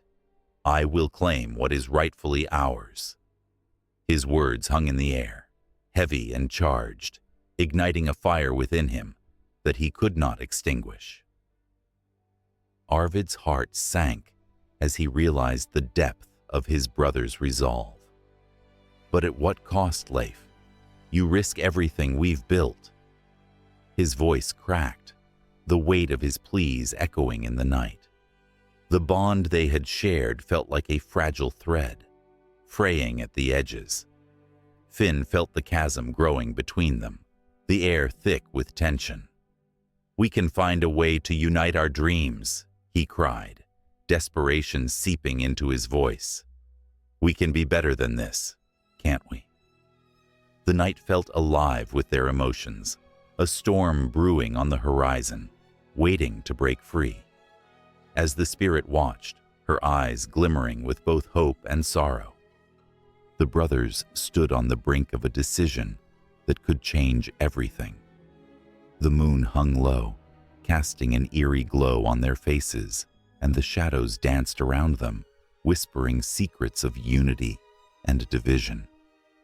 The night stretched out before them, a canvas waiting to be painted with their choices. In that moment, as the wind rustled through the ancient oak, a cry of despair echoed from the depths of their hearts. The brothers were trapped in a web of their own making, and the world around them teetered on the edge of chaos. Time seemed to warp, each heartbeat a reminder of the fragile balance they held. The spirit, sensing their turmoil, extended her hand, an invitation to choose. But would they choose unity, or would division claim them? As the brothers faced the unknown, the path ahead shimmered with both promise and peril, the dawn of their destinies hanging in the balance, ready to unfold like a tapestry woven with shadows and light. The moon hung low over the distant mountains, casting a silver glow over the tranquil landscape of Korea. In the stillness of the night, ancient stories whispered through the trees, tales woven from the fabric of time itself. They told of gods and spirits, of mystic creatures that roamed the earth, and of cosmic battles that shaped the very essence of existence. It was within this enchanting atmosphere that the profound influence of Chinese mythology began to seep into the fertile soil of Korean beliefs, intertwining like the roots of an ancient tree. Long before the present age, when kingdoms rose and fell, the Korean peninsula found itself cradled in the embrace of the powerful Chinese civilization. It was during this era that myths and legends from the north began to drift southward, carried on the winds of trade, diplomacy, and cultural exchange. The celestial warriors of Chinese myth, with their majestic dragons and ethereal deities, became etched into the Korean narrative, altering the very fabric of its spiritual landscape. In the depths of the Korean psyche, the concept of the dragon took on a life of its own. Once a creature of the sky in Chinese lore, in Korea, the dragon morphed into a symbol of power, prosperity, and protection. Villagers would gather in awe as tales of the Yong, the Korean dragon, spread like wildfire. This dragon, unlike its Chinese counterpart, was believed to dwell in rivers and lakes, influencing agriculture and rainfall. The sheer belief in its ability to bring forth bountiful harvests forged an unbreakable bond between the people and the natural world around them. As the sun dipped behind the mountains, a chilling breeze swept through the fields where farmers toiled day in and day out, their prayers echoing through the air. They would often invoke the name of Choi Mu-seon, a legendary figure much like the Chinese deity Jiang Ziya, a god of war, who was also an advisor. Choi Mu-seon was believed to protect the fields, and his reverence grew stronger as the seasons changed, mirroring the cycles of nature.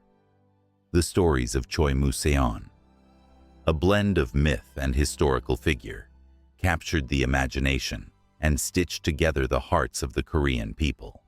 In the shadowy corners of homes, families gathered to tell stories of the nine-tailed fox, a creature originating from Chinese mythology, but reshaped by the Korean narrative. In Korea, this fox, or gumiho, became a symbol of both beauty and danger, embodying the duality of attraction and deception. Its tales, filled with longing and betrayal, sent shivers down spines, captivating listeners late into the night. Women warned their daughters to be wary of the gumiho's charm, while men spoke of encounters that left them both enchanted and terrified. Such stories bonded generations, a testament to the power of myth in shaping moral values and societal norms. Korean shamanism, too, bore the fingerprints of Chinese influence. The rituals and ceremonies celebrated in small villages often echoed the ancient practices found in China, yet they carried a distinct Korean flavor. The shaman's tent, adorned with colorful symbols and offerings, became a sacred space where the spirit world danced on the edges of reality.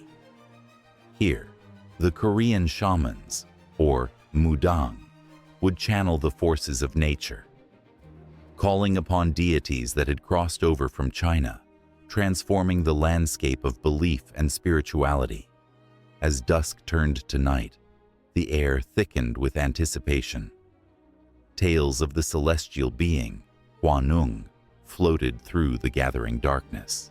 In Chinese mythology, similar deities governed the heavens, but Hwanung became uniquely Korean, embodying the essence of the nation itself. His descent from the sky, accompanied by the sacred bear, marked the beginning of a lineage that would shape the destiny of Korea. Hwanung's story resonated deeply, serving as a reminder of the divine connection between the heavens and the earth, binding the people in a shared narrative of origin and identity. The rituals surrounding Huaneng transformed over time, intertwining with local beliefs and practices. Festivals emerged, celebrating the harmony between humans and the divine. The line that separated the two blurred further, as tales of ancestor worship mingled with the reverence for these mythological figures. Each festival ignited a passion within the hearts of the people as they danced in the moonlight, their voices rising like smoke to the heavens, pleading for guidance and protection. Yet, the influence of Chinese mythology was not always gentle. The looming presence of powerful deities brought with it a sense of fear and reverence. Stories of wrathful gods, capable of devastating storms and misfortune, sent ripples of anxiety through communities. The Koreans learned to navigate this delicate balance between adoration and fear, crafting a belief system that celebrated the divine while acknowledging the unpredictable nature of existence. As the sun began to rise, casting a warm glow over the land, the past and present entwined in a dance of continuity. The stories of Chinese mythology, once foreign, had become part of the Korean heritage, enriching its cultural tapestry. The echoes of these ancient tales still resonated in the hearts of the people, creating an eternal connection that transcended time. The very essence of their being was marked by this fusion, reflecting the resilience and adaptability of the Korean spirit. In the shadow of the mountains where the moon had once hung low, the dawn signaled the beginning of new tales to be told, new beliefs to be forged. As the people of Korea carried these age-old stories in their hearts, they prepared to face the ever-evolving world that lay before them, where the threads of mythology would continue to weave through the fabric of their lives, ever entwined with the tales that had come before. Under the pale glow of the full moon, shadows danced ominously along the narrow paths of ancient Korea. The whispering winds carried tales of spirits and legends, where the lines between right and wrong blurred like the dark waters of a secluded river. It was here, among the rustling leaves of gnarled trees, that the stories of good and evil intertwined, creating a rich tapestry that flickered with both warmth and chill. In a small village nestled against the misty mountains, an old man named Kim was known for his tales. Children would gather around him, their eyes wide with wonder, as he spoke of heroic deeds and wicked acts. As night fell, the flickering flames of the fire reflected the glimmer of fear and excitement in their faces. The tales were not mere stories. They were lessons cloaked in the guise of entertainment, revealing the very nature of humanity. One tale spoke of a young girl named Mira, whose beauty was said to rival the blooming cherry blossoms. Mira was kind and gentle, helping those in need without a second thought. However, there was jealousy in the heart of a wealthy woman, Lady Han, who could not bear the thought of anyone outshining her. Consumed by hatred, she summoned a vengeful spirit, a shadowy figure that thrived on chaos and despair. The villagers whispered that the spirit would bring ruin to all who crossed its path. As Mira continued her acts of kindness, the spirit grew restless, plotting to ensnare her with deceit. One fateful night, it approached her disguised as a weary traveler, begging for shelter. With a heart full of compassion, Mira welcomed the spirit into her home. Little did she know, the darkness that lurked beneath its guise had plans to engulf her in sorrow. The shadows whispered secrets of betrayal, planting seeds of doubt in Mira's heart, testing her goodness against the encroaching darkness. The tension in the air thickened as the villagers began to notice the changes in Mira. She became withdrawn, her her laughter fading like the last rays of sunlight. The spirit's insidious influence seeped into her soul, warping her perception of the world around her. Was kindness truly a gift, or a curse that led her into the depths of despair? The folk of the village watched helplessly as their beloved Mira seemed to vanish, leaving only a shell behind. Meanwhile, a young boy named June, who had always admired Mira from afar, sensed the creeping darkness. He had grown up listening to Kim's tales, where good always triumphed over evil. With courage bubbling in his chest, he resolved to face the spirit and save Mira. Armed with nothing but a wooden sword and the lessons of his ancestors, he ventured into the forest, where the air turned heavy with foreboding. As June navigated through the twisted trees, he encountered ghoulish apparitions, remnants of those who had succumbed to despair. Their hollow eyes and sorrowful moans chilled him to the bone, testing his resolve. Yet he pressed on, guided by the flicker of hope that still glimmered in his heart. With every step, he recalled the stories of bravery, of how the forces of good could vanquish even the darkest evil. Upon reaching a clearing, June found himself face to face with the spirit, who towered above him, cloaked in shadows. Its voice echoed like thunder, promising power and riches to those willing to embrace the darkness. June stood firm, recalling Mira's kindness, her laughter, and the warmth of her smile.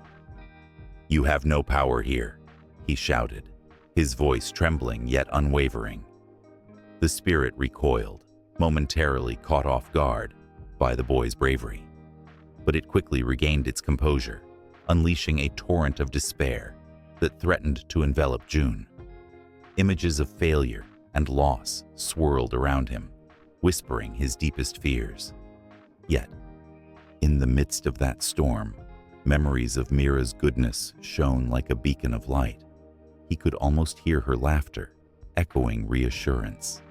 With newfound determination, June raised his wooden sword, a simple weapon imbued with the spirit of countless tales.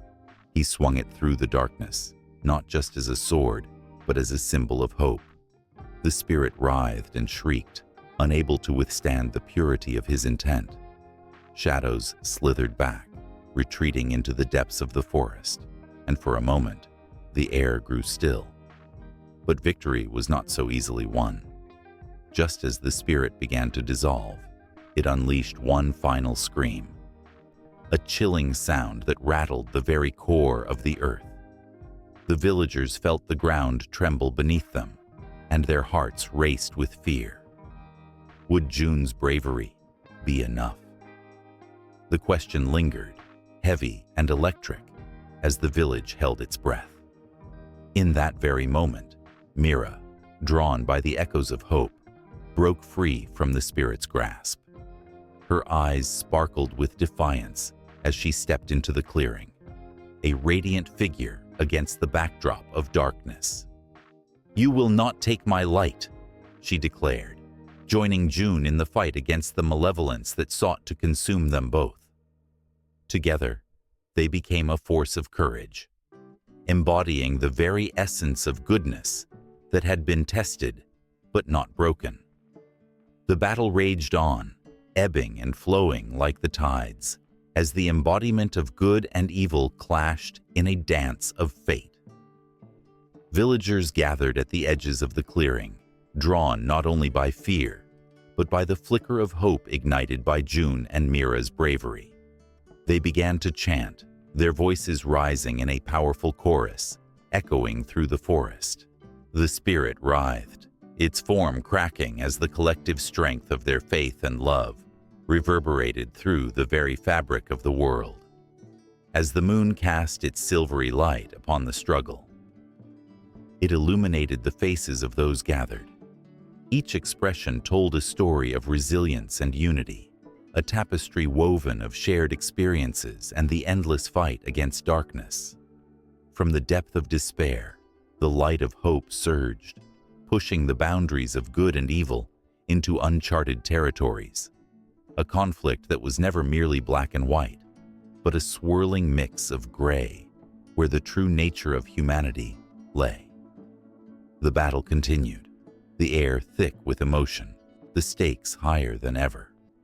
Would good triumph over evil once more, or would the shadows claim their victory?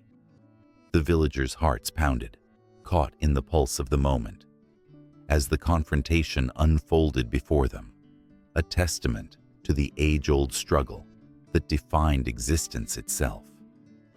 The chill of the early morning breeze swept through the valleys of the Korean peninsula, carrying with it whispers of dreams yet unfulfilled. A lone figure stood on a jagged precipice, eyes fixed on the horizon, where the sun began to rise, spilling gold across the sky. This was no ordinary man. He was Wang Geon, destined to become the first king of the Goryeo dynasty. The weight of his ancestors lay heavy on his shoulders, yet the promise of a new dawn ignited a fire in his heart. As the sun broke free from the grasp of night, illuminating the land, a flicker of something profound stirred within him. This was a time of chaos. Small kingdoms clashed like thunder, and the air was thick with the tension of countless battles fought over land and power. Wang Geon could sense the pulse of history, a rhythm that called to him, urging him to seize the moment and create a kingdom that would echo through the ages. The blood-soaked soil of the Korean peninsula had borne witness to the rise and fall of many rulers, but none had the vision that Wang Geon possessed. With every step he took, he could almost hear the voices of those who came before him, a cacophony of triumph and despair. The scars of war were etched into the land, yet from these ruins, he envisioned a grand tapestry of unity. He saw a realm where farmers could thrive, scholars could teach, and warriors could protect what was rightfully theirs. Yet, the path was fraught with peril. The rival kingdoms, Silla, Baekje, and the ever-looming threat of the Khitan were not to be underestimated. Wang Geon knew that to succeed, he must gather loyal allies. He recalled the stories his mother had told him as a child, tales of bravery and wisdom. They lingered in his mind like flickering flames, keeping his resolve alive even in the darkest moments.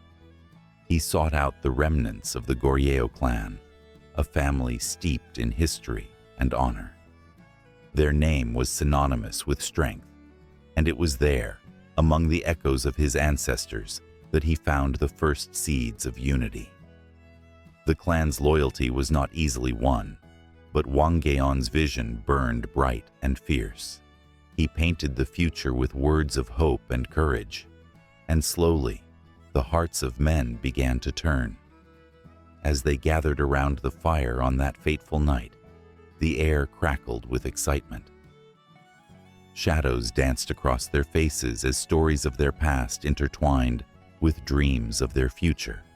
They spoke of the injustices they had faced, of their desire for a kingdom that could stand against the tides of oppression.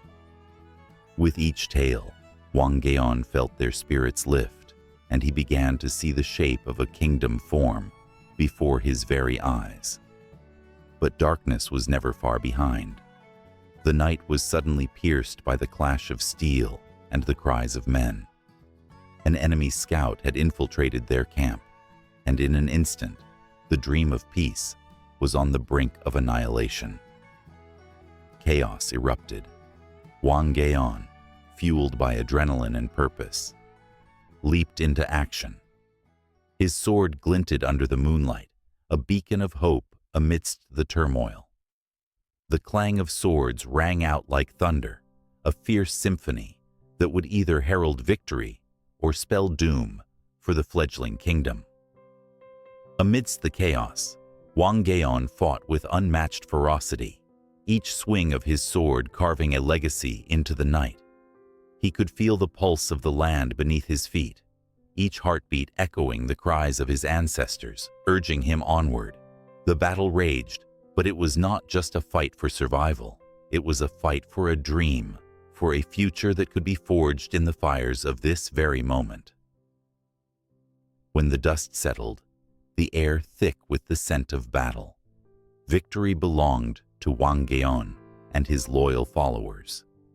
But the cost had been high, and the faces of the fallen haunted him. They were not just soldiers. They were brothers, fathers, and sons. Each life lost was a story left unwritten, a dream extinguished too soon. Wang Geon knelt among them, his heart heavy with grief. Their sacrifice would not be forgotten. It would fuel his determination to build a kingdom worthy of their legacy. As whispers of their triumph spread like wildfire, the people of the land began to rally behind him, drawn by the allure of his vision. Towns and villages that once stood apart were now united in a shared purpose. The dream of Goryeo was no longer just Wang Geon's. It belonged to everyone who yearned for a brighter future. But with unity came the weight of governance. As he moved from town to town, Wang Geon faced the harsh realities of ruling a kingdom. Decisions had to be made, alliances forged, and the balance of power maintained. The once simple dream began to morph into a complex tapestry of politics and strategy. Every promise he made felt like an anchor, binding him to the hopes of his people. In the midst of this storm, an unexpected visitor arrived, a woman named Heo Huang-ok, a foreigner from the distant land of Silla. She brought with her tales of ancient traditions and wisdom that had crossed oceans. Her presence was like a breath of fresh air, a reminder that even amidst the struggle, beauty could bloom. Wang Geon found himself captivated, not just by her knowledge, but by the strength that radiated from her very being. Together, they discussed plans for a prosperous future, weaving the threads of their cultures into something new. Yet shadows lurked in the corners of their discussions. Whispers of dissent began to surface among his allies, fueled by fear and jealousy. The dream of Goryeo was beautiful, but the reality of human nature was messy and filled with strife. As tensions rose, Wang Geon stood at the precipice of uncertainty. He looked out over the land he had fought so hard to unite, the faces of his people flickering through his mind like an eternal flame. Would they stand beside him, or would their dreams crumble like the ashes of the fallen? The weight of the world rested on his shoulders, and the dawn of a new era loomed, shimmering just beyond the horizon, tantalizingly close, yet achingly far. The land lay shrouded in a thick mist, tendrils of fog curling around skeletal trees like ghostly fingers, reaching for something lost long ago. In every shadow, a whisper held the weight of legends, tales of woe and regret that echoed through the ages. In this forsaken place, the air felt heavy with a burden, a sense that the earth itself had absorbed the sorrows of its past. Here, the very soil seemed to breathe curses, and the winds carried the cries of those who had suffered. In the village of Eldermore, nestled against the backdrop of the cursed lands, the tales were as old as the stones that made their homes. Families spoke in hushed tones about the ancient curse that hung over their forebears, a stain that refused to wash away. It was said that the land had once been bountiful, a paradise filled with laughter and joy. But greed and betrayal sowed the seeds of darkness, and a vengeful spirit rose from the depths of the earth, cursing the land and all who dwelled in it. As the sun sank low in the sky, casting an eerie glow over the twisted landscape, a girl named Alara stood on the edge of the village. Her heart raced as she listened to the story her grandmother had shared, of a well deep in the cursed woods, said to grant redemption to those brave enough to seek it. But the price was steep. To reach the well, one must confront their deepest fears, face the shadows of their past, and surrender what they held most dear. The villagers warned her, "Do not wander too far. The woods are alive with spirits." But the tales of redemption ignited a spark within her, a desire to break the chains of despair that had wrapped around her family for generations. Her mother, once vibrant and full of life, had been reduced to a hollow shell, consumed by the weight of the curse. Ilara couldn't shake the feeling that she was the key to freeing them all. With a deep breath, she stepped into the forest, the underbrush crunching beneath her feet, each sound amplified in the stillness. As she ventured deeper, the air grew colder, and thick shadows twisted between the trees. She felt eyes upon her, unseen watchers lurking just beyond the flickering light. The stories of the lost souls echoed in her mind, their voices blending into a haunting chorus that urged her to turn back. But Ilara pressed on, her resolve unyielding. She felt a pull, a magnetic force guiding her deeper into the heart of the forest. Memories began to flood her mind, her grandmother's warnings, her mother's sorrowful gaze, the village children's laughter that felt so distant. Each step brought her closer to the well, and yet each step felt like a descent into madness. The path twisted and turned, leading her to a clearing where the trees parted in a solemn embrace. At the center stood the well, ancient and crumbling, its stones worn by time and the elements. Strange symbols carved into the rock glimmered faintly, hinting at the power locked within. Ilara's heart thudded in her chest as she approached, the whispers growing louder, wrapping around her like a shroud. As she knelt beside the well, her fingers brushed against the cool stone, and visions flooded her mind. She saw her ancestors, faces full of joy once, now twisted in anguish as the curse seeped into their lives. She felt their pain, their struggles to survive in a land that had turned against them. Tears streamed down her cheeks as the realization struck her. This curse was not just a tale, but a living nightmare, a weight that had been passed down through generations. Suddenly, the wind howled around her, and a chilling presence descended. Shadows coalesced, forming a figure draped in darkness, its eyes burning like embers. "You seek redemption," it rasped, voice echoing from every corner of the forest. "But know this, the path is fraught with sacrifice. What will you give to lift the burden from your family?" Ilara's breath caught in her throat. The tales of sacrifice had always seemed distant, theoretical, but now they loomed before her like a tidal wave. The spirit's gaze pierced through her, unraveling her thoughts and exposing her deepest fears. If she were to succeed, she would have to confront the truth about her mother's despair, her family's guilt, and the weight of her own silence. In that moment, she understood that redemption wasn't merely about breaking the curse. It was about facing the darkness within.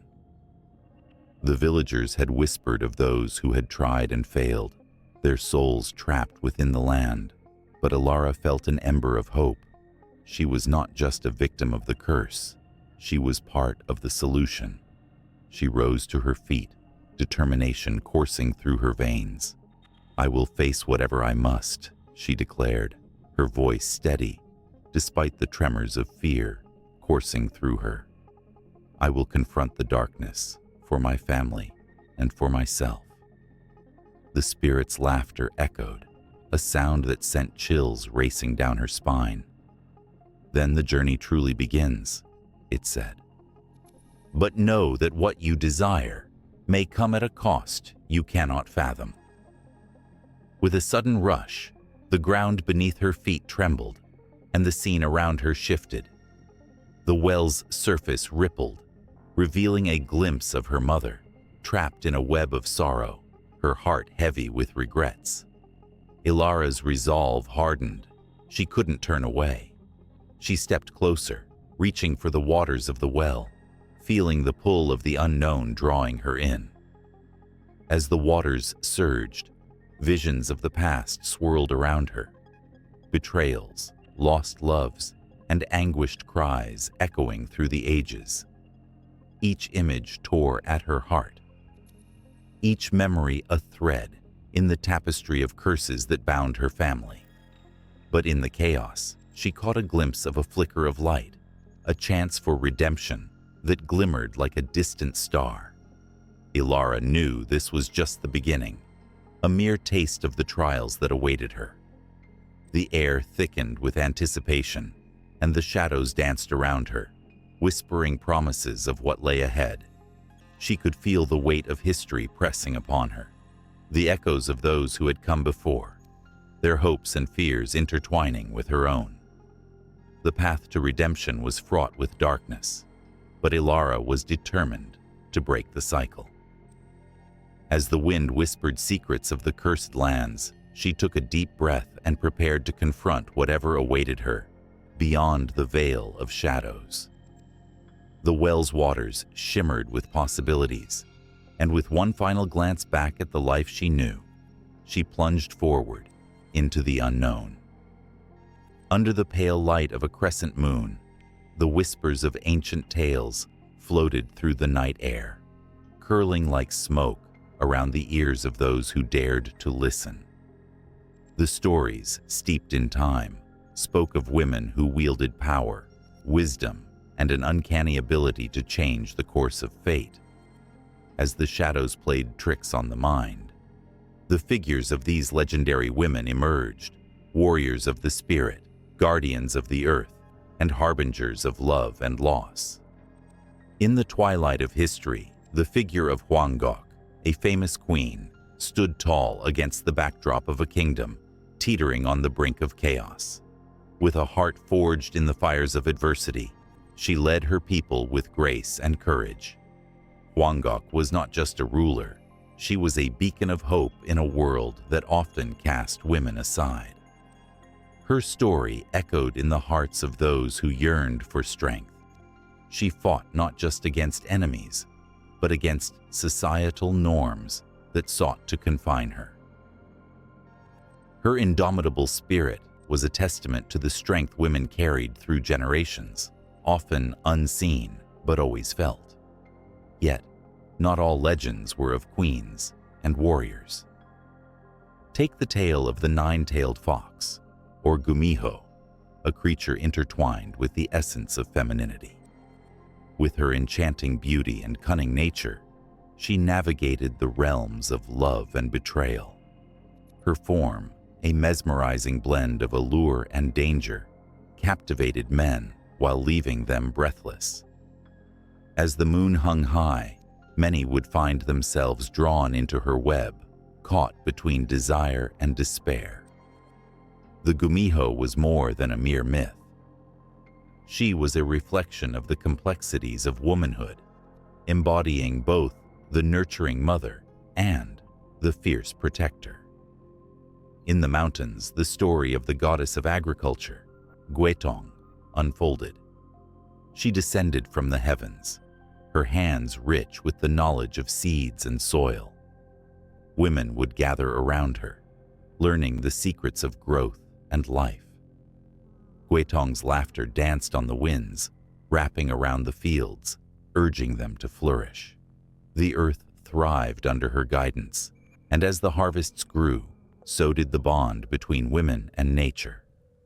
They found solace in the soil, a sacred connection that transcended time. Through Guetong, they learned resilience, nurturing not just the land but each other, creating a tapestry of life that spun through generations. But darkness, too, wove its way into these tales. The spirit of Jianghua and Hongrian, two sisters entangled in tragedy, revealed the haunting consequences of jealousy and betrayal. Their story sparked a fire in the hearts of women, a rallying cry against the injustices they faced. The sisters, wrongfully punished and silenced, became ethereal beings, haunting the world in search of justice. Their cries echoed through the valleys, reminding all who heard them of the pain that often accompanied love and loyalty. The sisters lingered in the minds of women, a reminder that their voices must never be stifled, that they must rise against the tides of oppression. As the tales grew, so did the complexities of their characters. The sorceress, who commanded the elements with a flick of her wrist, danced on the fringes of morality. Her powers were both revered and feared. Women gathered around her, drawn to her magic, yet wary of the consequences that came with it. She embodied the duality of femininity. She could create life or bring destruction. Her story was a reflection of the struggle many women faced in a society that often dismissed their abilities. Fearful of their potential, society sought to bind them, but the sorceress taught them to embrace their strength, to wield it wisely, and to understand that true power lay not in domination, but in balance. In bustling villages, the tales of the trickster, a woman who turned the mundane into the extraordinary, spread like wildfire. With her sharp wit and clever tongue, she exposed the hypocrisy of her time. Through laughter and pranks, she challenged the status quo, urging women to assert their identities and claim their space. Her legacy lived on in the giggles of children and the knowing smiles of mothers, a reminder that joy was a weapon against adversity. Through her antics, she encouraged women to find laughter in hardship, to hold on to their joy as a shield against the trials of life. And so, the tapestry of Korean myths and legends wove itself, each thread a testament to the resilience of women. As the night deepened, the stories intertwined, each woman a guardian of her own narrative, a keeper of dreams and fears. History, rich with the echoes of their voices, vibrated through the fabric of time, reminding everyone that the essence of womanhood is power, grace, and an unyielding spirit that defies the ages. The legends wove through the minds of those who listened, echoing in their hearts. Each story was a spark, igniting a flame of inspiration and reflection.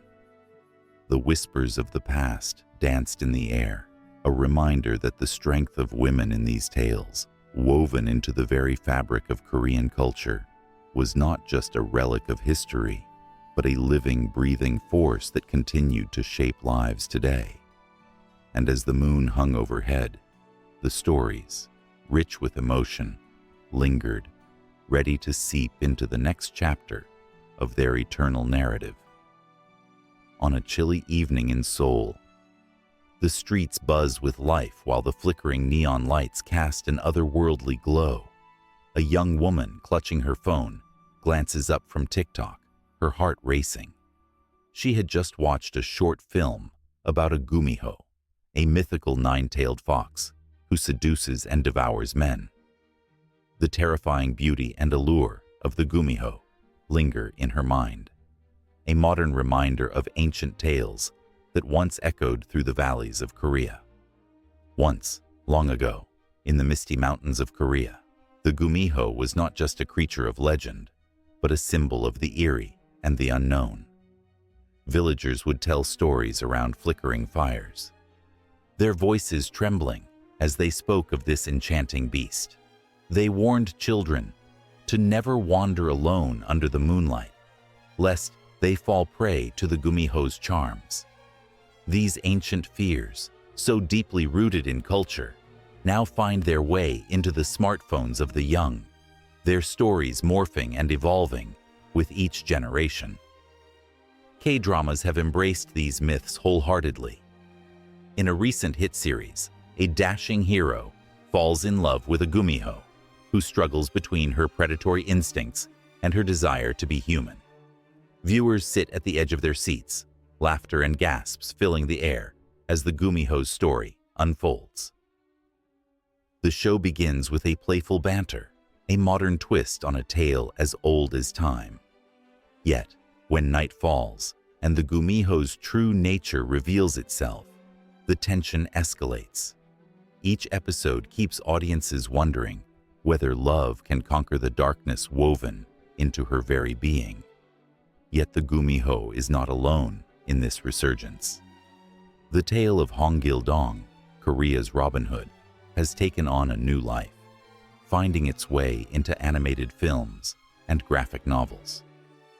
His story, that of a boy born to a noble family but cast aside due to his illegitimate birth, resonates with the battle against societal norms. With each new adaptation, his quest for justice is tinged with a fresh vibrancy, inspiring the next generation. In cinemas, viewers cheer as he fights against corruption with a smirk, his sword slicing through the chains of oppression. The legend is reborn, vibrant and alive, echoing the struggles of many today. The spirits, or Shin, also dance in contemporary tales. In a hauntingly beautiful horror flick, a woman finds herself ensnared by a vengeful spirit, seeking justice for wrongs long buried. As she unravels the mystery of the spirit's past, the film plunges into a world filled with sorrow and loss, a gripping reminder of the ghosts that linger in the shadows of history. With every jump scare, the audience feels the weight of the past collide with the present, leaving them breathless and questioning their own beliefs in the unseen. K-pop, too, has not escaped the influence of these age-old legends. An idol group, in a stunning music video, channels the essence of shamanistic rituals, complete with traditional attire and hypnotic choreography. As the beats drop, the visuals transport viewers to a world where the past and present intertwine in a mesmerizing dance. Each member embodies a different character from Korean mythology, their movements telling stories of warriors and deities, love and betrayal. The rhythms resonate not only in the ears but in the hearts of fans, bridging the gap between centuries of folklore and the lively pulse of modern music. Even video games have become a canvas for these tales. A popular RPG features characters inspired by legendary creatures, each with powers derived from their mythological roots. Players embark on quests that mirror the age-old battles between good and evil, drawing on the strength of heroes and the cunning of tricksters. As they wield swords forged in the fires of history, players not only engage with the gameplay, but also become part of a vast tapestry woven from the threads of the past. The influence of Korean myths extends beyond entertainment, reaching into the very fabric of society. Festivals celebrating these tales come alive with performances that blend drama, dance, and music, drawing crowds eager to witness the enchantment. The air buzzes with excitement as actors portray the tales of old, their voices echoing through the audience like whispers from the ancestors. With each performance, the stories are not merely retold, they become part of a living tradition, connecting generations in a shared experience. In the quiet corners of cafes, young artists scribble comic strips inspired by these myths, infusing their own hopes and fears into the characters. They bring the Gumiho, Hong Gil-dong, and the spirits to life with vibrant colors and imaginative tales, each stroke of their pens breathing new air into the legends of yesteryear. As they create, they ponder the timeless themes of love, loss, and redemption that resonate deeply, reminding them that, despite the passage of time, these stories continue to hold power. As night blankets the city, the shimmering lights pulse with energy, reflecting the heartbeat of a culture rich in history. The echoes of ancient myths meld seamlessly into the lives of the young, who find themselves captivated and haunted by the same stories that once gripped their ancestors. The Gumiho prowls through their dreams, while Hongildong champions the cause of the overlooked. Each tale, each character, serves as a thread woven into the fabric of modern life, binding the past with the present in a beautiful, chaotic tapestry. The pulse of these timeless stories thunders through modern culture, a reminder that the echoes of history are never truly silenced. Every laugh, every scream, every gasp reveals a longing for connection between people, between generations, and between worlds. The myths of Korea dance on the silver screens, the pages of comics, and the throbbing rhythms of music, a vibrant testament to the enduring power of storytelling. As the city sleeps, the myths continue their journey, transforming and evolving, forever intertwined with the dreams of those who dare to listen. The air was thick with anticipation, a palpable buzz that electrified the gathering crowd. Lanterns flickered under the twilight sky, casting playful shadows on the cobblestone streets where history whispered through every stone. Laughter and music danced in the air, intertwining with the scent of roasting meats and sweet pastries, creating a feast for the senses. This was a moment suspended in time, a festival born from the very fabric of mythology, where ancient tales surged to life in vibrant colors. As the sun dipped below the horizon, a hush fell over the crowd. The village elder, draped in vibrant robes, adorned with symbols of gods and creatures, stepped forward, his voice a warm, crackling fire that drew everyone closer. He began to recount the legends that shaped their world, the tale of a hero who battled fierce beasts, the goddess who brought fertility to the land, and the spirits that roamed the forests, guiding lost souls back home.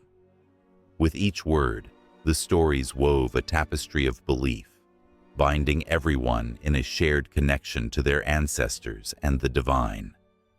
Around him, the villagers blossomed into their roles, embodying the characters of the stories. Young boys transformed into valiant warriors, their faces painted with streaks of blue and red. Girls twirled in flowing dresses that shimmered like summer skies, their laughter ringing like chimes in the wind. Each person found their place in the grand narrative, igniting the flame of mythology that breathed life into the festival. The vibrant colors, the jubilant dances, and the sacred rituals were not just mere entertainment.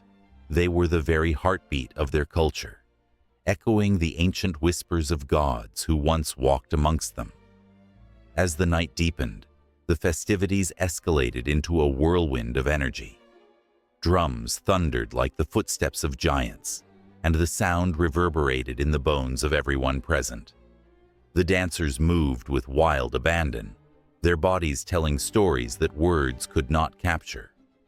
With every leap and twirl, they summoned the spirits of the past, invoking the blessings of the gods.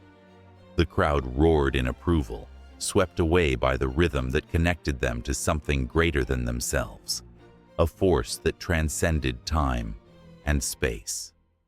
In another corner of the village, the flame of a bonfire crackled, drawing people closer as they shared tales of love and loss, of struggle and triumph. The flickering embers carried their hopes and dreams into the starlit sky, mingling with the ancient prayers that had been whispered by countless generations before them. This was not merely a celebration, it was a communion with the divine, a sacred moment where the realms of the living and the mythical intertwined. Each story was a thread, stitched into the fabric of their shared existence, creating a legacy that would continue to echo in the hearts of those yet to come. As midnight approached, the atmosphere shifted. A sense of reverence washed over the crowd as they gathered for the ritual that would pay tribute to the gods. Torches lit the path to the sacred grove, where an altar stood adorned with offerings, a cornucopia of fruits, grains, and handcrafted tokens. With each step, they honored the earth and the sky, the sun and the moon, the forces that governed their lives. The elder recited incantations, the words flowing like a river, rich with the weight of history. The villagers joined in, their voices rising in a harmonious swell, bridging the gap between the ordinary and the extraordinary. Suddenly, a loud crash shattered the tranquility. A figure burst from the shadows, masked and cloaked, disrupting the sacred moment. Gasps echoed as the mysterious stranger brandished a wooden staff, painted with intricate designs that pulsed with energy. Whispers spread like wildfire through the crowd. Was this a sign from the gods, a harbinger of change, or perhaps a challenge from the very forces they revered? The tension crackled in the air, thick and heavy, as the festival held its breath, uncertain of what was to come. The masked figure raised the staff high, and the gathering fell silent, eyes wide with both fear and curiosity. The stranger spoke, voice echoing through the grove like thunder. "I bring a message from the gods. Do not forget the balance of this world, for every joy must be met with sorrow."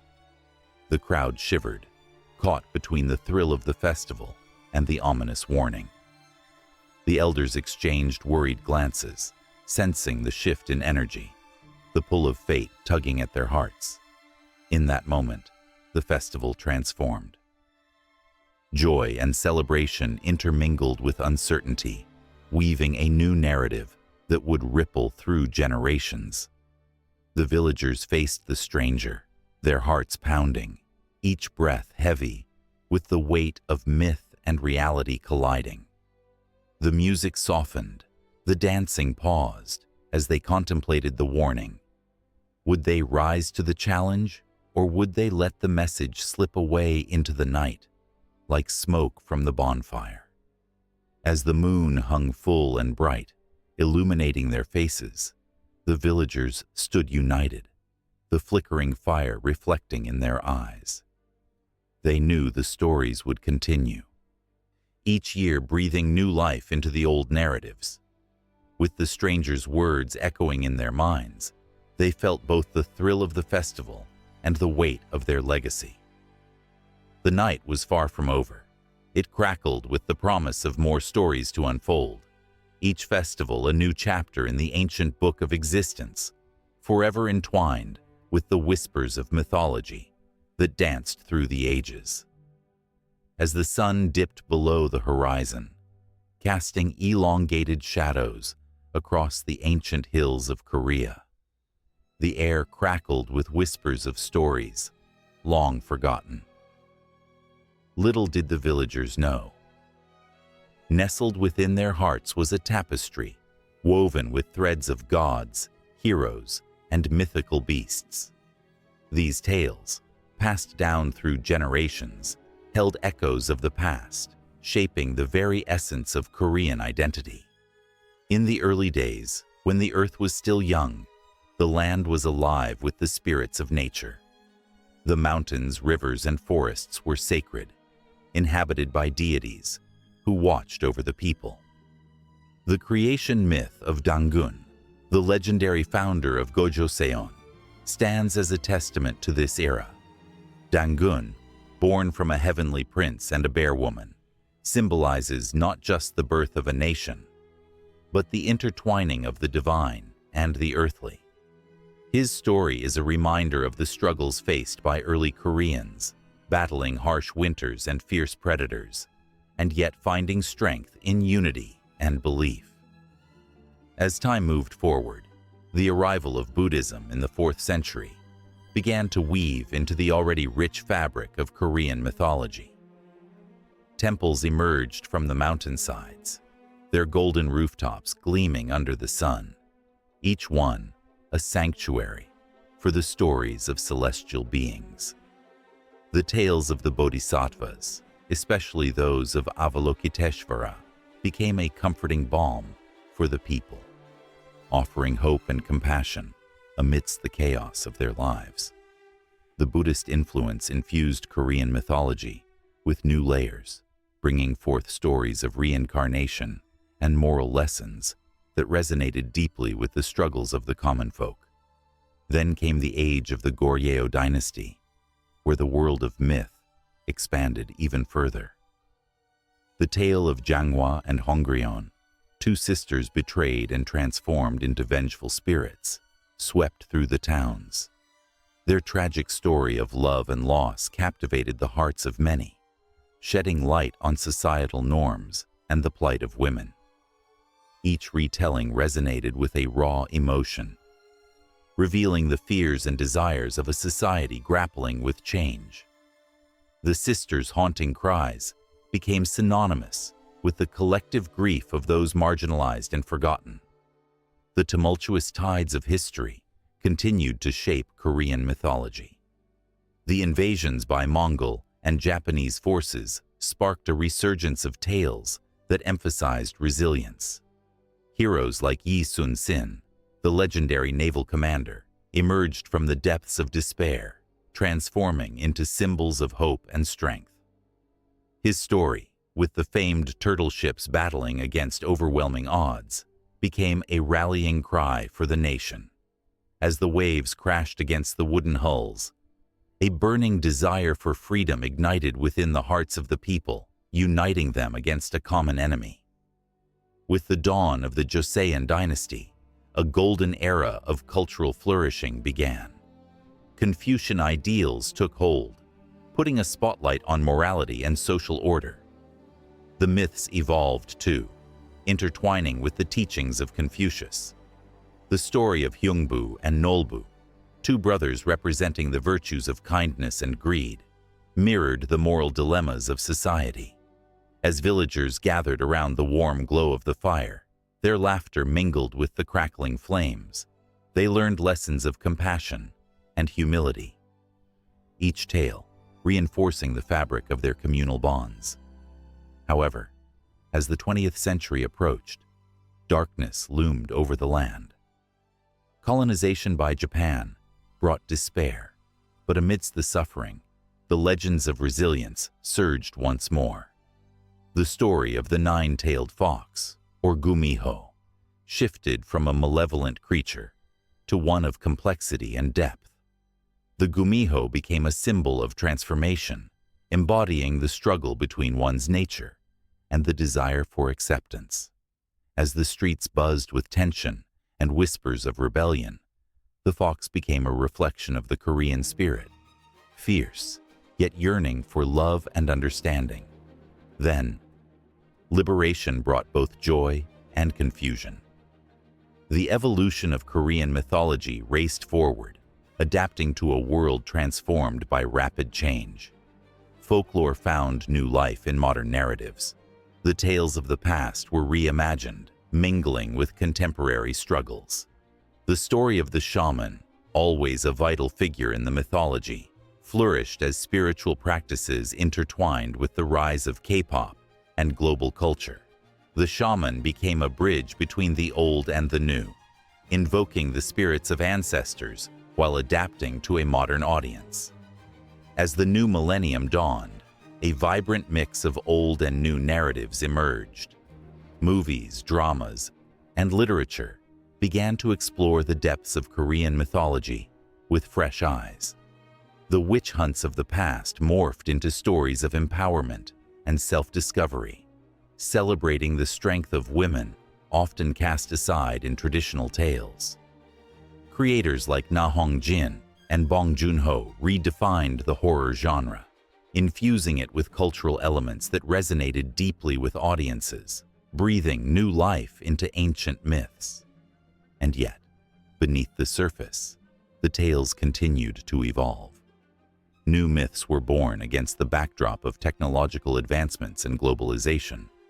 The struggles of modern society found their way into the narratives, with characters embodying the hopes and fears of a generation navigating a fast-paced world. Stories of climate change and social justice began to weave their way into the fabric of mythology, urging the people to remember their ancestral connections to the earth. Each new retelling, each adaptation of ancient tales into the modern world, serves as a reminder of the past, while preparing the ground for the future. As dusk faded into night, the villagers gathered by the fire, a sense of nostalgia enveloping them. They exchanged stories, their voices echoing through the darkness, threads of history intertwining with their present. Within these stories, the essence of Korean mythology grew ever richer, capturing the flicker of hope, the intensity of grief, and the ceaseless pursuit of identity, forever evolving, yet rooted in a land steeped in tradition. In the dim light of a forgotten village, an ancient storyteller stands before a small crowd, his voice weaving a tapestry of legends that echo through the ages. The flickering flames of the fire dance in rhythm with his words, casting shadows that leap like the spirits he brings to life. The majestic Hwanung descending from the heavens, the brave Princess Bari defying fate, and the fearsome tiger that prowls the edges of human dreams. These stories, rich with emotion and life, stir something profound in the hearts of those gathered. Yet, as the last embers fade, an unsettling truth lingers in the air, the urgency of preserving these tales before they slip away into the abyss of forgotten time. Korean mythology is a vibrant mosaic of stories, each one a thread in the fabric of a culture that has endured centuries of change. Yet, these threads are fraying, threatened by the relentless advance of modernity. The voices of the past, once strong and clear, now struggle to be heard over the roar of technology and globalization. The vivid colors of these ancient narratives fade, and a silence creeps into the spaces where they once resided. In classrooms filled with the hum of electronic devices, students often neglect the myths that shaped their ancestors' lives. The tales of Dangun, the founder of Gojoseon, and the creation of Korea itself are often overshadowed by the allure of foreign stories and instant access to entertainment. The elders, keepers of these precious narratives, grow fewer in number.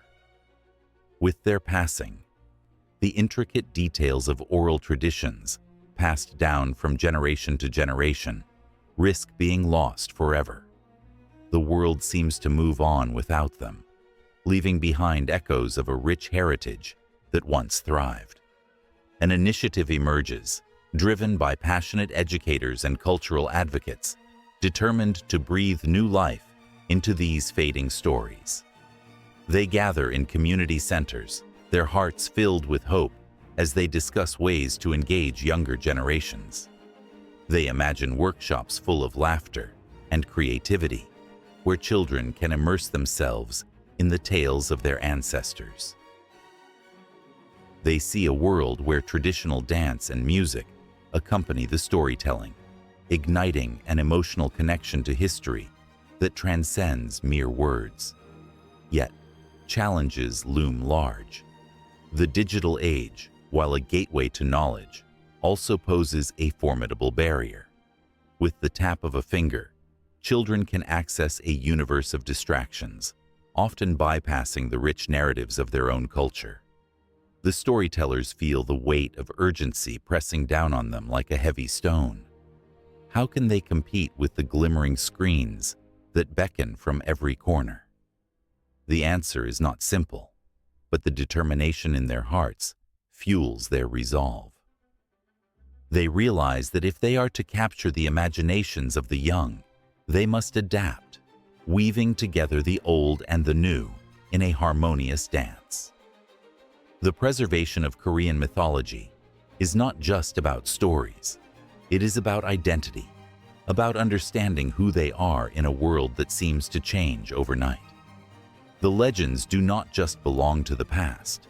They pulse with relevance, offering wisdom for modern dilemmas and strength during difficult times.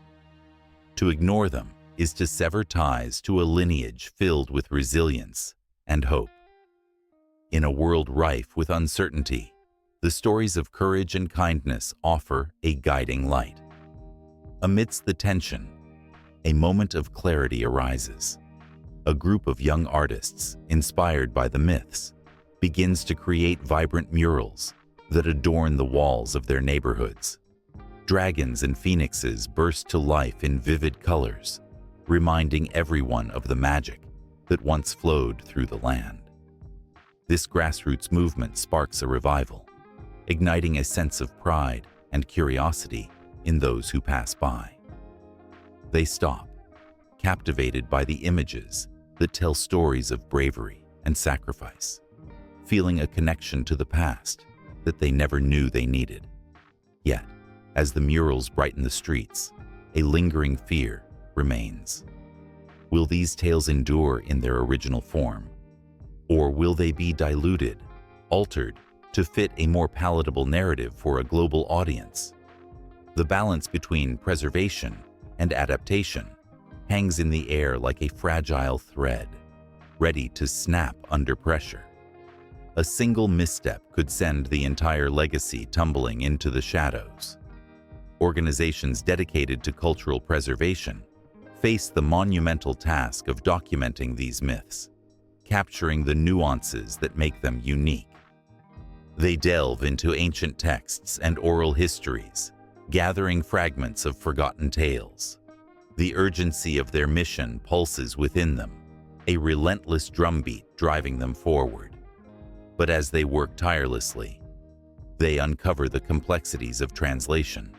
How do you convey the depth of emotion and cultural significance found in these stories to those who may not share the same background? It is a puzzle that seems impossible to solve. And yet, amidst the struggles, glimmers of hope emerge. Collaborations between artists, educators, and scholars take root, creating a fertile ground for innovative approaches to storytelling. Digital platforms become allies as they share animated adaptations of myths, inviting young audiences to engage with the stories in a way that resonates with their lives. The lines of tradition blur and bend, evolving into something new but still deeply rooted in the past. As the sun sets over the horizon, casting a warm glow on the village, the storyteller stands ready for another night of sharing. The flames crackle, and the air buzzes with anticipation. Each tale told is a homage to a legacy that cannot fade, a promise that these stories, so rich with emotion, wisdom, and magic, will never be forgotten. The future is unwritten, yet the echoes of the past linger, calling out to be heard. The battle to preserve Korean mythology is far from over, and each voice raised in its defense adds to the chorus, creating a symphony that reverberates through time, weaving a connection that will stretch into the hearts of generations